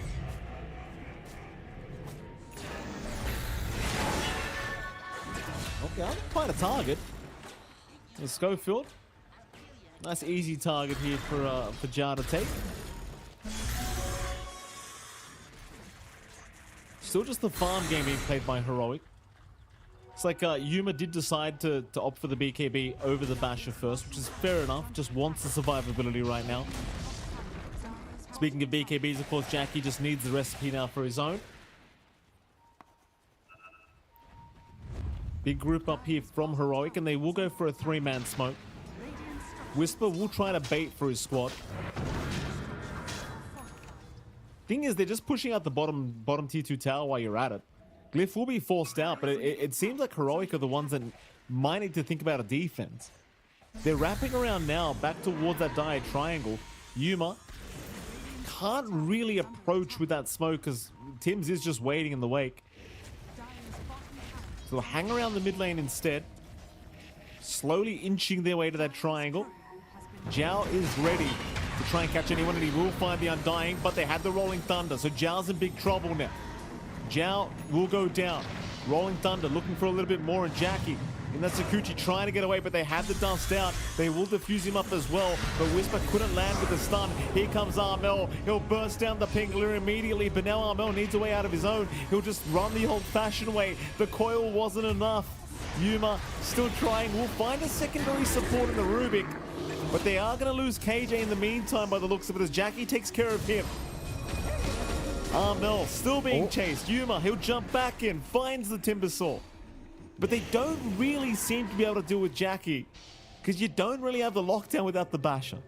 It's still a bit of a win, though, I dare say, for the side of Heroic, especially considering you are fighting into the ages of this Weaver. Yeah, I think, again, you're very happy with how that set of events unfolded. It's a bit of a deep chase out from Whisper, acting as bait, not having his team jump in on the tail end of that roll. Very quick disengage from Boom as well, mitigates those losses from that jump in the triangle onto Zhao. But now you have the solutions. You know, Basher's finally up on Yuma, and it's going to be into that straight Abyssal next if you can find space to farm it up. Aegis, only a minute left on Jackie, which is very marginal window now to try to play this aggression onto the tier 2. They're going to have some spells off Kuchen, like Coil's only a few seconds away now.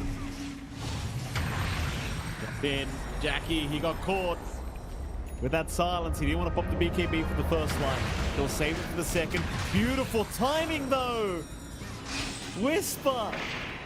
Perfect timing with the roll. I thought he was a bit too early. So Jackie's gone. Jabs is gone. Tim's is probably just gone as well, John. I'm not going to lie. He'll run. They'll slow him up with the inhibit. That'll be a third. And at least Jackie has a sense of humor, John. At least he has a sense of humor. At least he does. I mean, look, it was going well for Boom, but again, it's just Jackie tempting fate. He had a minute in Aegis. You have to be so conscious about those cooldowns because Coil was coming back off. This timing as well for the Basher, maybe not expecting it to be as quick on Yuma, but this is a Battle Fury Ursa who's been farming for at least, I don't know, it feels like 15 of the 27 minutes we've been watching this game. So even if he went BKB first, it's not like the Basher is going to take too long here for Yuma to find. And now you get the 4K swing going Heroic's way. You've got some key items lining up next. Again, that Abyssal for Yuma's one big thing. The BKB for Analog is going to be massive. He's not going to care while standing dead center in these engagements. You've got Whisper working onto his own Octarine core along with a Nullifier to come out, so the Yules won't save you any longer. A lot more output on the Pangolier once that's up and running as well. And for Boom, I mean, they're not out of the picture, right? Like, this 5K advantage at 28, it is significant, but it is still playable if Boom plays the cards right. They just have to be able to, again, break Heroic apart somehow. Indeed. They found a target at the end. No. See, this is what starts happening, John. You know, you have one bad team fight, and then it all starts falling apart, doesn't it? It's a Jenga tower is what we're looking at here, John. They've pulled a few too many pieces out, I think, here, Boom Esports. Scary times, John. This is when the mistakes start happening. Yeah, it's mistakes Boom can't afford. Look, I'm missing out on the kill on an Undying. Probably not the biggest deal, to be fair. It is a lot of time wasted. It's a lot of space that Heroic's creating for themselves, taking over this bot lane, slowly chipping in onto that tier 2 with the creep waves. Again, getting this very fast build-up on Yumet. He's gonna have Ags in one port. 1,000 gold away for Ags, bypassing that Abyssal, just wanting to have Enrage up every single time he is caught off guard. And that is just, again, allowing him to play that frontline aggression, to follow through from the aggression of Analog and Whisper on that Puck and the Pangolier. They're trying to shove in top as well. Jackie does have damage for it. Should be able to trade tier 2 for tier 2. But the side of Heroic's the one looking for the aggression now. They're smoked up, trying to look for the encirclement up to top for any stragglers. Armel does not have TP for half a minute.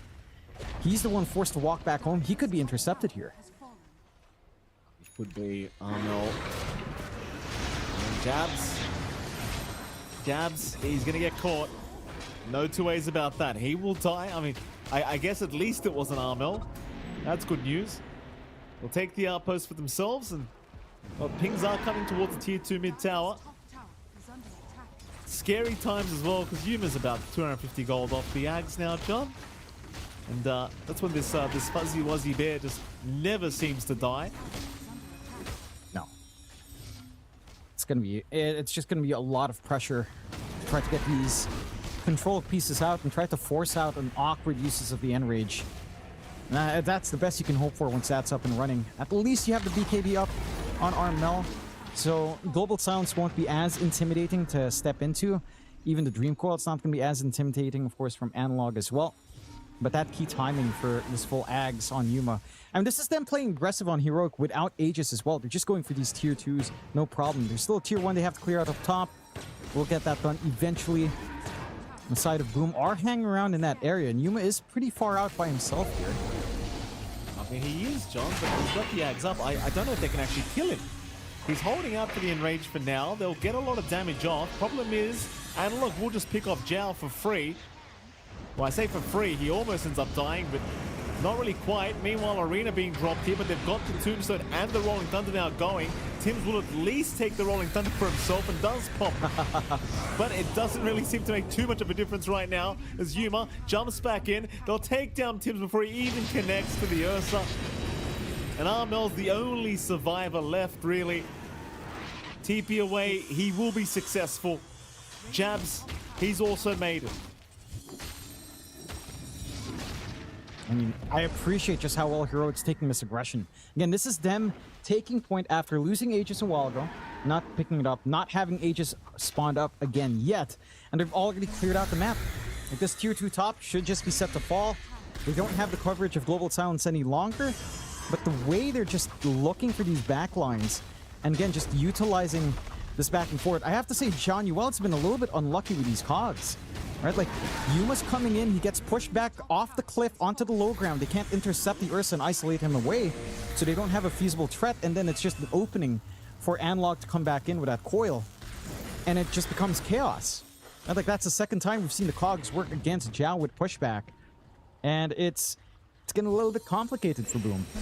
With all these BKBs coming in, with all the damage sources coming up, with Roshan back off cooldown, even the Tormentor Yuma taking for free. Free shard up for KJ now, so even more minus int, which will be very painful to play into once that constantly starts to stack up. Just limiting what you can do in the middle of these prolonged engagements as well. Like, the man pool is so important to have because of how long these fights take. Boom trying to go for the smoke. This is the right time, right before Roche. They need to find a good target, though.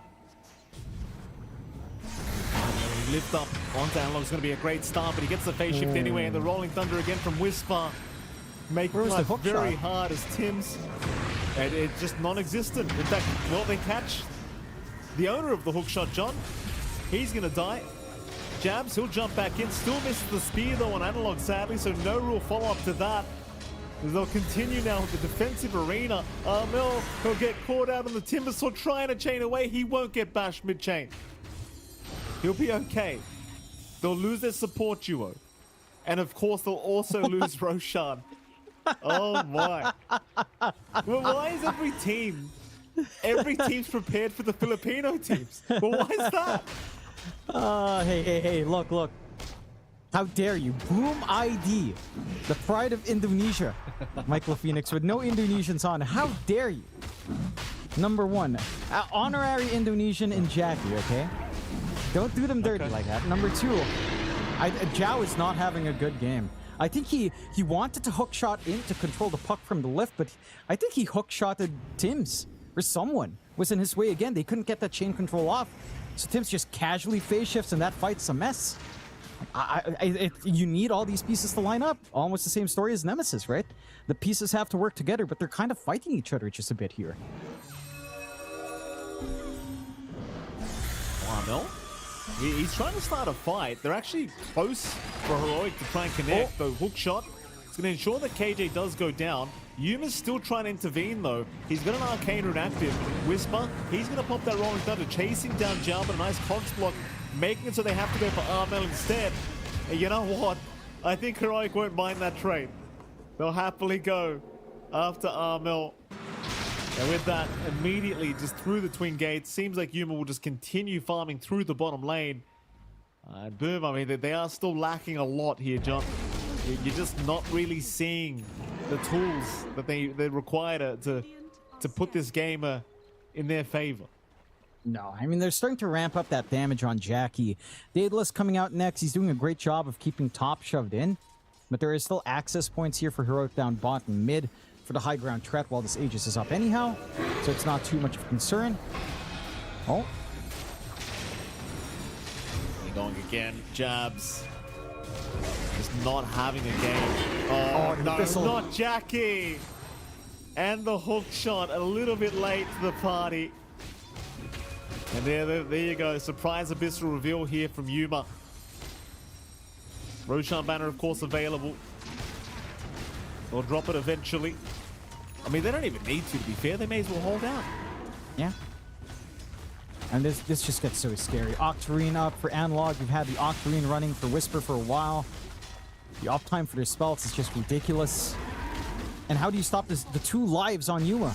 I don't think they can handle 1. 2 is a bit of a pipe dream considering all the saves and how well Heroic again are dipping in and out here.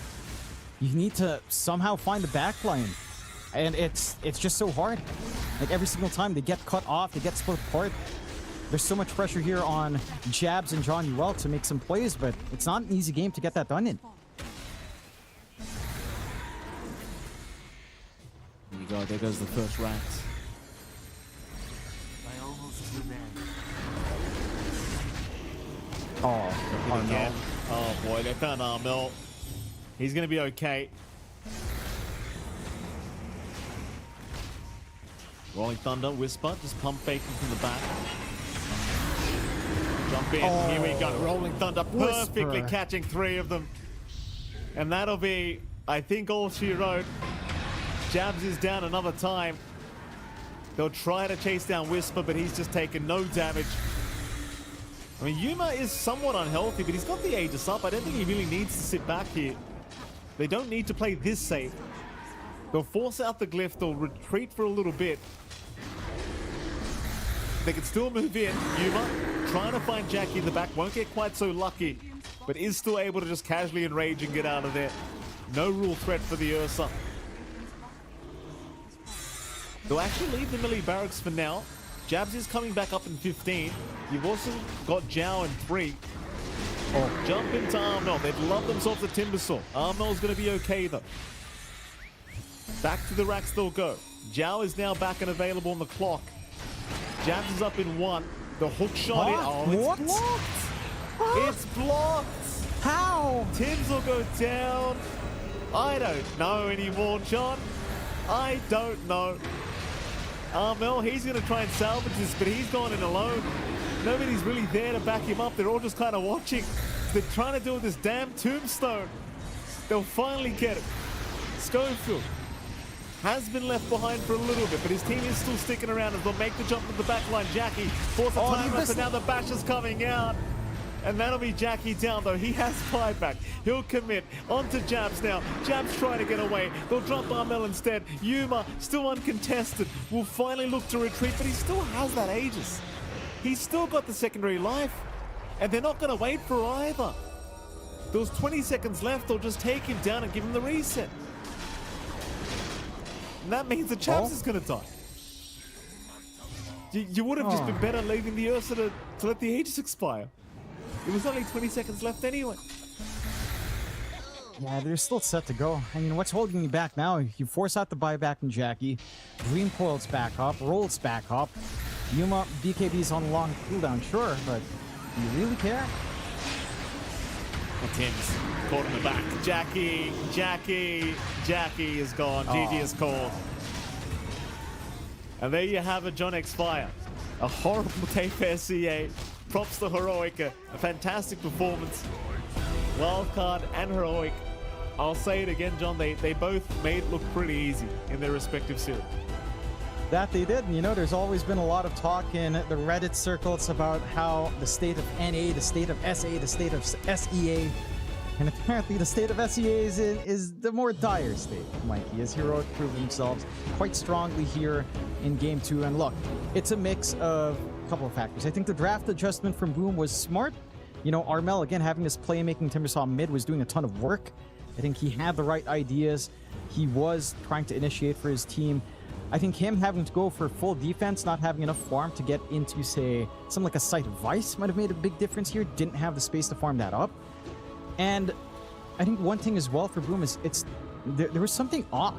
It just feels like this connection of Zhao and Tims were not panning out. We saw a lot of fights where a big hook shot might have been able to change the circumstances, you know, catch out Analog, force an earlier usage on the Aegis of Yuma while he's closer to those tier 3's towers. You see the cogs push back as well, not lining up for the entrapment they'd want, giving space for Yuma to walk away and Analog to sneak back in. Like, there were so many unfortunate things for Boom, and with how all of this interacted, and it just played against it. Heroic just capitalized on all of these tiny mistakes, and it just snowballed out of control. I think for Boom, being 0-3 now, it's an ugly spot, right? Like, again, the state of Southeast Asia and this for both teams is just not amazing, going 0-3. They've got one more shot, of course.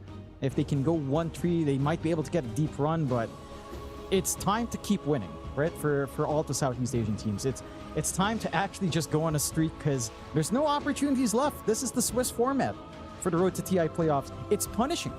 You lose one series, okay, you lose two, it's starting to get dicey. You lose three, you're on lifeline. You're on life support at that point. And Heroic put Boom into the ambulance, and you know, they're getting ready to send them off, but they play amazingly well. I would say it's the same MVPs as it was, maybe a little bit more, you know, a bit of a shout out for Whisper, but Analog and Yuma just stole the show once more. Analog, especially in this puck, just getting all of that work done, weaving in and out. Like we talked about in the draft, this was a very free puck game. There was just really no way to lock him in. Yuma, of course, again, had a perfect game, though. On that Ursa, his itemization, his change in itemization as well was quite smart. The way he'd wait for his initiation as well was quite smart. But Analog really just puts that work in, making up for those two losses on the puck in this Road to TI playoffs already. 93% kill participation for this Maniac on mid. And Heroic overall just looked crazy strong after a rough day one. So big props to them for Boom. They're going to have to, you know, hope for the best in their next round. Whisper as well, doing some fantastic work on his Pangolier, despite maybe a little bit more of a slower start in lane, was doing a great job in just finding these angles, timing all of these rolls, timing the use of the blink and the roll-up quite well. But yeah, it's heartbreaking, right? Like we talked about it. The two series we had today were all literally targeted to break our hearts, Mikey, because Nemesis Wildcard. Yeah. We know all those guys. Heroic Boom. We know all these guys. And for all of the teams that we know personally, like talked to in person, interviewed so many times, to be 0-2 coming in, and now a couple of them are 0-3. What can you do, right? It's someone's going to win, someone's going to lose, and it's going to be a rough time for Nemesis and for Boom. But for the North Americans and South Americans, funny enough, opposite side of the world, they're staying alive, Mikey. 1-2, they're feeling good. They can go on a deep run now. You know, they just need to keep that consistency up. But Southeast Asia, we're on life support. What's new? Not much, but hey, what can we do, Mikey? Yeah, absolutely. It is what it is. The better teams won today, as they always do, Jonathan. And well, with that, of course, we are going to have to head off to a longer break, as we are going to have our third series coming up after an extended break. So it is MLP, it is John Xfire. It's been a pleasure. We'll see you all again soon for our next series. Hello, I'm here with Analog from Team Heroic. How are you doing? Pretty well. We've been boot camping close by, so I just had like a few hours of traveling, so I'm feeling very good. Nice. Talk to me about the boot camp. How did it go this year, and was it different from other boot camps you've done? Was there something extra that you focused on? Tell me about it. I think last months we've been focusing mental, you know, so like preparing for the tournaments and all this stuff, and the part of mechanical or learning stuff about the game, it's like natural. We practice and we see our VODs and type of stuff, and we end up getting shape on it. So I think the plus that we did is more around like mental, how we deal with our opponents, and like, yeah, this stuff.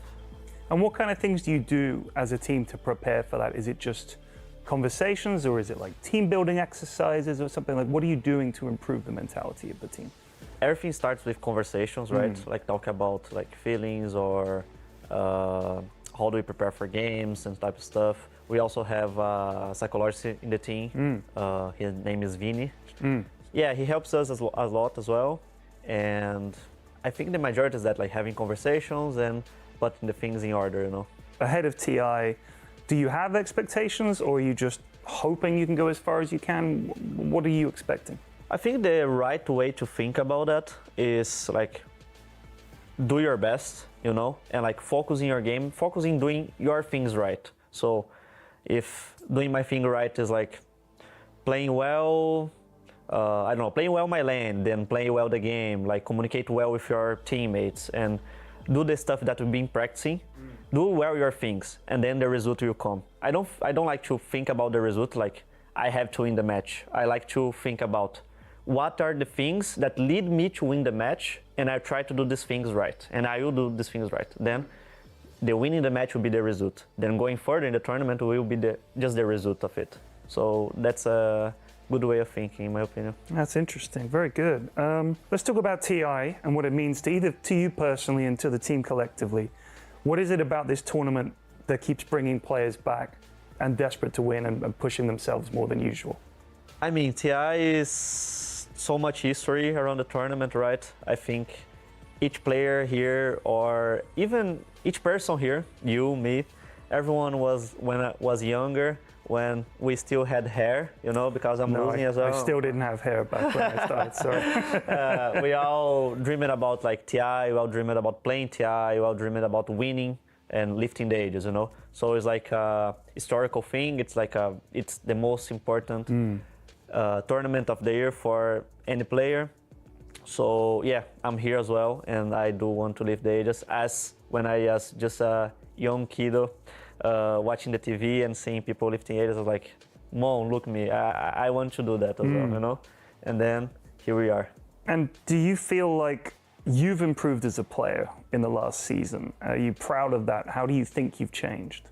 Yeah, I do think like every year, every season, I improve as a player.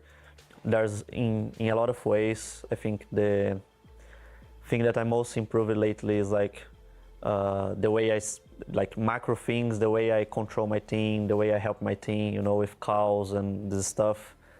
And yeah, I'm proud of that. Like I play Dota for 12 hours every day. So, and it's very hard when you are like very good at something already.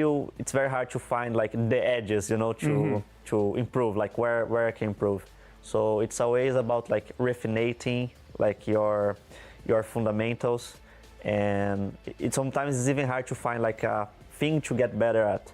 But with the help of my coaches and the help of my team, I do find these edges to keep refining and trying to be the best player in the world. Analog, thank you so much and best of luck in the tournament. Thank you so much. Bye-bye.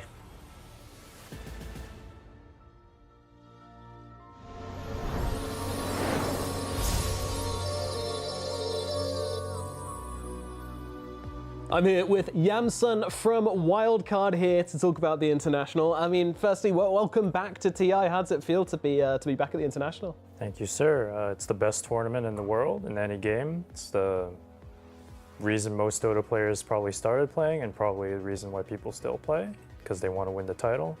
And I think that gives every match a little bit more meaning, you know, a little bit more pizzazz compared to every other tournament. You get the underdog stories, you get the, you know, see highlights of players you never really see throughout the years, and everybody gets a chance to make their mark on the game's history.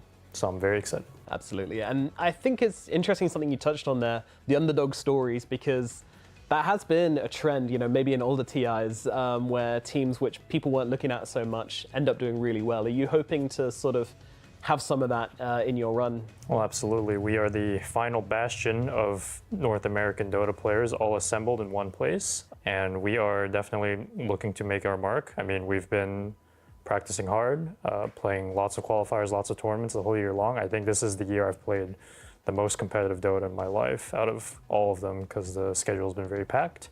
And so preparation is done. All that's left is to do the work, and whatever the tournament has in store is probably what we'll get. We don't know. Nobody knows. Just have to play and see. A lot of Dota players make Dota their entire lives, but I know that you're more kind of well-rounded than that. Do you think it's important to kind of like live a balanced life even when you're competing at the top level?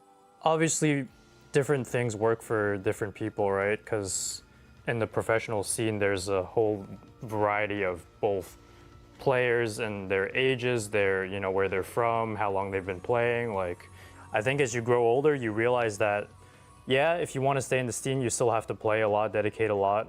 Your life's purpose is still the game. But at the same time, I think coming to the understanding that, you won't be playing forever and, there is a life afterwards is important. Absolutely. So for yourself, what would you consider a success here at the International? For me, I think the feeling of playing on the stage was really special. And the last International I played at, we made it to top 8, but we didn't really get to, I think, make a good showing at the end. And, it kind of all happened so quickly. The time went by in a flash, and then, it was over. And I try to be more present in everything I do. And even back then, I think I still had that mindset. But yeah, these things come and go very quickly, and I think it's important to, get as much out of it as you can. And so, I guess a realistic goal for me this year would be, one, to make it onto that stage again, because the competition is as fierce as ever. Dota becomes more competitive every year, and the people who get to stay in it and keep toughing it out, deserve a lot of respect, I think. And the huge privilege is to get to play on that stage in front of everybody, because, it's what you've dreamed of. And yeah, I'd like to do that and hopefully win some games this time on the stage. Absolutely. All right. I hope to see that happen as well. I really do. Jansen, thank you so much for coming and talk to me, and good luck at the International. Thank you.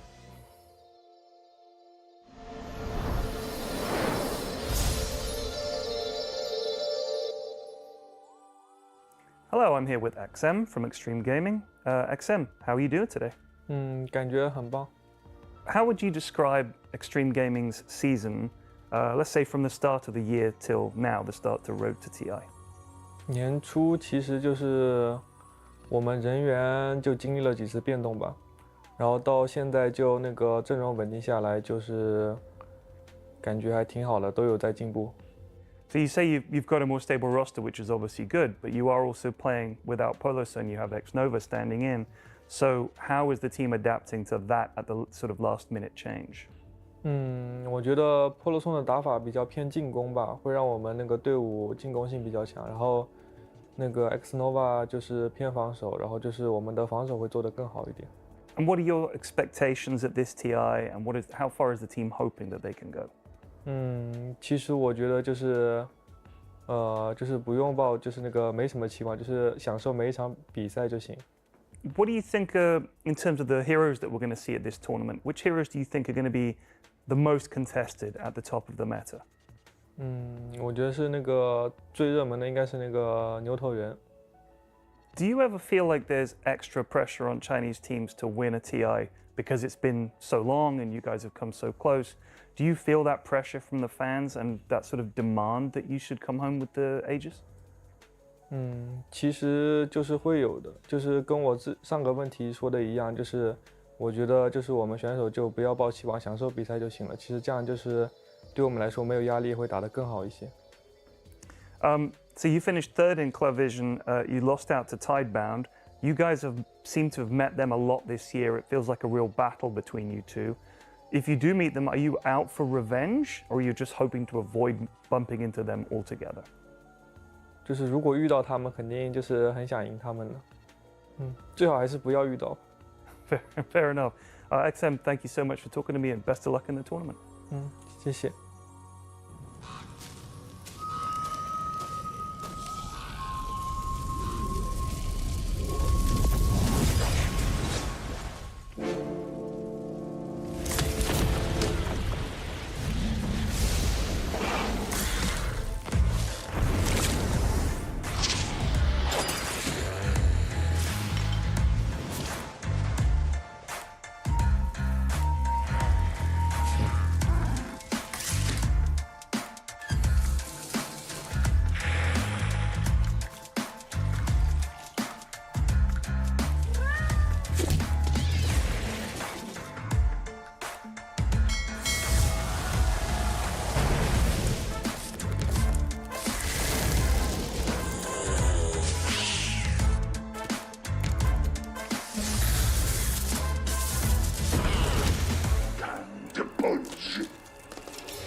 Sunstrike.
Dire victory.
welcome back to day 2 on the road to the International. I am Seeking Strike, and joining us is Gunnar as we're going to be wrapping up the day.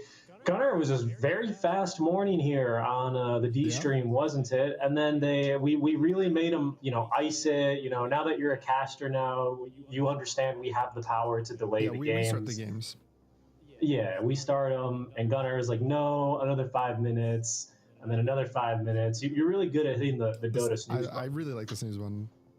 I was a bit tired, so everything's good now, though. I'm awake. I'm excited for this game. This series, I'm actually really excited to watch this game. So, why is that? Tell us a little bit more. Well, it's got 2 of my ex-carry players in the game. They're fighting versus each other. For me, obviously, for my entertainment, is the only reason they want to play. And I think it's gonna be fun. I don't know who I favor. I think both teams have kind of partly struggle, but partly also show that they have the ability to win games. So I think they both kind of want to prove that they can make it through the next stage of the tournament. Yeah, absolutely. And of course, these 2 teams we are going to be covering here. Heroic taking on Wildcard. At this point, teams that are 1 and 2 so far throughout the tournament, if I'm not mistaken, right? So both teams proving that they can take a win. Wildcard with a 2-0 win over Team Nemesis. And for Heroic, who did they take down? They took down Boom Esports. Taking a look, though, first, of course, at the NA representatives. I mean, what can you say about Wildcard, Gunnar? I mean, I gotta just leave the floor to you. There's our boy Speed. What can you say? I mean, they have speed. But I think this team has genuinely been grinding a lot. I think they've improved significantly since they kind of first were formed. I think it was almost 2 years ago now, right? And I think this last year they definitely also grew into themselves a lot more. The fact that they actually ended up beating Shopify, which I feel like it was one of the first times they really beat them in a qualifier, and I think they really want to prove themselves. And there was also time this year, I think there was a PGL Wallachia that they were like winning some games. They were surprising a lot of people with their jungle Venom. And I just think they keep improving pretty quickly, especially, which is surprising for an NA team. Yeah, their opponents, Heroic, we got to see a peek of them yesterday where they did not find victory. That was in their match versus Navi, where they were bested 2-0 to end the day. But we still saw some strong moments, right, from them. Another one of your former carries, once again here, to try and win your courtship, I suppose. But some strong names here, right? Analog, Whisper, Schofield, I think some mainstays for a long time. King Jungles of the SA scene. The only South American team, fully South American team here at the International. So trying to make it, of course, to that main event. Gunnar, because we did see them yesterday, what were a few things that you were impressed by and a few things that you'd like to see them improve for today? I was watching their earlier series today. I think that one of the things they were kind of messing up on, I think, was their timings, like actually getting to the points of where they should be aggressive. I feel like they were a bit kind of mixed signals on what they wanted to do. But in their series today, at least the second game, they were pretty on point. And the second they got like a small advantage in the game, they just kept running away and just kept snowballing it, which is I thought was a lot better. Yumo was playing Ursa, and he basically, the game was really close. They won a single fight. They kind of picked off the Weaver while he had Aegis, and they just completely ran over the game. And it was over, I think, in like 8 minutes, 10 minutes after that, like one small slip up. So I think that kind of just idea of making sure they're on the same page for aggressiveness, because I feel like yesterday was really passive. They kind of just let stuff happen from time to time, and I think that's not really how their players want to play. Yeah, agreed. Especially someone like Schofield and Whisper, I think, are generally want to just go and get them, on their bats, their timbers, whatever. Talk to me a little bit more about Wildcard, though. How do you think this matchup is going to go for them? NA versus SA, it's kind of a little bit of a classic. I don't know if NA and SA scrim a lot. Maybe that's something you can give us a little bit of insight on. I don't think we usually really scrim any of the SA teams, because I mean, we just scrimmed European teams, kind of was what our schedule was. Sometimes the European teams or the South Americans would be in Europe, so we'd scrim them anyway. I actually think, though, South America is one of the better regions for NA to play versus in terms of confidence, because it's just like the history, you're always playing around these players. You like scrim them. You play them in random online tournaments. So you're just comfortable. Whereas I feel like a lot of the time when you would show up and you have to play like all these big name European teams, there are these good players that you kind of know. Even though everyone's kind of similar to skill, just having the confidence that you played with these players forever, you've seen them around. It just makes the game feel a bit easier, I would say. And then you spoke a little bit about how this team had been improving, name dropping a few tournaments, Wallachia, earlier this year, where Wildcard did kind of turn some heads, perhaps. But overall, like from year start to here, on the road to the international, how would you say they have improved? Like, what is some of the things that have maybe even surprised yourself?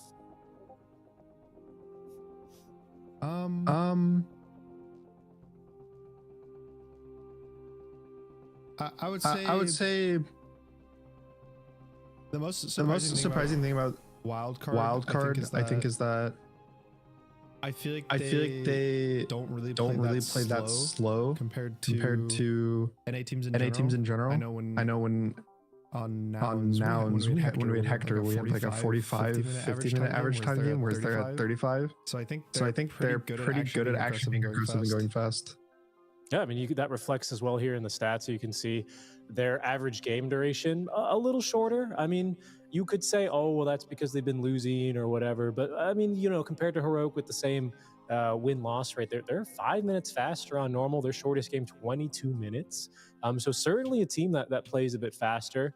I wanted to just quickly point out that in the lobby chat, they're saying fight for Gunner. So very much in on the Gladiator. You're gonna have to give a thumbs up or a thumbs down, I think, to one of your former carries at the end of the series here, Gunner. But our draft here, getting started here shortly. Wildcard won the toss. They will have second pick with Heroic on Radiant side. Maybe just a preview of our draft here, Gunner. 19 heroes overall played so far by Wildcard to the 22. Any particular heroes that you think we should expect from one side or the other? Keep our eyes out for.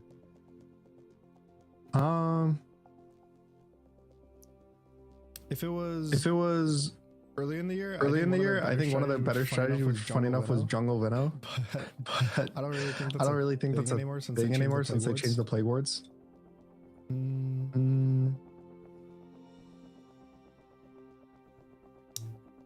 Nothing really. I think Fade is also kind of I would say a stand-up for their team.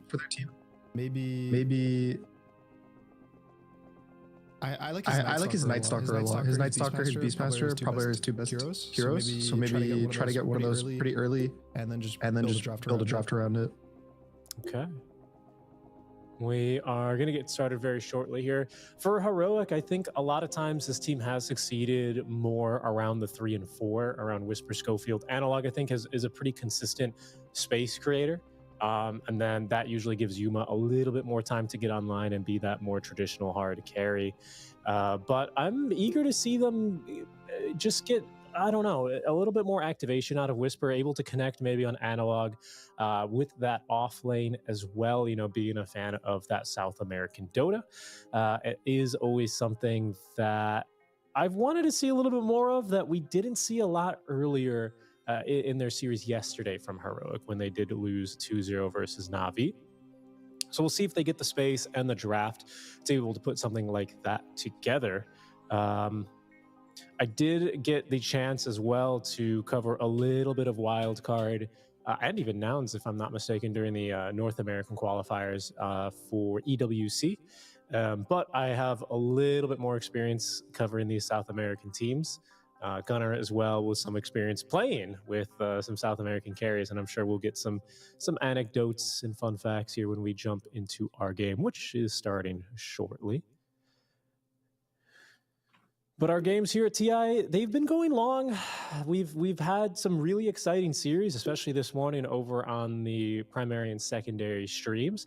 Here for Heroic and Wildcard, of course, trying to, I guess at this point, just playing to get through and a better seeding in those potential elimination matches. Teams going 4-0 at the moment, Tidebound and Xtreme. Those are going to be the 2-1. Can you see something now? But we'll see here. Hello, Are you hello, testing? Hello, Gunnar. Are you surprised to see Wildcard and Heroic down here at 1 and 2? I don't think so. I don't think so. To be honest, I feel like both of the teams are skill-wise, like trying to squeak by in a sense. Just trying to make it through in like any way they can. I feel like I think both of them have the ability to make it through, but I don't think it's surprising they're here. Would you have, just going into this match before we get going, do you have I wouldn't say a favorite is the right word, but is there a team that you think has an edge in this matchup, considering the meta, considering the players, considering how their tournament's been going so far? Is there one team that you'd be like, they might have an edge today?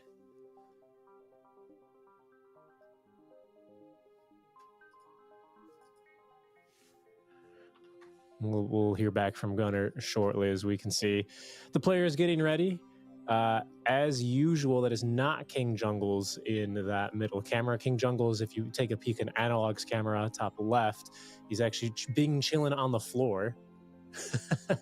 As for Wildcard, everyone here getting ready to rumble as well, as our draft just moments away from starting. There he is. There's King Jungles right there, or at least his legs. As Analog, a really nice player I got to speak with before his first TI appearance. My goodness, what was that, 3 years ago? Could it have been in Singapore?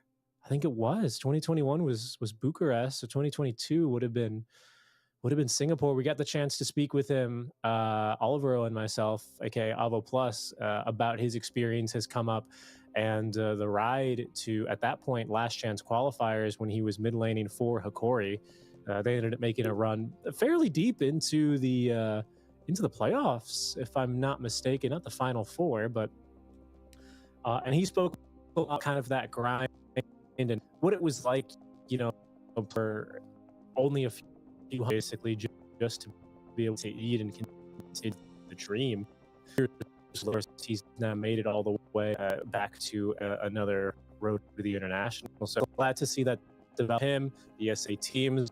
You hear a lot of Rama, especially earlier, but in general, the player is passionate, always really to play as much as they can and make it as far as they can. For Wildcard, like a team that has been around for a few years now, it's going to be perhaps the bench that they've played on or the organization. We'll check. Yeah, lots of players here. They've made it to a few PGL lock in season 4, season 3, and other have been kind of, I believe, struggling in the qualifier circuit for a lot of this year. Of course, they did get that victory over Shopify Rebellion 3-2 in the qualifiers to get here to the road to the international, and play in a lot of those European tournaments, the smaller tier 2, tier 3 cups. So definitely pretty practiced here. They've played against a lot of teams, and it's time for them to see how they'll shape up versus South American representatives here versus Heroic. Our draft here just getting underway. I'm a big fan of speed, by the way. I like not only the YouTube videos, of course, the content creators. I always think that's good for the scene in general. But every single interview I've had with him, every single interaction has always been positive. I think he thinks about Dota in a pretty logical way, especially as he offline back in the NA DPC Division 2 days. I don't remember what team he was on. It was 10 seconds remaining. Turn to ban. Was it No Pang? Wildcards, turn I don't remember, to ban. but good to see him here on the main Turn stage. to ban. And a big yawn from him, but we'll see how they get going as our first draft now underway. Thanks again, everyone, for tuning in. Heroics, turn to First pick here for Heroic. Wildcards, turn to Banning out a lot of the Silencer. usual suspects. That Lycan's gone. Alongside that, Nature's Prophet, Beastmaster. Yeah, a lot of usual spots, and the Marcy. Disruptor as well in that first phase for Heroic, but they will first pick a support. Silencer, position remaining. 5 then. Gives you good cover for something like a Storm, pretty strong against a hero like a Puck as well. Not very strong against a hero like Abaddon, who is going to be the opening for Wildcard.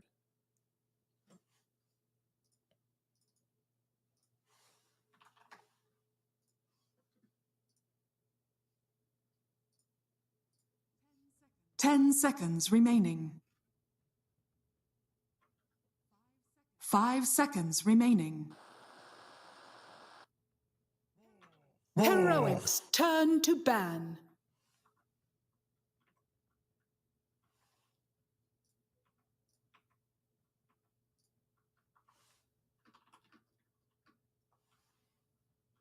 Second phase of bans, though, getting rid of that bristle. Heroes at the silencer. 10 seconds struggle remaining. against in lane, you know. Silencer bringing a ton of 5 damage, seconds especially remaining. with the updated facets, now that he's no longer got that reverberating silence. Wildcards turn to ban. All right, hello. I think I'm back. Hi, Gunner. Hello. I hope there's no echo. Well, I hear you just fine and All right, clear. perfect. More Gunner, more knowledge. That's what I'm saying. Gunner, you're okay right now. But what do you make of this draft so far, Gunner? I had a waffle there for a little bit, speaking 10 up seconds about my remaining. experience with Heroic and Wildcard, and any 2 cents you want to add, or just get straight into this draft. 5 seconds remaining. Well, do you have any ideas on the draft so far? Silencer first pick, man. I'm not gonna lie, I'm not super happy to see it, not because I don't think this hero is good, but just because I'm not a fan of the hero. But I think he makes a lot of sense with a lot of the laners that we end up seeing. To pick. You know, he gives good cover to a Storm Spirit, and he's also pretty decent at a Storm, you know, kind of makes those dives a bit more dangerous because of the threat of the global. And I think he scales pretty well late, just because once you get Refresher, he's just Heroics turn a little unstoppable. Even something like an Abba is going to struggle. Yeah. I think it's kind of a pub thing. Sometimes people pick heroes because they feel really good in pubs. And Silencer wins his lanes pretty often. And honestly, he does a surprising amount of damage. Now that people 10 are going seconds no remaining. glaives, they're in purely like the spells. I died one time as an Ember 5 seconds to 2 remaining. spells because I just didn't pay attention and I pressed one side of fist and I think I just died from 70% health. Yeah, it's that last word with, I forgot what the Heroics facet's called, but more damage to silence targets. And that'll do you in pretty quickly as a Gyro is going to end up taking the field. So what is this, a double? Could this be a support for them? I don't think so. I think it's a carry.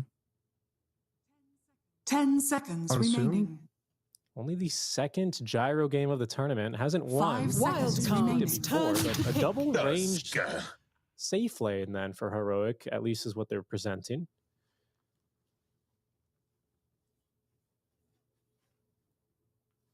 Yeah, I think their safe lane is just going to be Gyro Tusk. And they'll do Silencer 4? 10 seconds remaining. Maybe not. But that would be their 5 strongest laning setup. seconds remaining.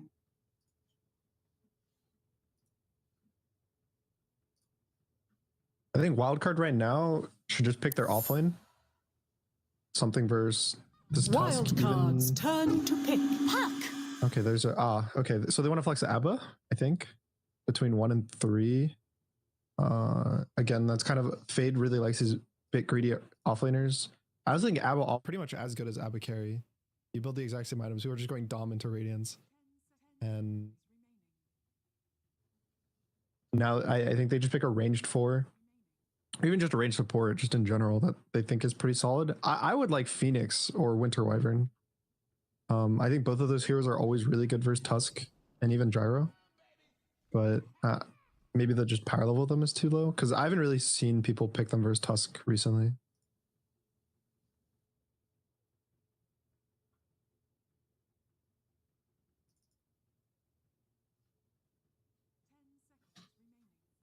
Barrider though is probably one of the best supports of the patch, I would say. Basically, yesterday you were saying how he's just good as a support because he just does a ton of damage, right? He's got that damage output with the stoked facet. Yeah, pretty much. It's like you win the early laning stage because of Flame Break. Like you mess up their positioning, and anytime you have an anti-positioning spell on every hero, it's kind of broken. Like think about Pudge, terrible hero, but when you hit hook, you just win the lane, right? Like pretty much every time you hit hook, you get a kill, or you just win the next 30 seconds of the lane. and Flame Break is pretty much an unmissable hook to some extent, that you just knock them back in you and you slow them. And so you win the early lane, then you just get Firefly, then you farm jungle, get your blink, get kills. Anything you do, you'll just win. And I also think the good thing for Wildcard is I don't think they will play Batrider 3, which is what Heroic did yesterday, and I thought that was kind of a mistake. But I actually just play it as a support. An Enigma pick then from Heroic, only the 4th Enigma of the tournament. Pretty good win rate. Pardon me, another one of another hero we saw before. I don't think it was very successful, unfortunately. It was in the first game we covered, I believe. But didn't end up working too well there. But again, it's not so much a hero that is played all around the black hole, right? Especially against a hero like an Abaddon. I don't think you're going to end up seeing him focus that too much. It'll be more about map pressure, you know, contesting towers, keeping lanes shoved, stuff like that. Also super good versus Clock, which if they're assuming this is a Clock 5, it's really, really good. You can basically split up your control groups. So you've like your hero plus 1 Eidolon and then 2 Eidolons in the other, and you can kill like 4 or 5 cogs every time he clicks it. And it's actually just like 60 gold, 70 gold every single time the Clockwork presses his W. That's which money. is, it adds up. That's just 2 free last hits every single time. Yeah, that adds up. Taking a look at these last phase of bans then. Wildcard banning out mid laners, just protecting the puck a little bit. We did see an SF mid. I'm wondering if that's something Analog will consider, as the DK is going to take another ban here.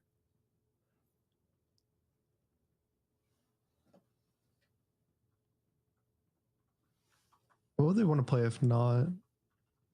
I mean, I'm a bit surprised they picked the Enigma. I feel like something like the Void Spear would have been higher value, especially that there's not really stuns on Wildcard. But there's probably just a hero. I mean, going down the list of what people have picked in the past, there's Monkey King, but it's like, do you want to pick Monkey King versus even like Clock Bat? Kind of feels bad. I mean, if they're crazy, they can go Sniper. Yeah, that's been pretty popularly picked against the pucks, right? Just win the lane, just kind of right click them down.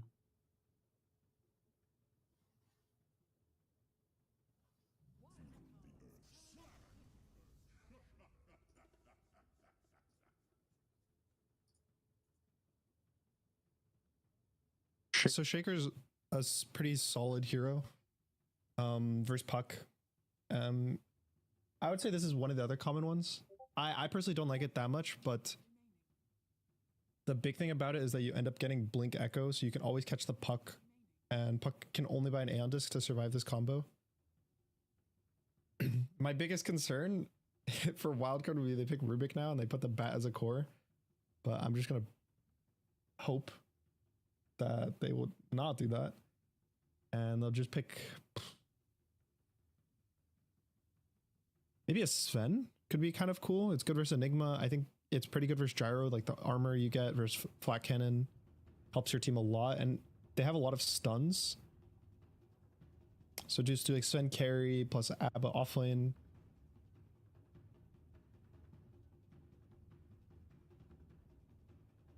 The other route they could do is if they do want the Abba as a carry, they can pick maybe Legion?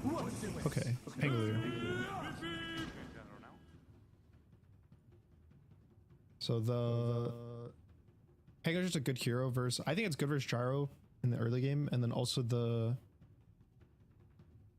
Enigma. You can get a Basher and you can eventually have it's like a 60-70% chance that you'll just cancel the Black Hole, which is like the big concern. If they can deal with Black Hole, I think that Wildcard will win most of the fights mid-game, but there's definitely going to be this 20 to 30 minute window where Whisper gets maybe some aura items. Even a Pipe could be kind of good because there's going to be a Radiance, and Yumi gets his like Ags +1 item, or BKB, they get Roche, and they kind of just try to end the game. I think if Wildcard's able to survive that really big timing, either they win the early game so they just bypass it, or they survive this like 30-35 minutes, then I think that Wildcard has a really good advantage in this game. I'm honestly shocked that the Shaker made it to the very end of the draft. You know, taking a look at other bans, I think they made sense trying to protect the puck a little bit more. I think Puck's got more counterplay, so I'm not, you know, I'm not too upset by anything, but like just shocked. A lot of strong team fight here for Heroic currently showing. A lot of spells I think they can poke out fairly easily, and then like the hard commitment is there as well. I don't know. Any particular draft you like better? Just focusing in on lanes. Purely lanes. I like Heroic's draft more. I think the Enigma's gonna have a pretty free time top. And I think the gyro lanes are almost always at worst 50-50. And then they obviously have the counter pick mid. So I feel like in the early game, Heroic's gonna win. And I also think their draft, they don't have to have an advantage in the early game. Which kind of makes it better, right? That they don't have to do this thing where sometimes when the drafts are like, oh, this team has all these really good lanes, they like have to win the lanes. Whereas I feel like Heroic just has to can have a slight advantage or even, and they still are getting what they really wanted out of their draft. Heroic also expecting a pretty fight-heavy bottom lane. Yuma going with Afterburner. I don't know if secondary strikes just got nerfed or if it's just way worse now, but I think to me at least signals that they're willing to get pretty spicy down bottom in that lane.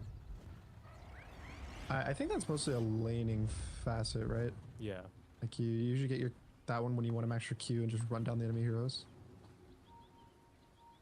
But the big thing is going to be, I don't know. I think it's just a player preference. I feel like Yuma always has been a player that he really likes being aggressive and able to fight the enemy constantly. So it just makes sense that he's going to go the one to kind of win the lane. Smoke positioning here. Ward's going to be scouted out. So unfortunately for Wildcard, they're likely to lose that mid lane ward. But they'll dodge out any sort of smoke gank shenanigans, it would appear. Oh, they're going to miss the sentry, actually, just off. They pinged it straight away, though. And then I see a... well, that's interesting. Did Wildcard double block the... Yes, that's what I heard. The Radiant Ancients are double blocked. Yeah, by Wildcard. Speed blocked them. Bignum's also making sure they're blocked. It looks like they both placed at the exact same second. Yeah, like looks like at the exact same time. Honestly, stuff like that, it's like funny, and I don't want to say it matters a lot, but in these side lanes, not having sentries is pretty big. I would say even, especially for bots, like not having a sentry to block these camps versus a gyrocopter, which his whole goal in the lane is to push it out and kind of like let his support pull, that's gonna hurt them.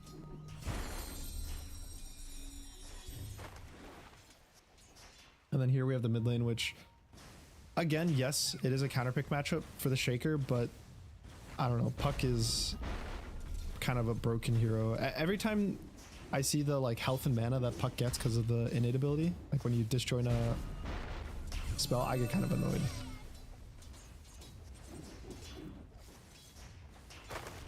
But it's nothing too crazy. I feel like this lane, for the most part, ends up being pretty even. I don't think that Shaker has a massive advantage. It's mostly just like you'll win the first few levels and you'll end up maybe getting 3 CS a wave versus Puck's like 2. But even then, when Puck is 5, he'll catch up. So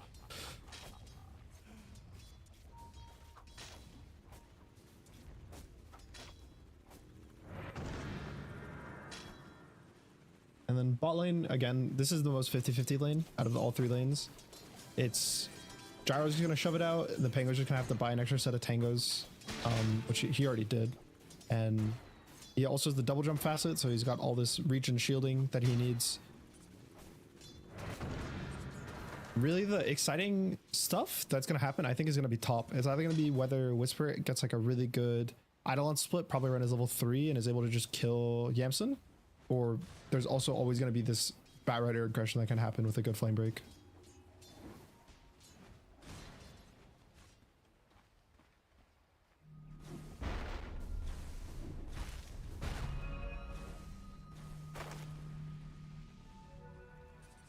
But again, the other scary thing is that the Batrider has Firefly so you can go over the touch shard. So it's like it's kind of like a dance up here where both sides have very high damage and a way to kill, but it's always going to be based on whether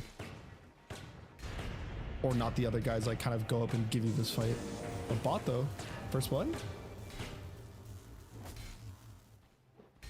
He has a Lotus. All right, he makes it out.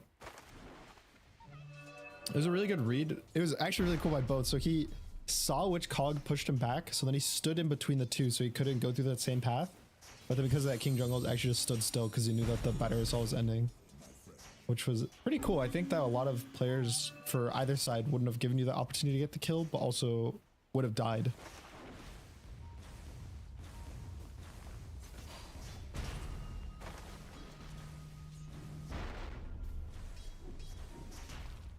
I think it's pretty fine though that this game is a bit slow. I would be surprised, or wouldn't be surprised that there's no really kills probably until maybe the 6-minute mark. I think the 6 runes where there's gonna be something mid, either Puck will coil the Shaker with a bunch of heroes coming mid, or there's gonna be a big fight around one of the power runes, and then there's gonna be an Echo Slam. But besides that, both carries are really solid heroes that don't really die and don't really lose these lanes, and both offlanes are relatively strong in the way that they should also not lose their lanes. So this is probably gonna be a bit boring of a game for the first 5 or 6 minutes, and it's a lot about who's able to kind of get more to the lanes. And so far that's been Abba, or not Abba, sorry, it's been Heroic.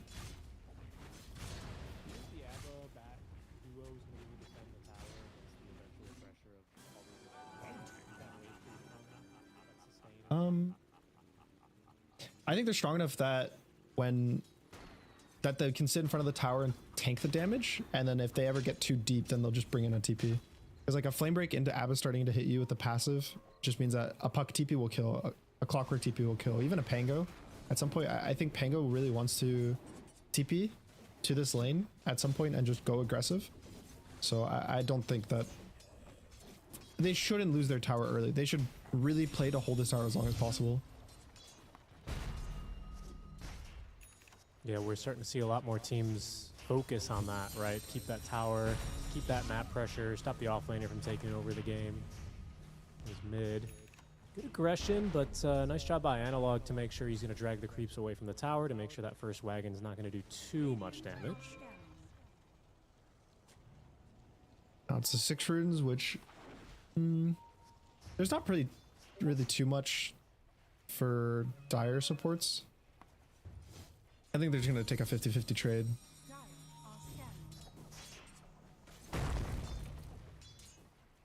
Which Analog's going to be happy about. Yep, little regen rune in the bottle for him. He'll get his level 6 up fairly quickly, not too far behind RCY. 26 and 10, so good deny lead, but just a little bit behind here as far as CS goes, nothing too crazy.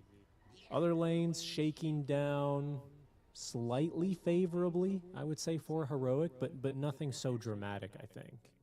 Yeah, it's probably like a 500 gold lead at max right now.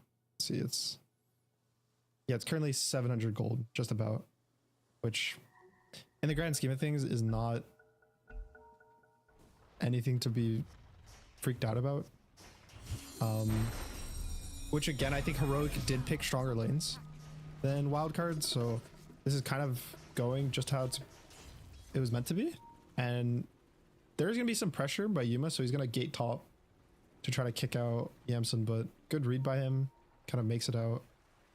And maybe they don't actually have the ability to defend this tower with 4 heroes up here. Yeah, with the gyro and now the Eidolon setting to work, I think it's going to be a little bit of a tall ask for anyone to try and defend, especially with something like the Tusk standing behind ready to snowball in. Can they make any aggressive moves anywhere else on the map? Yes, speed. Trying to make a move there for the enemy Wisdom Shrine. King Jungle's in a position to intercept him, however. I think he gets it. Oh yeah, nice flame break. Good TP too. Very well done. So it's double Wizard Runes.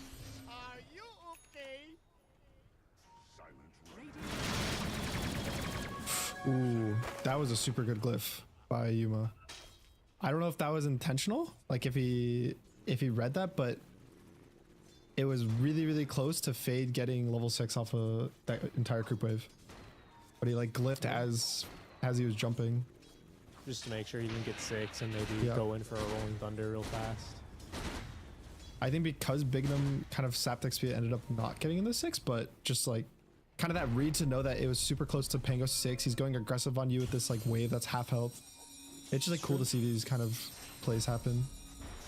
It is a Pango with the double jump facet, right? Not that thunder roll, so he's not going to be as lethal immediately, but a Pango +1 on rolling thunder is still pretty much going to kill anything in the early game. It's fairly dangerous as Yuma's to find himself a clockwork. RCY joining over from the mid lane. Just a 1-for-1. This guy's fast though.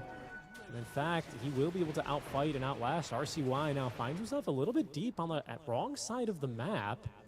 Got a TP scroll, no more snowball, no walrus punch though from Schofield, so that's he so goes right sad. back over to the mid lane. He missed the orb on the gyro because he wasn't expecting how fast for Yuma to be, I think. Speedy with that afterburner helped out Yuma in a tough spot. That Falcon Blade, extra HP, the tread swaps with the wand, everything coming in handy here as Speed. Ooh, he's just gonna eat the first black hole of the game. I like that from Whisper, just use it for a quick kill. I think it's always better to press black hole. Like, I don't want to say on cooldown, but just in general, it's like all these big spells, like Chrono, RP, black hole.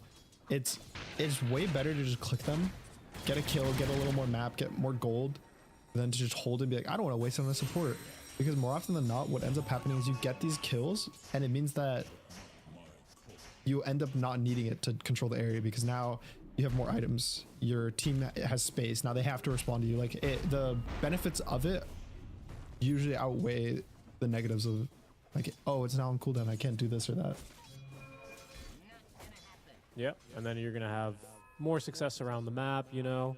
And this early on, it's not like not having a black hole is going to allow Wildcard to, you know, get an objective. I say that with Speed, trying to get in here and contest these stacks. This is the Barrett I was talking about. You see how annoying this is? Like, he just took a random stack camp, like the medium camp, which is his now. And he's out. Actually, wait. Whisper's... He didn't see him. They didn't see each other yet. Oh, there's a little tree there.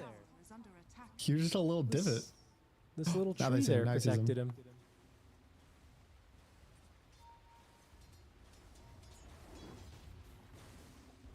It's hard to hear behind the tree, you know. If that tree wasn't there, he would have easily at least heard him say, "What's up? It's your boy Speed." You don't think that like echoes throughout the... Like the ground shakes whenever Speed walks? Yeah. Well, that's why Because he's of his playing the presence. flying hero. Oh, okay. So he has to only play flying heroes. Right, right. Otherwise, It's I think not he's just simply too strong. That's not a big hero pool. So you're saying there's a chance we get puck support again? I mean, look, you never know, all right? Baboka, he is a pioneer of our time. He pioneered TB position 4. Don't sleep on that support puck. Yeah, it looked really good yesterday. I was a big fan. Gunner certified. He's got that stamp of approval, certified fresh. I think certified in a different way. Certified 4 reports. Is 9 Analog reports, gonna hopefully. Echo still on the camp here? I think so, doesn't he? No. I would anyway, but... He doesn't want to because he already has his blink, is the thing. Usually when you would echo this would be 2, 3, 4 minutes ago before you get your blink. But if you already have it, it definitely does feel like a waste, especially when there's a power rune coming up at the 12-minute mark. Yeah, just keeping that for a potential fight. Into a siege mid lane. As Heroic, they will smoke up now around the 12-minute power rune timing. Didn't end up clearing the stack. They've got more important matters to attend to, they've decided. As the Arcane Rune spawns in that top spawn, they're here to try and support the wagon, moving the Eidolons into tank for the wave. Coil and In the meantime, yeah, they're going to be rotating through the jungle. Quick blink in there from Analog, and that'll secure the kill onto the bat. I didn't even get the tower mid. I kind of like that move from Heroic, honestly. Use the Eidolons after they've split to tank for the wagon and push the tower and smoke elsewhere. It was also cool. So I think it was, I don't know if it was intentional, but the Eidolons came out of smoke. And so the clock knew that and was like, okay, guys, they're smoked on mid. They want to play on the siege creep. And then so because of that, Speed's, I think, trying to be a bit more aggressive bot, like farm the enemy jungle camp so they just get a free kill goal. But since they're so scared of these Eidolons, Well, it's pretty tanky actually here, and Big Num doesn't have the battery assault procs to back himself up as Yuma shoots him down there. That's that level 3 in the rocket barrage, putting in some work for him.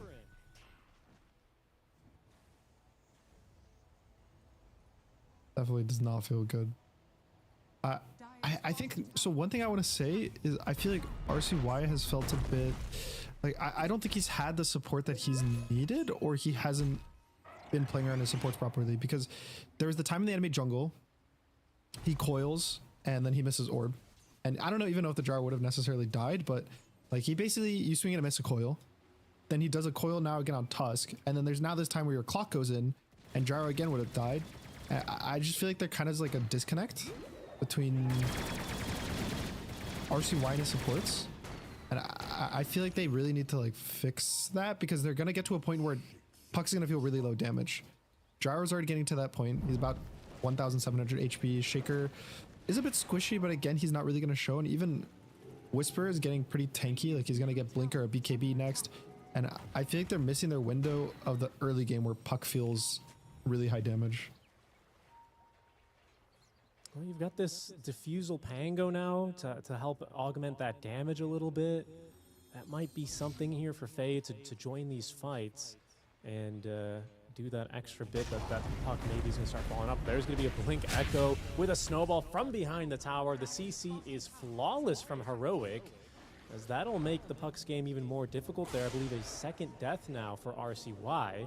5 unanswered kills by Heroic just under 15 minutes into this game.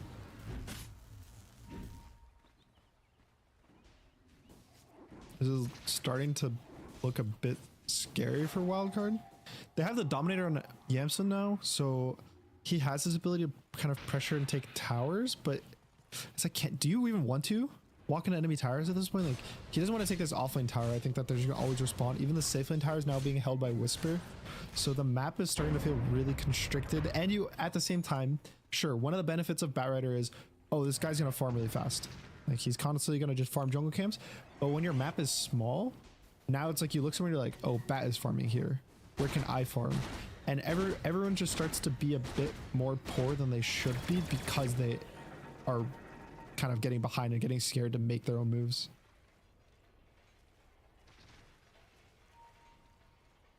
Yeah, I mean, we've talked about how important it is to try and, you know, take those towers, open up the map so you can make moves.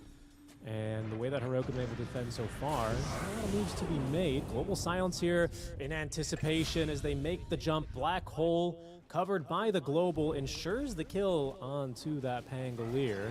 That is a Blink Dagger then on this Enigma.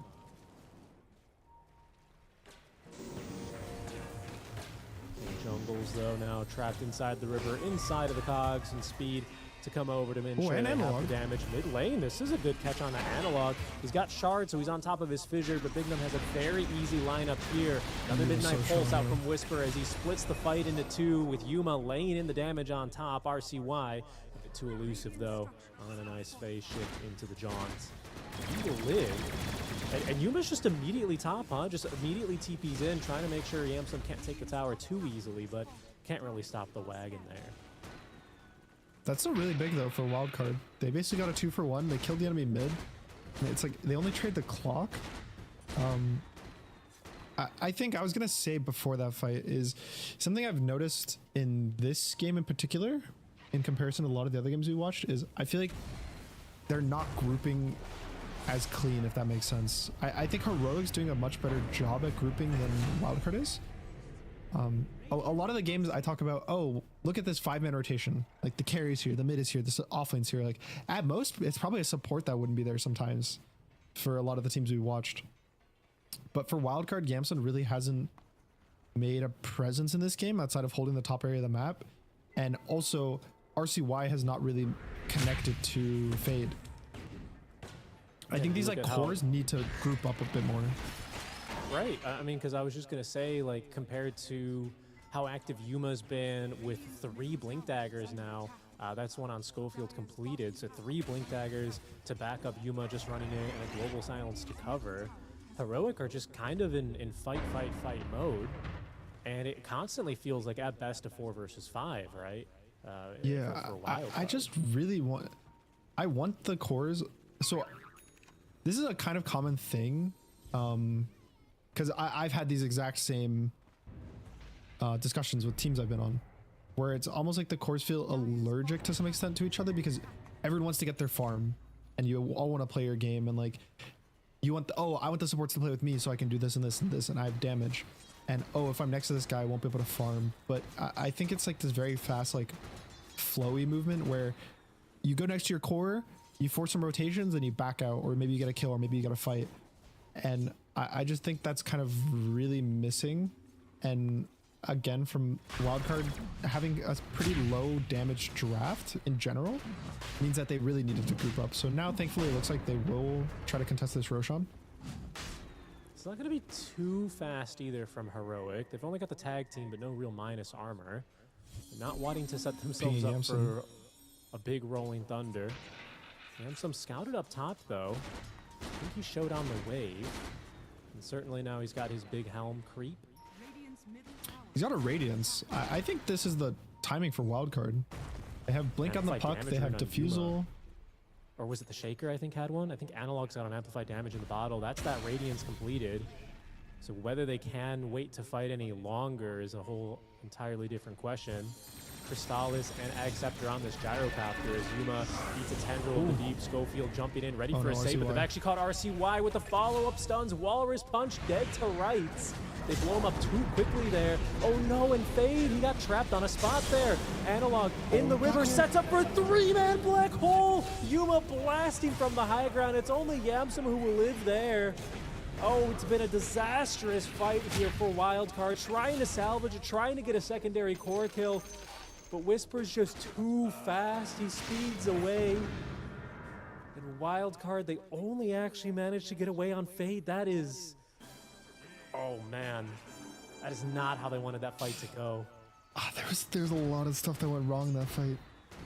I mean, I think RCY went in pretty much alone. Like, he orbs in onto the Drow aggressively, just gets global, gets killed, and then also that paired with this roll follow-up that gets stuck in the tree, so he's not able to, like, annoy the Enigma or cancel the blinks or anything. And then it all just ends up setting up for this black hole, just...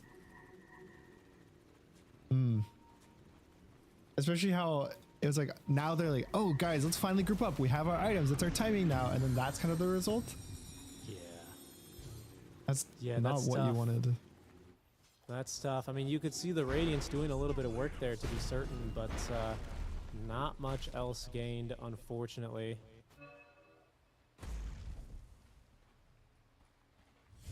Now they, at least, looks like they'll get the Tormentor.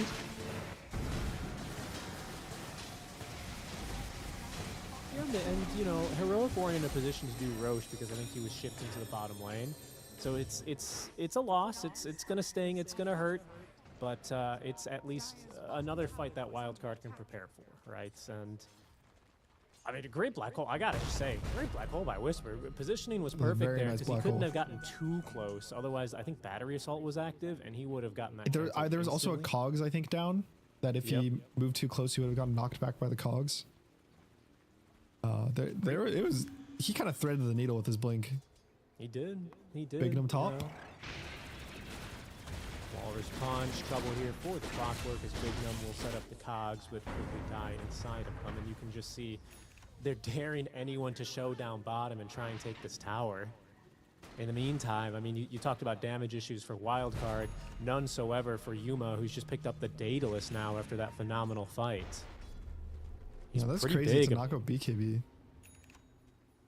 I'm a bit surprised, but I feel like he probably just feels so confident having Black Hole to back him up with a full BKB on Whisper now, and then also just the global, plus all the stuns from Shaker. It's kind of like his team is there to back him up, and the only thing he has to be worried about is he ever gets caught out alone. And I feel like, I guess if his concept's like, oh, he's not going to get caught out alone, then he doesn't really need BKB for the fights. He's just so far ahead in terms of health that like Puck is not going to be a threat of damage. Bat's not going to be a threat of damage. Even the Pango is not really a threat as long as you're with the team. He's even got Schofield here to back him up with a the blink snowball save if needed. I want to say, by the way, this is a build. You see Yuma queuing up that Divine Rapier. This isn't a meme. I've seen him do this in SA quals before. Yes. He's a fan. Yeah, I think it was Parker. He called it a Parker build. He's missing a Dragonlance though, from what the pubs we would watch with Parker playing Gyro. He's certainly doing a lot of damage as Yamsam. He's going to run the creep in to try and interrupt. Careful here. That Fissure's blocking. Is a bit awkward.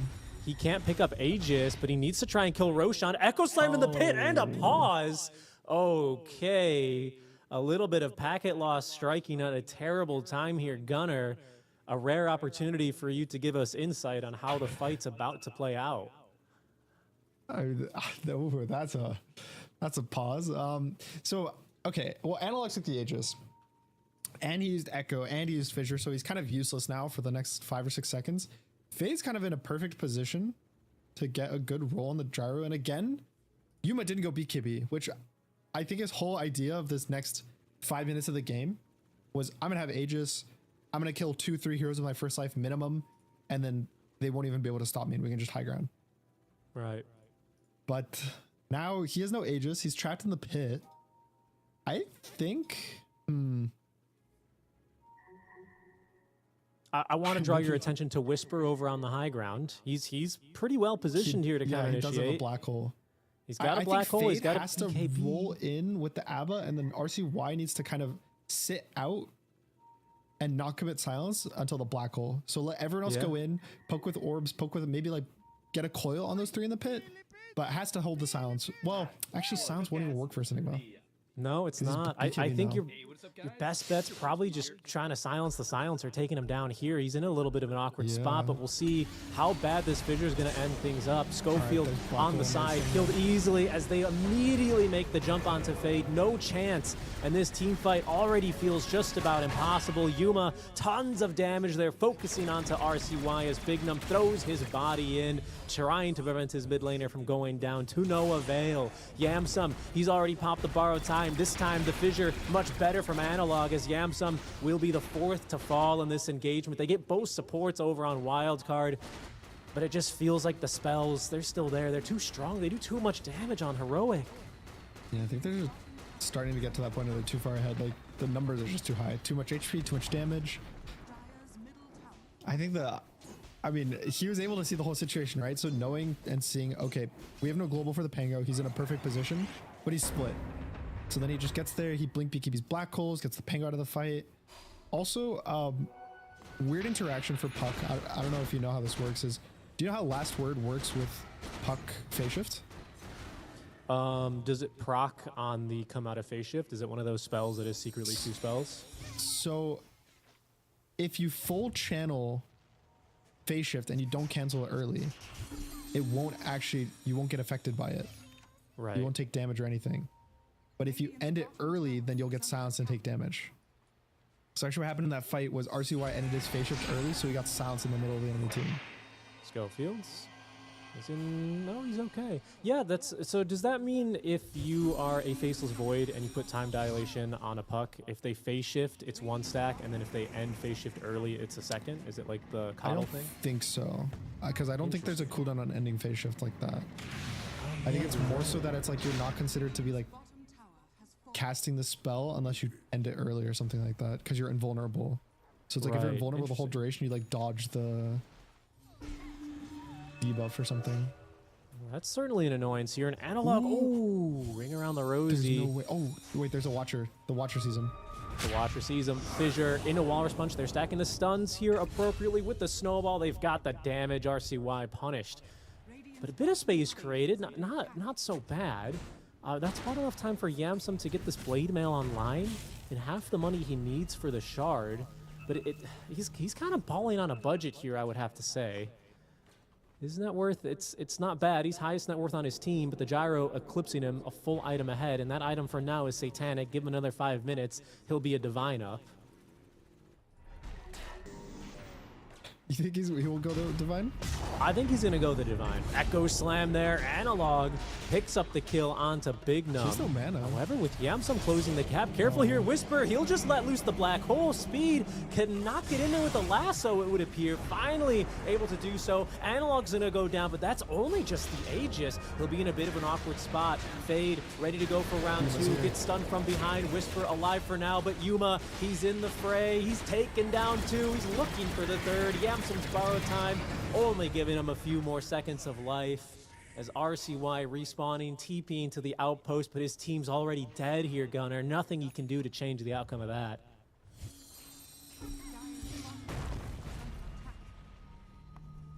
I think they're just so far behind now. And Abba as a carry, I think doesn't really play well in these. We're behind. You know, maybe I'll get enough items to do enough damage, because he doesn't really do this like burst damage. He doesn't have a like steroid compared to a lot of other carries.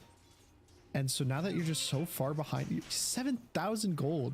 He's actually okay. It looks like he was buying a. He's getting the Divine. Oh no, and they're gonna catch RCY here again. Flawless lockdown. The triple blinks, man. It's the way to deal with this puck. He's buying it, right? No, I've bad news. No, he got the helm. He has purchased a helm for a nullifier. He's gotta sell that helm because he's got no Iron Will, bro. If you're not buying Divine Rapier, no Iron Will. You gotta go all in. Go Parker mode on them. Yeah, you should disassemble his Daedalus to make a rapier. Dude, he might. You're right. He can chop shop that. You can chop shop that. When that first came out, I was trying to plan. I think it was Yuma was on my team. I think at that point. And I kept trying to tell him like all these different builds I was cooking for him of like disassembling stuff. Was he receptive? No. They never are. But I gave him like this whole build that you buy 3 different items, then you disassemble them, you create more new ones, and like you would only lose no gold because there was recipes. Oh, he's kind of getting baited by these Eidolons, realizing now maybe he's gone a bit too deep, but the double blinks ready for him. Whisper, no black hole for 30, but I don't know if they're going to even need it. Dual Scepter to burn time. Analog ready to blink on in. He's got Fissure, but that's borrowed time. Nobody in the vicinity here either, as Yamsum just running him down. They're going to give the kill there to Whisper. You know who was really good at the build shenanigans a little bit back in the day was there was a Chinese player who started building, God, it was this really crazy item on anti-mage that he would go first that ended up being super legit. No, he was the guy that started doing Battle Furiosa because I think you could like disassemble it back then. And then he was like disassembling. Was this like God King or whatever? Yeah, God King Hualien, yeah. That guy was so funny. I remember Quinn used to just watch his replays on stream for hours, just laughing about how funny that guy was. Careful here, Tusk. Scepter's gonna buy him a little bit of time. He's still caught in that puck ultimate. He's tanky. Scared of him. He's tanky too for good reason. Here's the backup. Yuma giving him some backup. He's still alive. Wow. King Jungles gets the ward. They get the kill. That's the nullifier completed on Yuma now. It's time. Get rid of that. No, you need the Daedalus. Get rid of the Falcon Blade. Let's pick up that Sacred Relic, baby. You really want this Rapier. Do you want it because it's fun, or do you want it so that they lose Rapier to Wildcard? I want it because this is just his style. I've seen Heroic throughout different quals, and this is what they do to the qualifier teams. And I think they need to have this confidence, man.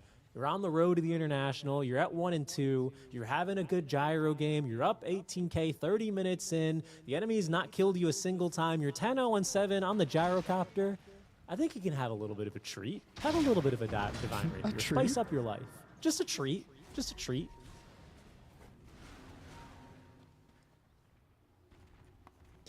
Listen, it's a South American team, Gunner. The only threat they have is if they're going to try and take Roshan up 20k. As long as they don't try and take Roche, I don't think they're in any threat of losing this game.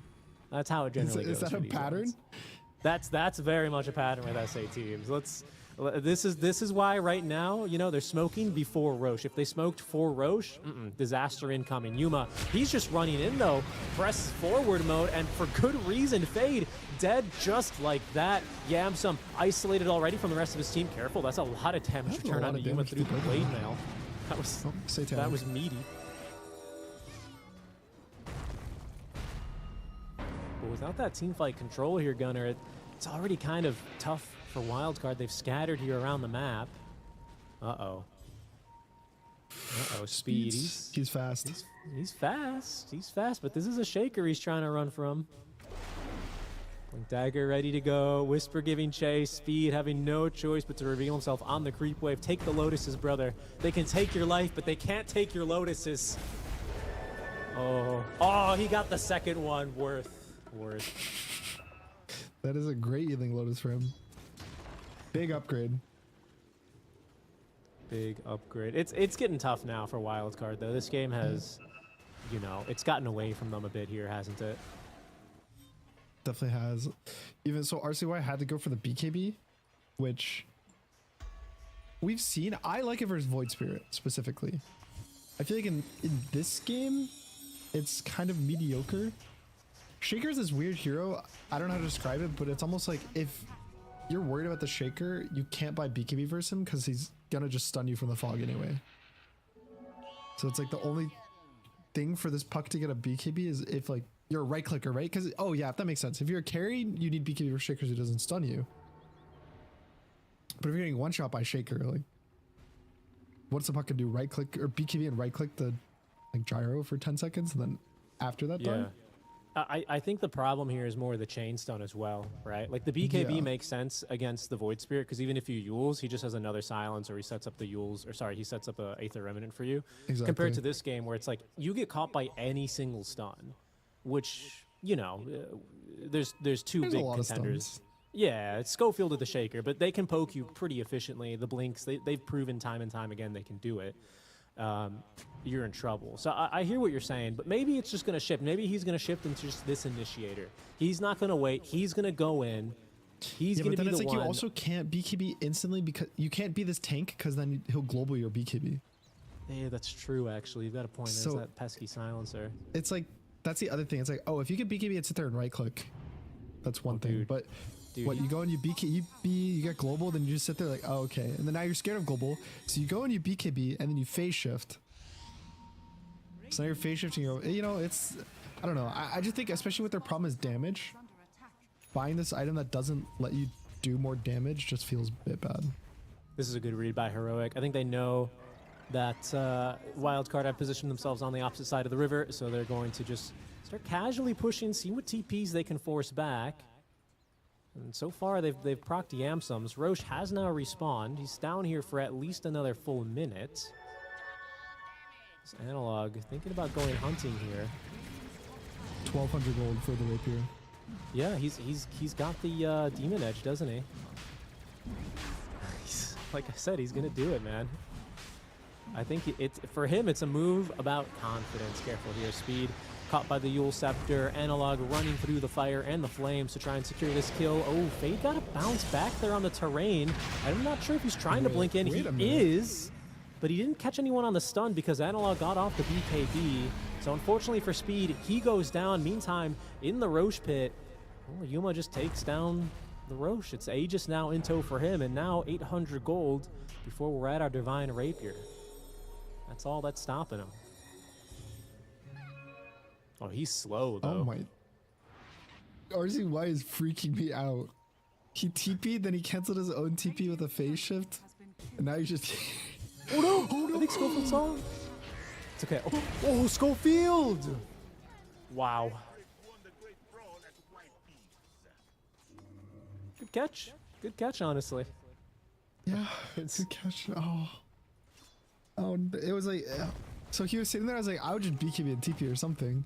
He throws his orb out, then he just sat there. Then he saw the Silencer Arcane cursed him, was TPing, was like, oh wait, I'm Arcane cursed. Now I'm gonna phase shift it off. Phase shift. Oh, this is the Divine Rapier's ready, by the way, on Yuma. He's got it. This guy, I mean, what, he's got 3 demon edges in his 4? He's got a lot of damage. 2 Demon Edges, 2 Sacred Relics. It's a lot of damage here in this gyrocopter, and he is putting that all into your buildings. That's 2 lanes easily, just like that. RCY has conserved his buyback. It's only him and the Clockwork. Here we go, all in onto this gyrocopter. Remember, he's got an Aegis. This Blade Mail's not going to be doing enough work. He actually almost kills Yamsum through borrowed time as RCY makes the jump on in. There's Whisper giving cover. Yuma blows up the Bat Rider through the control there with the side gunner. Beyond godlike now is RCY doing what he can on the back lines, but there's the problem with the BKB. They've even got that BKB disable through you. And that's just it. Heroic. Analog will end this game on a double kill. Whisper just refreshing here at the very end of the game, but Heroic find a very one-sided game 1 victory here over the side of Wildcard. I feel like this game was pretty nice by Heroic. I think the connections they made, especially with the Shaker, like using all their heroes to just get kills in the early game, I think gave them this really solid lead. And I feel like for the side of Wildcard, it was kind of the opposite. They almost gave everything to Heroic every time there was an opportunity. Like, they didn't bring enough heroes or connect the right way, and then they just kind of walk into situations like this pretty aggressively, or down a hero, or not bringing 4 or 5 heroes like they should. And I think Heroic just took full advantage of that. Yeah, absolutely. I mean, especially in this fight, right? That was the first fight Yamsum showed up to, if I'm not mistaken, nearly 19 minutes in. And like you're saying, that ended up just being a little bit awkward into a Heroic roster that was very eager to fight. You had a triple blink timing, right? You actually had an Enigma that was playing a lot around the black holes, honestly, more than I thought he would, kind of considering the lineup. But having kind of the poke and the catch consistently against RCY's puck, and then the global silence to back him up, with Yuma so eager to show up and fight a lot of the times, really made this quite a dominant early game, early to mid game from Heroic. Yeah, I think even though the gold lead started the game not as crazy, like, I think Heroic won their lanes. Something about the way that the game was being played made it feel more drastic than it was. Right before that first Roche fight we saw where Whisper got that 3-man black hole and they got team wiped, they weren't even up 1,000 gold on Heroic. But right. If I hid the gold lead from you and just showed you how the teams were playing, I would have felt like the laning stage was a 3-4K lead for Heroic. Yeah, that's really true. And in a way, it's like, I kind of think, I can't help but think what could have been if they did have a little bit more of an active carry here for Wildcard. Because you can imagine with a team that goes for a triple early blink timing, that kind of gets like countered or like counterplayed. You know, if Wildcard aren't losing heroes all over the map, if they're not losing these big fights, then like your enemies have 3 blinks and you're continuing to scale, right? And your late game looks a little bit better. Exactly. I mean, Blink doesn't give you any stats, right? Right. Blink is purely an item that just gives you positioning. So there's times where you'll buy 3 blinks and now you're like, if they ever jump us or they're ready for our jump and they instantly respawn, now we kind of have 1 or 2 bad blinks because they bought stat items or they brought 5 heroes or, you know, all these different things. So I definitely think that Wildcard needs to change it up. I think they need to change how they want to play, and they need to consistently group up more, bring the right heroes. And I think if they don't, it's going to be kind of bad news for them. Yeah, I've got to agree with you there. I think this game 1 was a very strong opening from Heroic. I think they had an idea with their draft to play very skirmishy after the lanes and fight into that puck, right? It was not an RCY puck who was kind of setting the tempo. He was kind of getting jumped. They were responding to him very appropriately a lot of times. And overall, a super fun game. And hey, any game where Yuma is able to fully complete whatever they call the Parker build, get that Divine Rapier, I think that's a game I'm always going to be very happy to cast. We'll see if we're going to get any major adjustments now from Wildcard as they do fall in game 1 to Heroic. Thanks for tuning in, guys. Hope you're enjoying the coverage. You're watching the Road to the International. Heroic and Wildcard going to game 2 after the break. Hello, I'm here with Analog from Team Heroic. How are you doing? Pretty well. We've been boot camping close by, so I just had like a few hours of traveling, so I'm feeling very good. Nice. Talk to me about the boot camp. How did it go this year, and Was it different from other boot camps you've done? Was there something extra that you focused on? Tell me about it. I think last months we've been focusing mental, you know, so like preparing for the tournaments and all this stuff. And the part of mechanical or learning stuff about the game, it's like natural. We practice and we see our VODs and type of stuff, and we end up getting shape on it. So I think the plus that we did is more around like mental, how we deal with our opponents, and like, yeah, this stuff. And what kind of things do you do as a team to prepare for that? Is it just conversations, or is it like team building exercises or something? Like, what are you doing to improve the mentality of the team? Everything starts with conversations, right? Like talk about like feelings or how do we prepare for games and type of stuff. We also have a psychologist in the team. His name is Vini. Yeah, he helps us a lot as well. And I think the majority is that, like having conversations and putting the things in order, you know. Ahead of TI, do you have expectations, or are you just hoping you can go as far as you can? What are you expecting? I think the right way to think about that is like do your best, you know, and like focus in your game, focus in doing your things right. So if doing my thing right is like playing well, I don't know, playing well my lane, then playing well the game, like communicate well with your teammates and do the stuff that we've been practicing, do well your things, and then the result will come. I don't like to think about the result like I have to win the match. I like to think about what are the things that lead me to win the match, and I try to do these things right, and I will do these things right. Then the winning the match will be the result. Then going further in the tournament will be just the result of it. So that's a good way of thinking, in my opinion. That's interesting. Very good. Let's talk about TI and what it means to either to you personally and to the team collectively. What is it about this tournament that keeps bringing players back and desperate to win and pushing themselves more than usual? I mean, TI is so much history around the tournament, right? I think each player here, or even each person here, you, me, everyone was, when I was younger, when we still had hair, you know, because I'm losing as well. I still didn't have hair back when I started, sorry. We all dreaming about like TI, we all dreaming about playing TI, we all dreaming about winning and lifting the ages, you know. So it's like a historical thing. It's like it's the most important tournament of the year for any player. So yeah, I'm here as well, and I do want to lift the ages as when I was just a young kiddo. Watching the TV and seeing people lifting ages, I was like, Mom, look at me, I want to do that as well, you know? And then here we are. And do you feel like you've improved as a player in the last season? Are you proud of that? How do you think you've changed? Yeah, I do think like every year, every season, I improve as a player. There's in a lot of ways. I think the thing that I most improved lately is like the way I like macro things, the way I control my team, the way I help my team, you know, with calls and this stuff. And yeah, I'm proud of that. Like I play Dota for 12 hours every day. So, and it's very hard when you are like very good at something already. It's very hard to find like the edges, you know, to improve, like where I can improve. So it's always about like refining like your fundamentals. And sometimes it's even hard to find like a thing to get better at.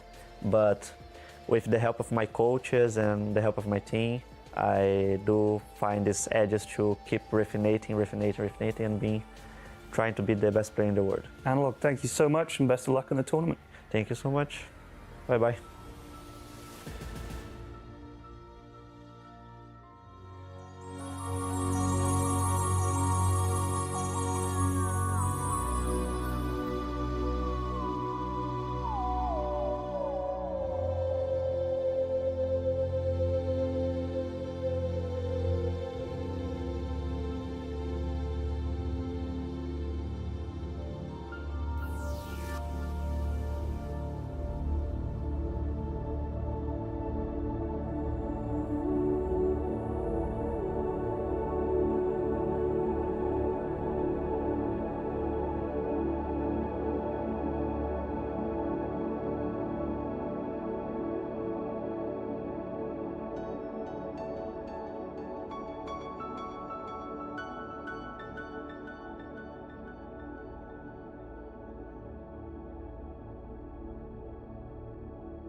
Hello, everyone, and welcome back to the Road to the International. We are here in the 1-2 side of the bracket here for our Swiss stage. Thanks for joining us, everyone. Seeking Strike and Gunner bringing you the action as NA and SA clash in what so far has been SA-sided. But Gunner, I think there's more to this wildcard team than they showed in that first game. Isn't that right? Yeah, I would want to hope so. I think that... I feel like they just weren't on the same page, which, you know, you could say a bunch of things. You could be like, oh, well, it was first game of the day. It was a warm up, but you know, sometimes you can't just say that to yourselves. So I'm sure, I don't know what their coach said. I don't know what their manager said. I don't know what the team said, but I really think that they gotta kind of look at that game and say, hey guys, if we want to win, we can't play like this. Just be very blunt that pretty much everything they did, I think, was bad. And it's okay. You can have bad games, but you can't let it repeat. And they need to, I think, just bring their heroes together. I think RCY, I think all their cores need to just play more aggressive together and kind of meet up.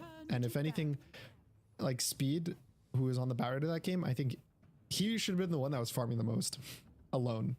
And that the other heroes should have all been together and killed heroes. Because if Abo is with the Puck, or if Puck was with the Pango, like everything's so different in the early game. And I think that's what the big mistake was. And for Heroic, I don't really have any notes on what they need to do differently. I think they brought their heroes together, they farmed, Yuma showed up to fights, their lanes went good. Nothing that Wildcard did that game, I feel like, forced Heroic to have to think. And I think when you don't make the enemy have to do anything, they get to always play the game, and you're the ones reacting, it's super hard to win. Yeah, and then Yuma gets to build a Divine Rapier, and the game is just kind of That's harder the best from part of the there, you game. know? Yeah. I mean, he didn't end the game with a BKB, did he? Am I mistaken? Nope. Yeah, I his mean, defensive item was a Satanic.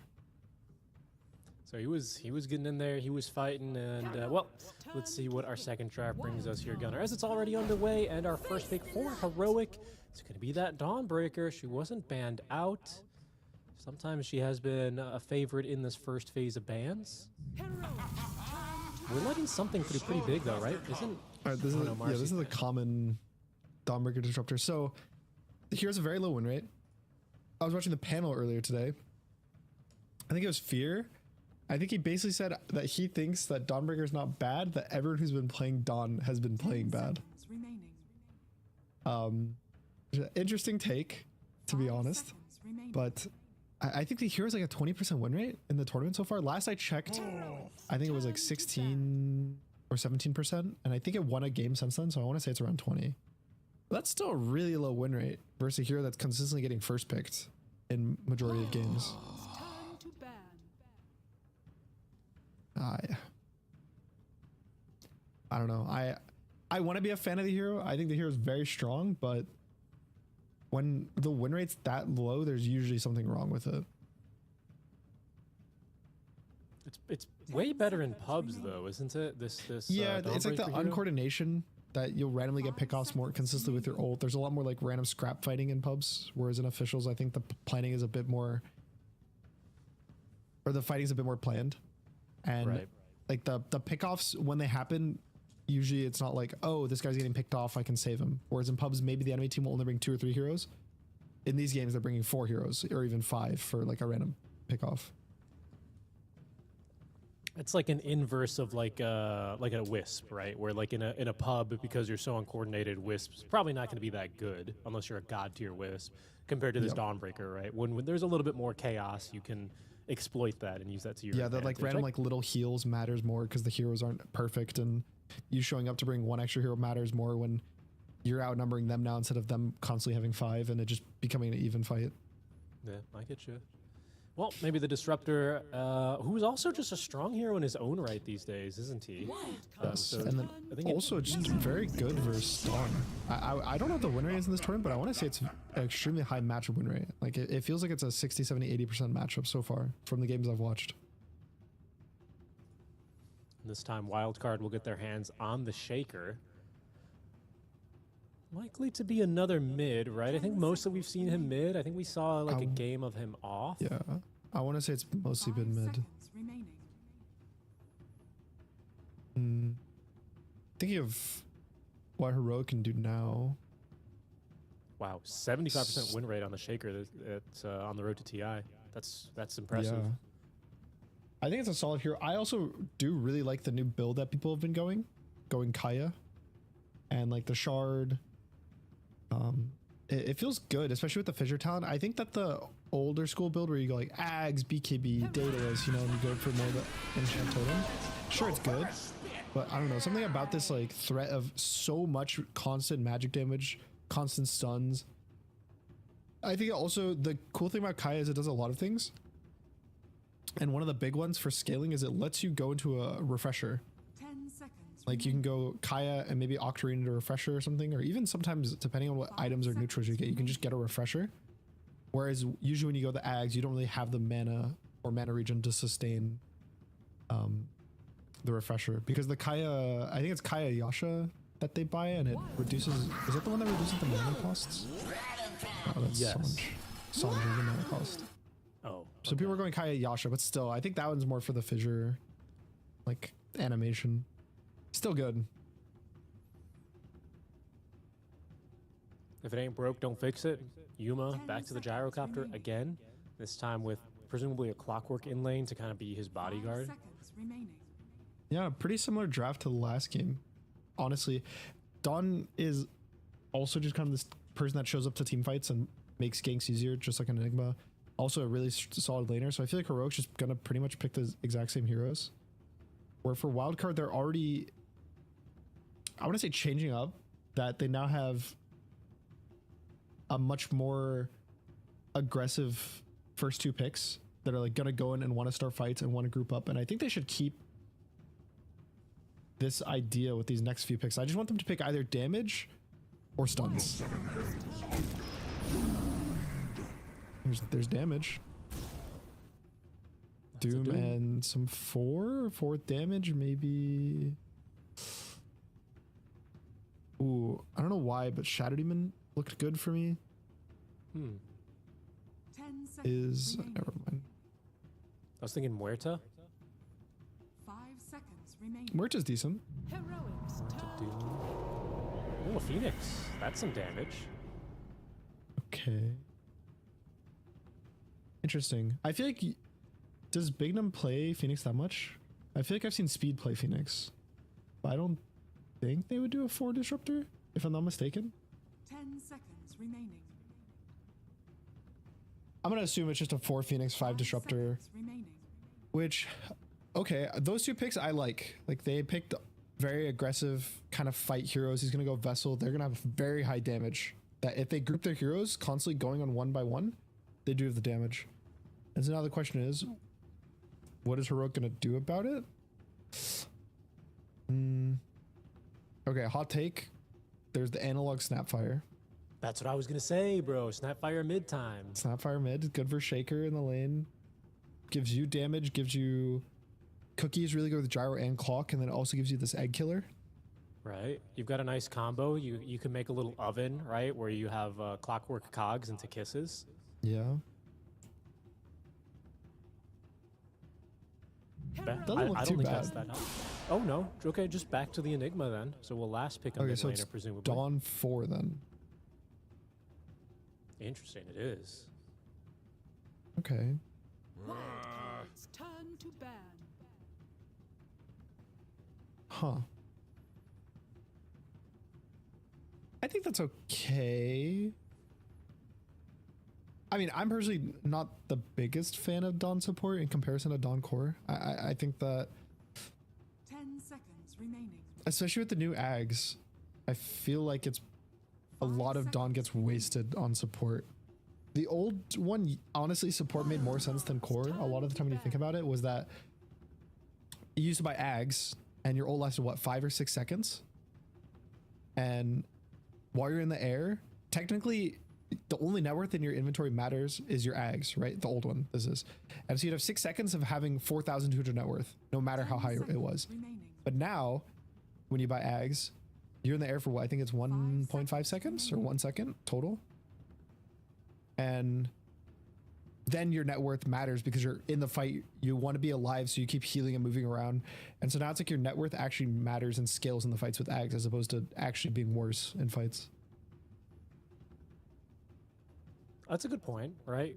Because with the new Ags, like the healing's around you, right? Of course, you need to actually and stay you alive. land like instantly. You get in there. Right.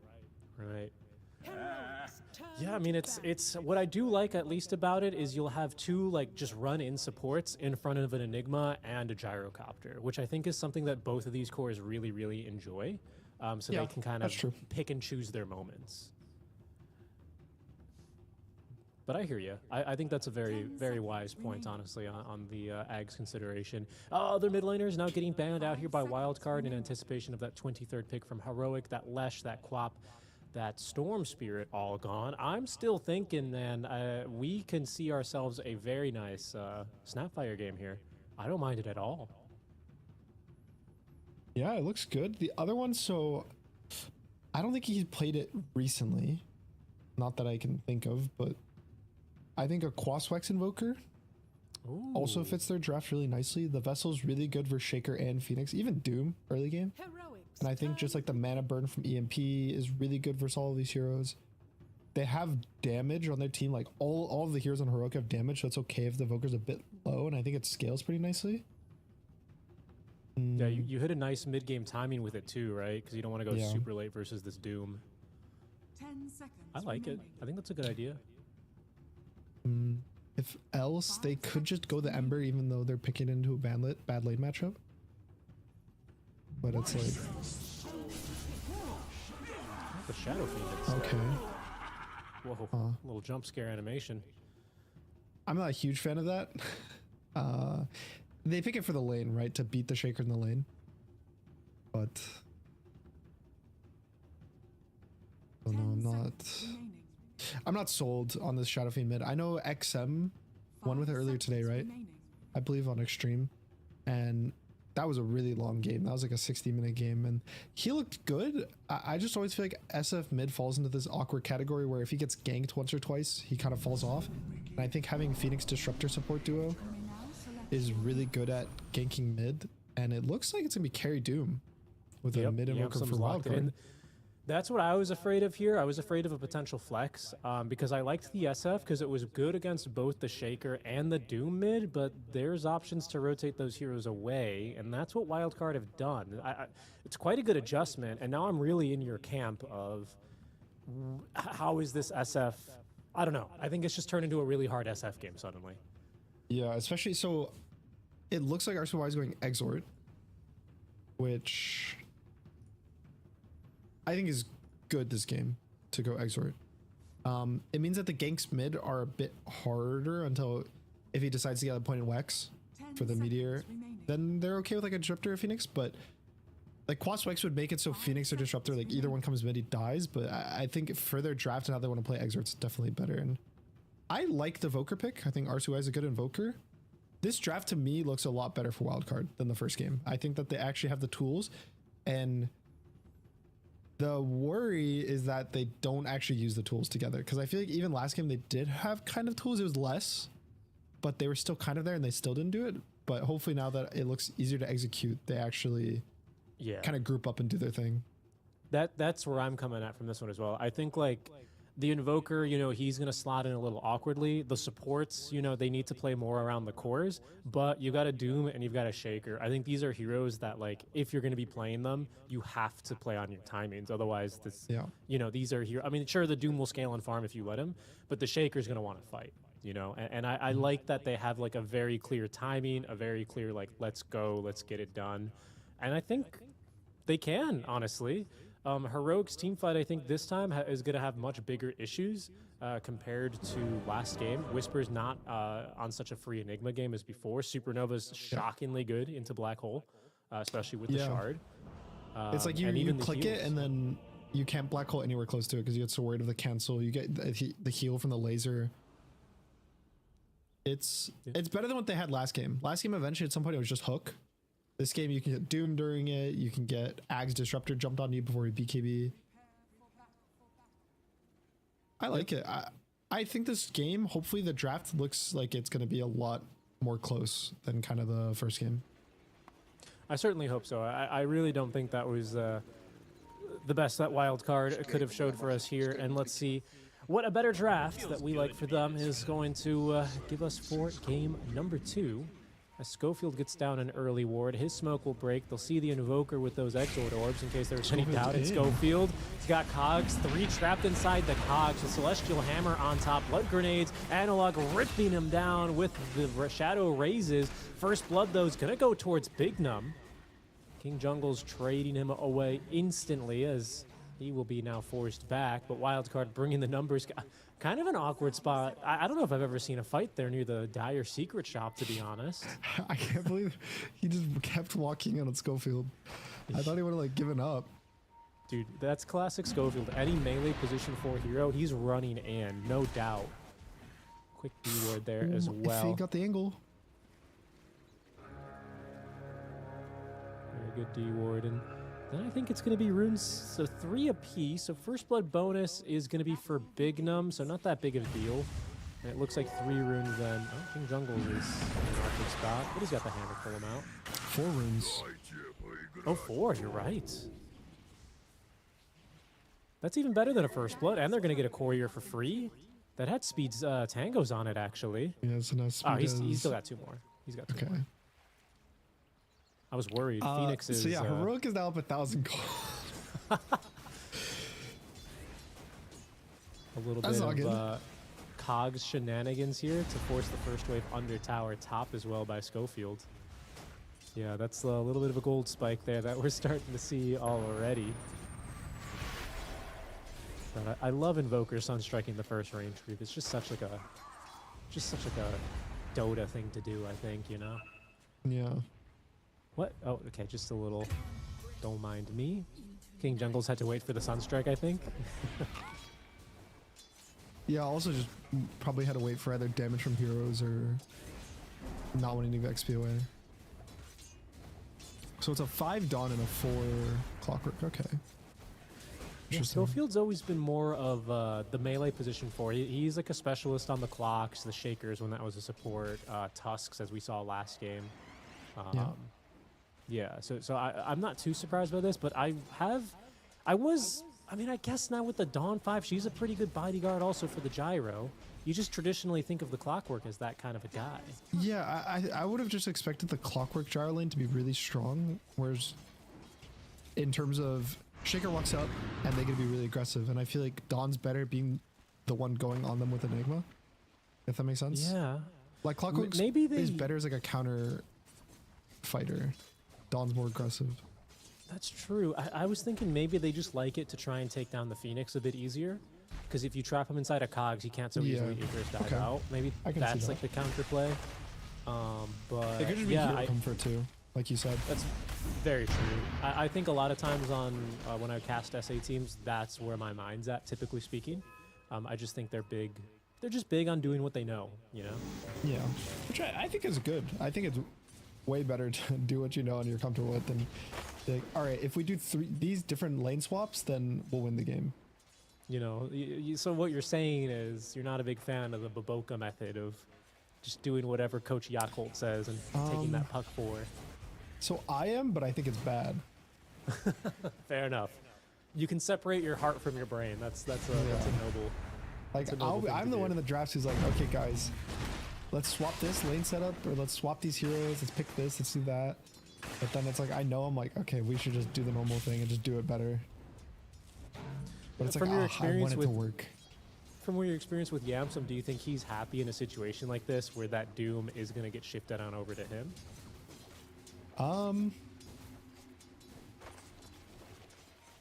It's a tough game 1 for him, you know? I think not necessarily.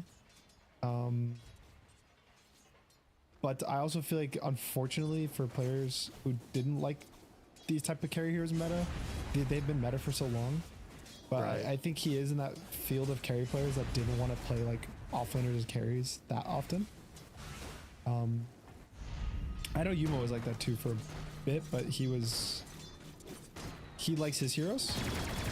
But it's like, I definitely know there's a lot of carries who are like, oh, I don't want to play these like weird Beastmaster carries and stuff like that. Even if they're good, it's just like they're not comfortable with them. Disruptor's away stacking camps, I want to say. So Yuma doing a bit of damage to Fade. Fissure is going to force Yuma the long way around as Fade will play a little bit of Ring Around Rosie with the tower. They'll clear the way.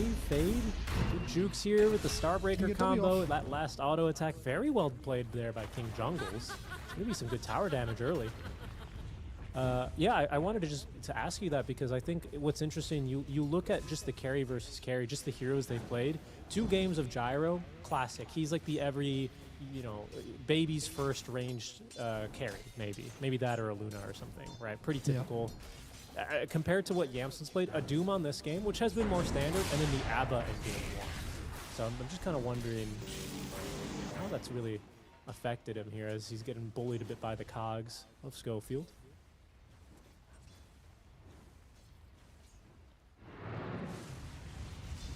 Ooh, good glimpse there on an analog in the mid lane. He's in some trouble trying to turn and burn for as many shadow raises as he can on RCY, but it's not going to be enough. And there was 13 wand charges anyway. Very, very good gank. So Bignum's kind of sacking the Shaker's lane a little bit, but he is making stacks. He's ganked mid now. It's off to a pretty decent start. That's the issue with the Shadow Flame we talked about, which was literally, oh, he gets ganked really easily if he's not just dumpstering his lane. And Exor Invoker does enough. Yamsum is just eating these cogs, yeah, bro. He's a 17 stick. Schofield's so good at that. Yamsum, he's calm though. Sometimes that even enrages me, I'm not gonna lie. Seeing that kind of stuff, oof. Analog is top. Schofield's going hunting for that courier, I think. Yep. Another courier kill. These SA4s, man, they love killing couriers. And he's gonna try and drag the wave. Speed. Learning that he can't Icarus dive through the cogs, I think was a little bit surprised. Maybe he thought he was going to time that perfectly, but here's King Jungles through the gate, Starbreaker combo perfectly. I think he's got enough mana for the Celestial Hammer, so Yamsum not likely to be able to run from this. As the last right click from Schofield's all he needs. Lots of TPs coming top lane though for Wildcard as they bring in reinforcements. That's 4 heroes up here then, if you count the dead Doom. But this looks like 2 kills, maybe even 3 for RCY. Whisper and Schofield already taken down. There is no running from RCY either. King Jungle's trying to do as much damage as he can, but he will go down. That poor Disruptor getting bullied by all the Eidolons. And then Yamsum's TP'd mid to just collect the creep wave then. And that's a good rotation from RCY. I think that TP, a lot of players would feel awkward, and they're also like, oh, I have Sunstrike, guys, I can TP. So I do really appreciate that he kind of made the read and like, I'm actually going to TP, I'm going to show up to the fight, and he gets 3 kills for it. That means he can't TP down bottom, and neither can the Doom, so this is an opportunity for Heroic. Fade, this is not going to be one that you come out on. Whoa, actually, that Shadow Raise missed. Enchant Totem, Fade running, but Yuma just taking too many points. He really likes the Battery Assault, or not Battery Assault, sorry, a Rocket Barrage. And no way to run from that one. Okay, so 2 Wisdoms then for Heroic. Well, how did that turn out for Wildcard last game? It was not good. Let me tell you that. They got their 2 runes at 7. It was not that good. This is really awkward from Heroic bot lane. Look at Analog.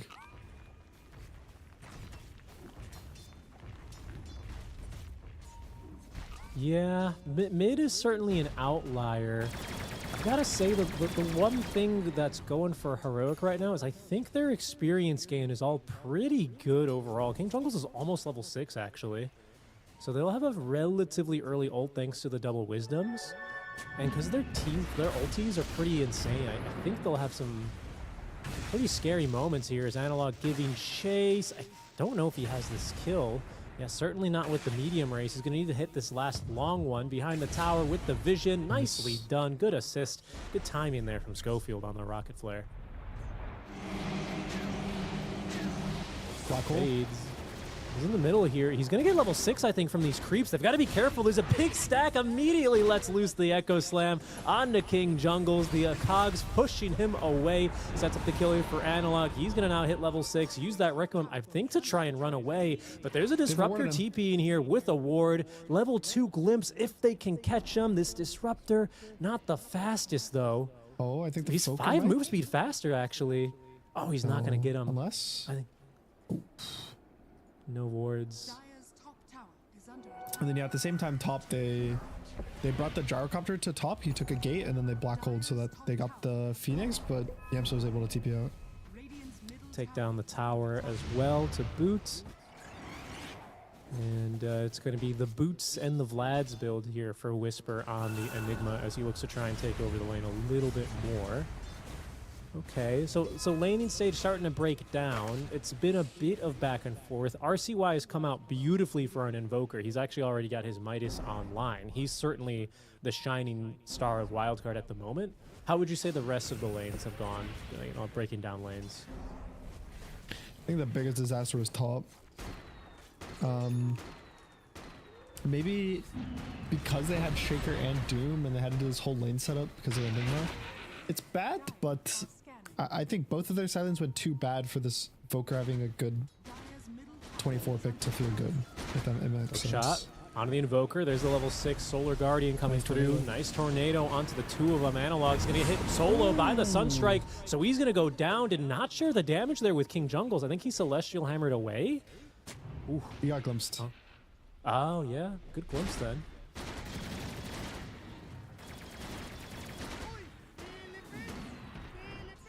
So we're going to have double Midas then on Wildcard, aren't we? Obviously, Yamsum will buy his, sell his, all this good stuff, right? But it's still kind of a double Midas.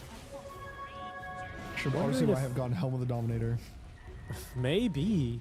That's kind of what I'm thinking. Or I'm thinking maybe Yamsum just needs to run in and doom someone and then just go back to farming on cooldown. I don't know. I'm kind of like more sold by your thought of just press your buttons, you know? Black hole on cooldown for 30. You don't need a black hole whisper. Yuma's a little scary, maybe. RCY is going to make an attempt on him now. Fade opening up. They push him to the other side of the fissure, but he is not going to have enough HP. Very good combo there from RCY. Secures the kill. Okay, this is what they needed, right? Last game, exact same thing. RCY and Fade did not really connect. In this game, they already have connected, what, 2 times, I think? In 11 minutes? RCY is 5, 1, and 4. Seriously, I was going to say, he's big, man.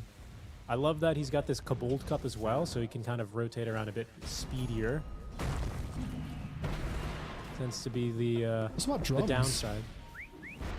Well, yeah, he does have the drums, actually. Oh, they're going to try to hook him. Smoke. Oh, not going for it quite really see what they yet. do.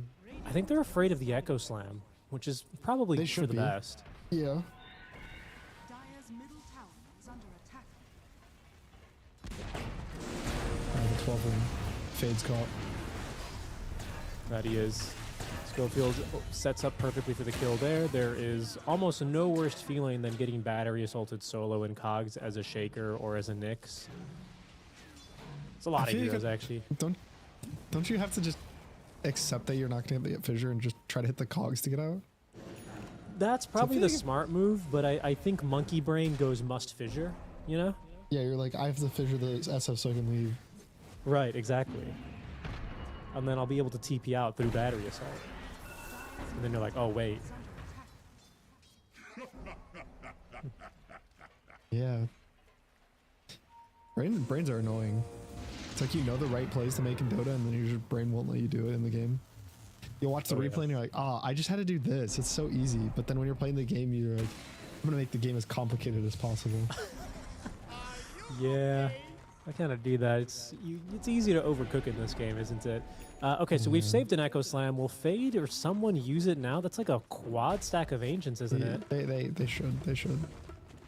Get his Blink Dagger online. Let's see what it would be. Indeed, big ol' Echo Slam Jamma. That'll be the Blink Dagger plus 700 gold on the way. Schofield easily able to evade a death there with a hook shot. But we'll now see that the Ancients have been cleared. So they should know that a timing's coming then. I think you see a Shaker walking away from an empty camp. You're like, something's happened here. Why is the Shaker suspiciously 0 mana and half health after walking out of the tri-camp? I wonder what happened. What could have taken place here? But I suspect the smoke's coming. I think even without Slam, you still have an opportunity to Sunstrike. We still haven't seen a Doom yet. But it's Heroic once again who are going to go on the offensive. Analog with this Kaya and Yasha build, so he's already going to be quick on the draw with all of his spells in terms of getting those out. Strike down bottom on a King Jungles as... I don't know, I didn't see if they smoked on him, to be honest. I think they just killed him. I don't think it was a smoke, I think they just walked. Schofield from behind suddenly eats a Doom, but it's going to come at the cost of Yamsum's life, and I think that Clockwork's going to live. Requiem thinking about it was Analog, but thinking maybe he should just save it instead of trying to ult a TP in away Phoenix. I think if he committed to the ult, he would have gotten him. Yeah, especially with the Kaya and Sanj. Or sorry, yeah, Kaya and Yasha, sorry. I think he would have gotten it. But you never know. Those little souls take a while to travel. I do want to say RCY is owning this game so far. He is 6-1-4. He's been hitting all his Sunstrikes, hitting all his spells. There's another Sunstrike hit. Solar Guardian, though, committed. They have not glimpsed away anyone yet, so I think they're going to try and kill both heroes. First, they got to get through Whisper, though. Ticks down, I think, to the Blood Grenade or a Thunderstrike. Fade losing the duel, though, to the Dawnbreaker and the Eidolons as Bignum now finds himself surrounded by the Clockwork. He goes down. Yamsum's in the area, but he's already utilized the Doom. Not much he can really offer. And so it'll turn into a 1-for-2. It's still a quality kill onto Whisper. They'll lose out on it, XP and gold-wise.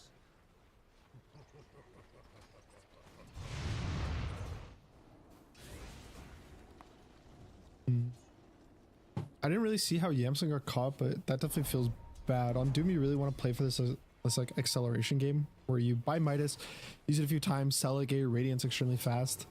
So every one of these random deaths that happens before his Radiance just feels pretty bad. Also, RCY, so his item build makes me feel like I'm old again. Like this is 2015, 2016 Evoker build, no? Midas drums, it needs a Yule Boots of Scepter, Travel. right? Needs a Yeah, Yule Scepter, then you do the combo. Oh my god, definitely Blast used to stun you, right? During the knockback.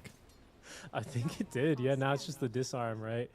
Yeah, technically it wasn't a stun, but you couldn't do actions during it, so it was a stun. So it's like if you tornado, if you Fade down bottom someone, on an Analog, will commit the Echo Slam. Sunstrike's incoming. Analog, down he goes. Nice commitment there. Just that poke and having the +1 ability from RCY guarantees the kill on a BSF. Top lane, in the meantime, Whisper and Schofield will get on top of Bignum, but the big kill was down bottom. Yeah, I remember Raging Fury Invoker, you know, gotta start the combo with the Yule Scepter. Not the Tornado for some reason. Wait, 0.8 seconds. Sunstrike, Meteor, Deafening Blast. EMP, Ice Wall. No, that's too advanced. There's 3 spells. That's true. And then refresh, right? You would refresh and do it yeah. again. You buy spell Hex, combo. then you Hex, then you refresh, then you combo again, then you refresh. Or you Hex. Oh, man. Yeah, it is just really funny sometimes watching old Dota replays and you're like, why isn't he doing the full Invoker combo? And you're like, oh wait, it's 2016. That was the full Invoker combo. We didn't have the technology yet. Watching replays from forever ago is always so funny. Even I'd watch replays of my own team like a year or 2 or 3 years later and it's like, wow. We did that? We played like this?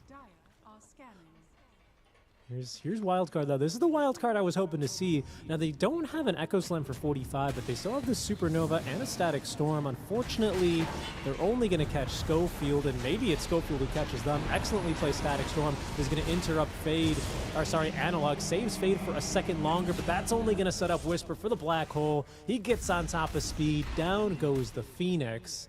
And unfortunately, Heroic in position to take just a better fight there, honestly. It was a weird fight for them to take. The Evoker just TP'd and showed on top that he TP'd. And I don't know. When your strongest hero TPs to this side of the map, like sure he has Sunstrike, but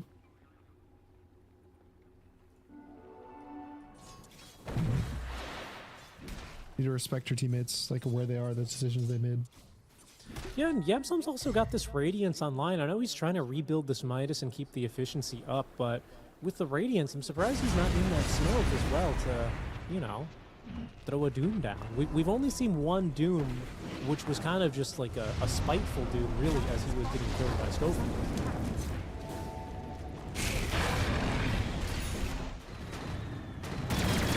He's going to rebuild that Midas, sell it again, Devil's Bargain, get the BKB online, and I'm sure then he'll be nice and active. Until then, he is a 0-2-2 Doom, unfortunately. But RCY, again, he's still kicking butt. That's going to be a full Ag Scepter online momentarily for him. Their Cataclysm setup, pretty good. It's okay. It's basically just a Shaker, right? Which,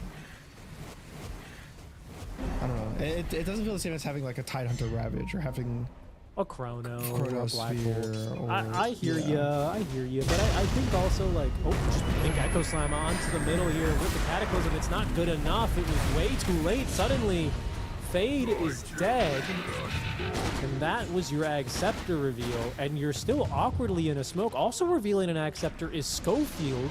He's huge. Oh my goodness. And Yuma has just found himself an Amplified Damage Rune in the river. Not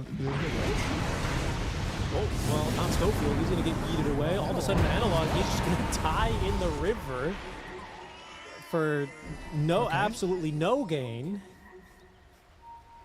I think, you know, it's like when you're trying to merge onto the highway and there's like an 18-wheeler behind you and you kind of just, you accidentally focus on that too much and you just run into a car. That's kind of what he did there. You're scared of Roche throwing. Does that happen to you often? Roche throwing me or the 18-wheeler? The 18-wheeler? Look, my insurance might be listening, so that's never happened to me before, right? Okay. What are you? No, you're right, my bad.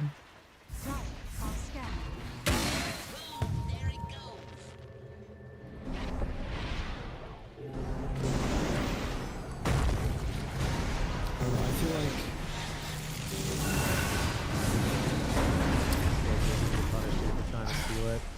I think Wildcard are still in this. Like it's an AK. No, they like are. It's weird because so I feel like they're really far behind, but RCY is just killing heroes off cooldown, and he's not killing the gyro, which is a concern. But like SF has no game, and I feel like he's constantly. There might be a point where he could just 1v5 this game. Radiant's bottom tower is under attack. Really? You think so? On the Vocal? Yeah, definitely. I think he gets BKB and maybe even a Hex. I think that he just wins this game. Also, Analog, I don't know, I feel like his game is definitely... It's a grief, basically, because of the gank mid from the Disruptor.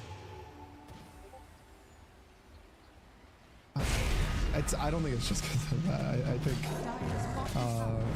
in general, I feel like he's kind of been struggling a bit, which is weird to say because his score's not even terrible. I mean, that was not bad. Like he's 5-4-4, so it's like from an outside perspective, I feel like you look at this and you're like, oh, like his game's completely fine. I think it's just the deaths he's had are almost all solo kills by the Invoker, which means that Invoker's game is significantly like better than it should be. Yeah, I hear you. Plus, I also think like with this item build he's going for, I think we should have seen Requiems, and we haven't. And that's been a result of Wildcard counterplay, right? And so maybe that's also like a factor of why you're like, with this build, it's okay, it's an acceptable build, but you got to do stuff, right? Yeah, it's like you want your clock to hook and you blink on the hook and ult instantly.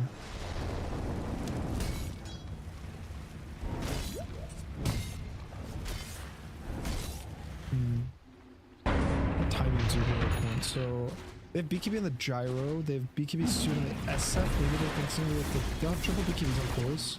Triple BKB Daedalus on gyro relatively soonish. Oh, they're gonna go now. Radiant's top tower is under BKB Enigma might be good enough. You also have this Ags on the clockwork, I should mention. I love overclock. It's amazing. It's real good. Definitely. Map hack. no, Uh-oh, Fade. smoke's breaking. Overclock? Schofields? Anything? Here we are. No escape for you anymore, Fade, even if you do have a really good stun. And a good 4-staff away. There's simply no running from Schofield. As Yuma collects a nice offlane kill. Roshan's in the bottom area, otherwise that might have been Roche. No Tormentor to take either, so just to pick off.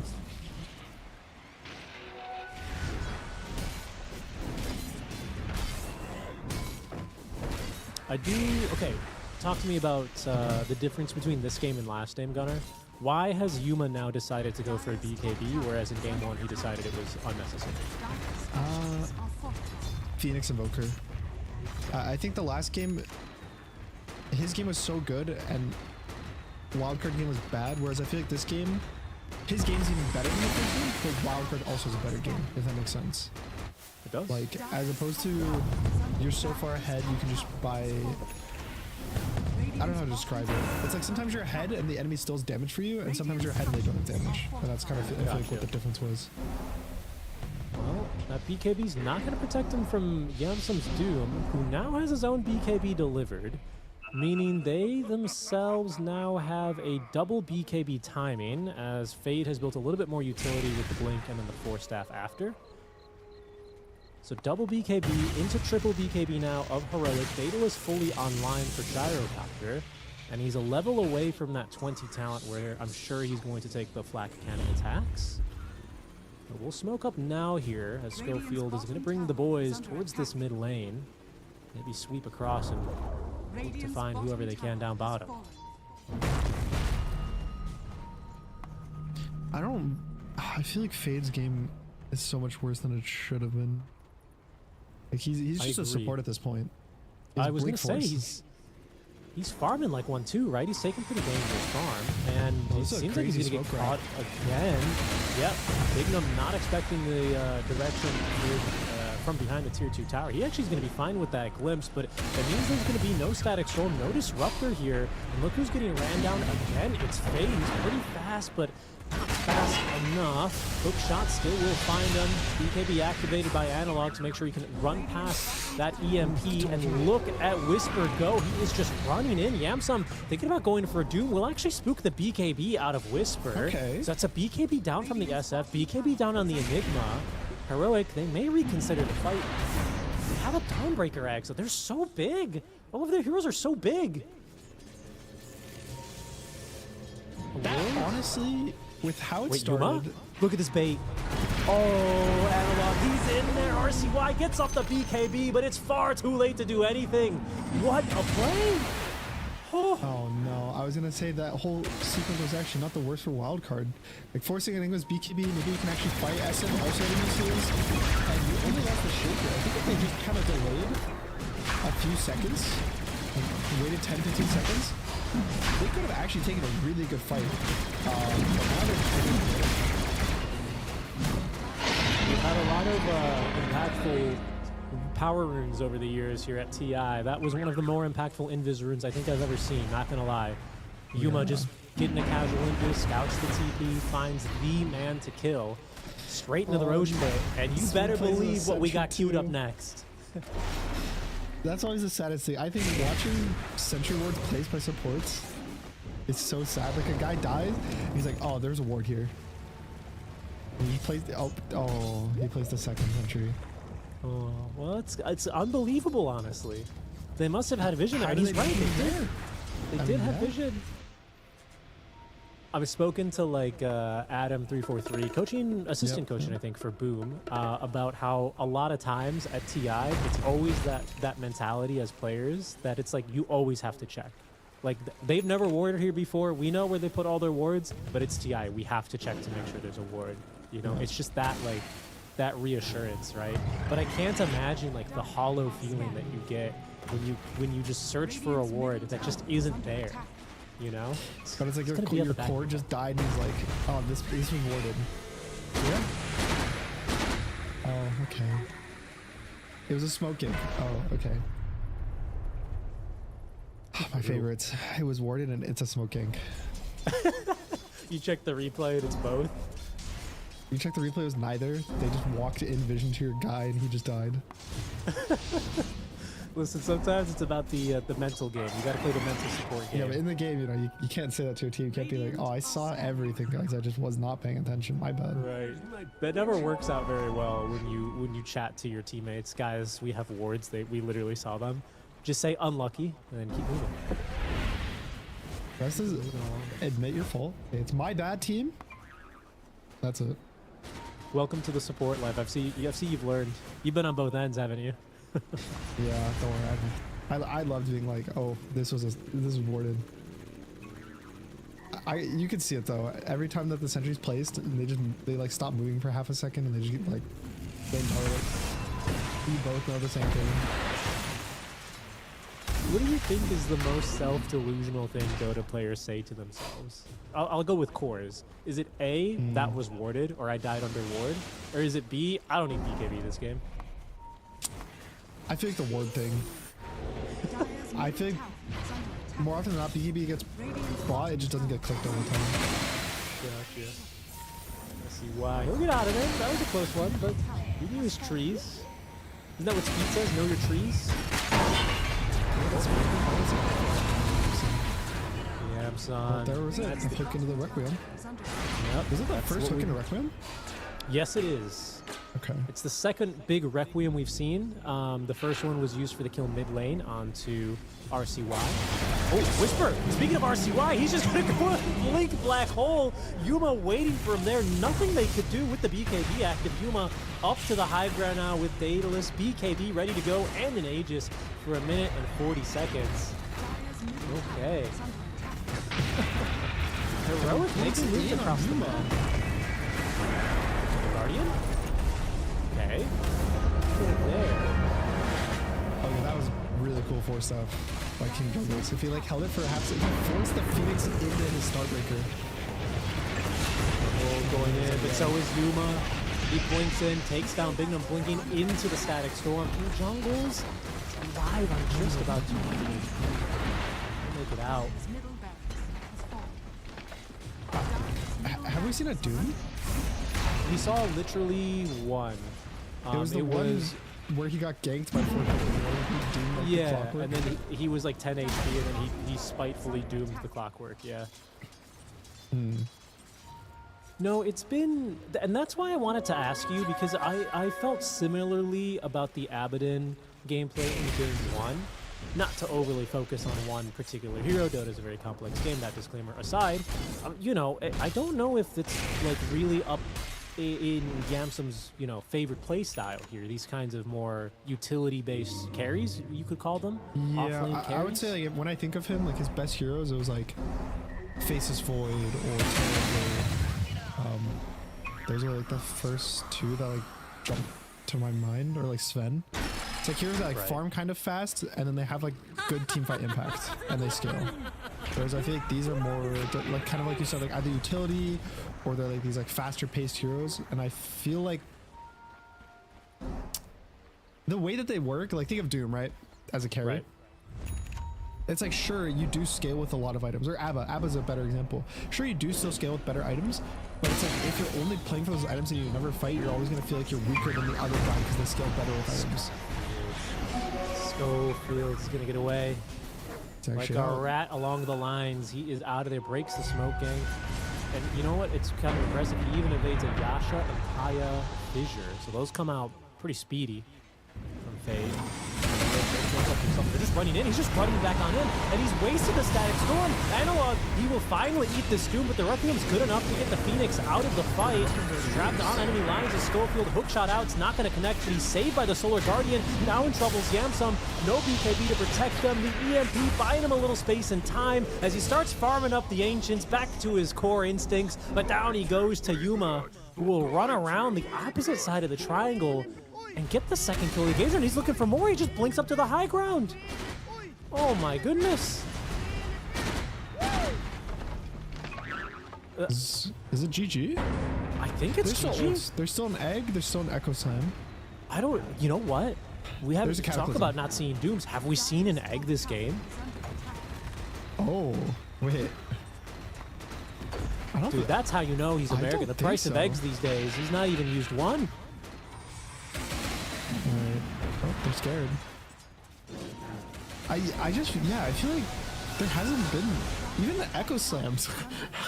Now that I'm thinking about it, there was a solo Echo Slam mid that he just died because he did it alone. Right before.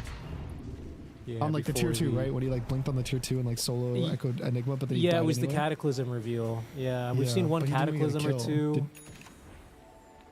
I just feel like Fade's just got to connect a fissure and be like, that's the guy, we're going to kill him. Like, they just got to do it once. It's like riding a bike, you know? You just got to do it. Okay, this is a good opportunity.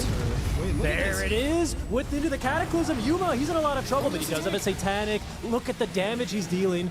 The Glimmer Caves, the 4 staffs away. It's not going to be good enough to save Fade here. Yuma able to easily, that was a 9-second BKB. Holy moly, they bring in reinforcements as well. King Jungles joins the fray, but RCY has been patiently waiting for this moment. BKB's expiring into the black hole, counter initiation speed. He's in a little bit too close. And speed, he's already used the Supernova.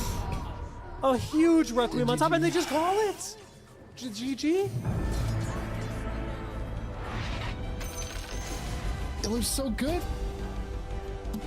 I think the Tormentor actually tanked one of the Sunstrikes. Like 50%. I don't know if it would have actually killed the Gyro if it full, but I genuinely don't think that that could have had a better start. Like maybe if the Doom was there at the very start, like you could say, but 2 heroes completely split from their team. Full duration Echo. 1 support instantly dies. The Dawnbreaker, I don't even think I've ult or could ult instantly. And it wasn't enough. Just no.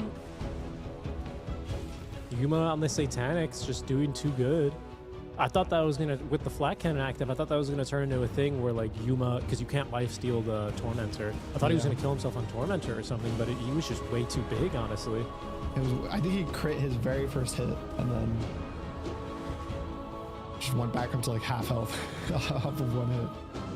Just crazy, and I think that was his 9-second BKB, which made a huge difference because then the Invoker just had to wait. Yeah, and watch the think Disruptor so, get yeah. home. God, just such a crazy way to end that game. There was an egg used, I missed it. I didn't see it. It must have been over behind near the Tormentor, but it just wasn't enough there, honestly, to take down that big bad boss. And Yuma's going to carry Heroic twice now on this Gyrocopter. I think he died once in the 2 series. Of his Gyro? Yeah, I think so. It was like a lane death, too. Here's that last fight again. See, so you're right. Yeah, I think the 1 Sunstrike got tanked by that Tormentor, right? Or he would have died. That's just unlucky.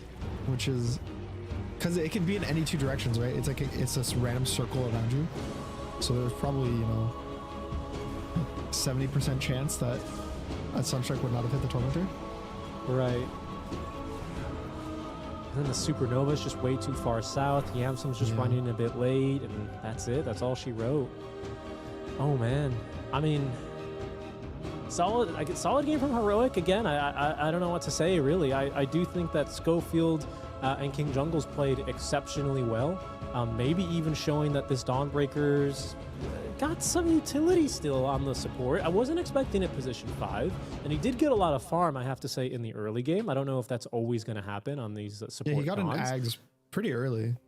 Right. And I think maybe without that, it would have been a little awkward. But he made the hero look pretty good, pretty viable on the support, not going to lie. No, I think King Jungles, I feel like, is one of the supports that is willing to play anything as a 5. And because Yuma really cares about the laning stage and like knows how to win the lanes, and they talk about the lanes a lot, I think he's one of the better carries at having these weird 5s, especially with the Gyrocopter. Like this guy's got a 50-50 every single lane. So I think they work really well together, and it kind of enabled a lot of their early game. Because again, I feel like Analog this game it was a bit disappointing. Just his impact. I think he played fine, but it wasn't really what I wanted out of his pick, especially when they picked the Shadow Fiend. Well, let me ask you this. Do you think this was the kind of game where, had Wildcard been a little bit more active on using some of their ultis, like the Doom and the Supernova, like looking for more moments, do you think this was the kind of game where we would have really seen that SF flounder even harder? Yeah, definitely. Yeah. I think it was like, if Wildcard played the draft a bit better, a bit more coherent, you would have seen the flaws in Heroic's drafter playstyle more. because I definitely did like Wildcard's draft. Like obviously it's not fair to say, but you know you put in the hands of like a Falcons or a Liquid or someone on this Wildcard draft, and I think that it would have been a completely different story, even though it's like the same exact drafts. And I think it really boils down to, in my opinion, just not connecting, specifically the Doom. I would say to a lot of these plays, like you're not really. He didn't really. I feel like he didn't use his hero either in either game. Like he constantly just kind of farmed, and you get your item as these utility heroes, and then you're like, oh, I need another item to do damage now. I need to wait for this thing to do damage, and you're always waiting. Whereas I feel like when you watch a lot of the successful teams, it ends up being, I don't need to wait because my hero has utility. I'm gonna go. Right. And unfortunately for Wildcard, they're not out yet. You know, that elimination game over on the mainstream between the two SCA representatives. But when you take a look at the bracket, what that means for them is they now are backs against the wall for basically the rest here of their run on the road to the International. And it seems like Nemesis have been eliminated. So Boom, I'm surprised there, to be honest. Boom finding the victory there, as Nemesis is the first team eliminated here on the road to the International. But Wildcard will be facing off, well, I'm not sure versus who quite yet, but versus some of the losers here of Nigma, Navi, Tundra, or Yakutou Brothers, or Boom. While Heroic, they'll rise to 2-2. So Heroic, they can't play for immediate qualification anymore out of the Swiss stage, but they are safe from elimination. It's just a matter of seeding now at the moment for them. So they can breathe a little bit easier. But Wildcard backs against the walls for every single game that they play now. The pressure, it's turned up to 11. Yeah, because now they need to win. They basically have to win the next 2 best-of-3s, or they're out. Which I feel like the nice thing is that even if your record is 2-3, you're kind of in the same position as someone who's 3-2. It ends up being one final best-of-3. That's all that matters, and hopefully they can turn it around. I think it definitely feels bad when the only team you beat was the team that gets also 2-0'd and is like the worst team in the tournament in terms of placements, like the first to be eliminated. And I think they really need to like go back, watch the replays, look at each other and be like, okay guys, we need to change this up before tomorrow, because tomorrow could be their last day.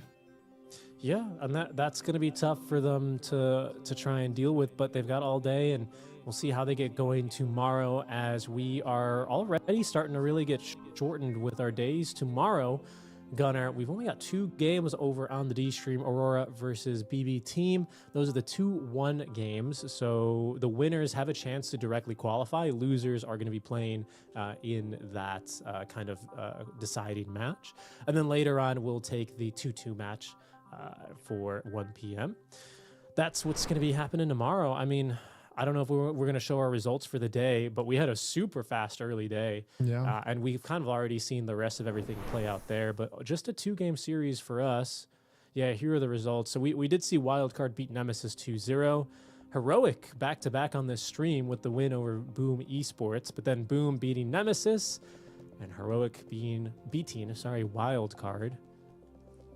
I mean, it's just tough. I feel like Wildcard, they give themselves a draft that they can execute on with some like Sven, some Gyro, some Jug, just some TB, some Yuma hero. I think they're back in there, but yeah, some Yamsum hero. I definitely want to see Yamsum as comfort going further. I want to see him on a carry, not like this position 3 safe laner, like a carry, and he gets his items, he gets to make the calls, because it definitely felt like it wasn't really his comfort. And even like you saw the rest of the team, like I think RCY played pretty good this game, like for the most part, until that one catch mid. I think he played an almost perfect game.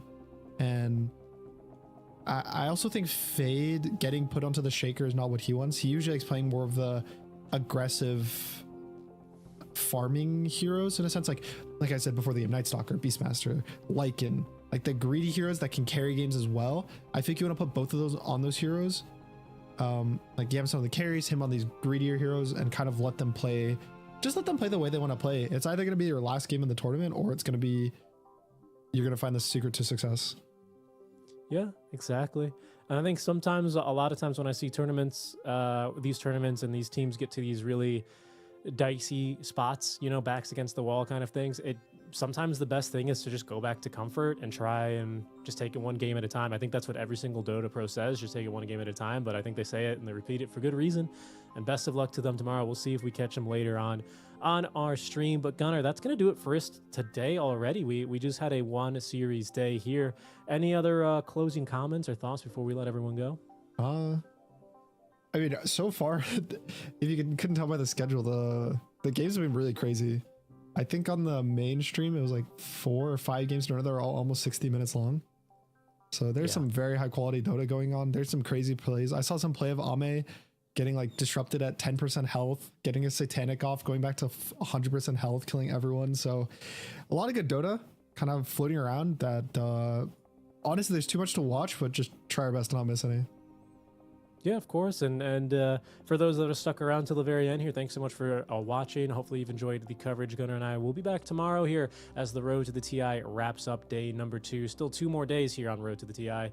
Road to the International, I should say, as we have to go ahead and get through those deciders. For now, folks, stay safe, and we'll catch you tomorrow when we return for some more TI Dota. Until then, bye-bye.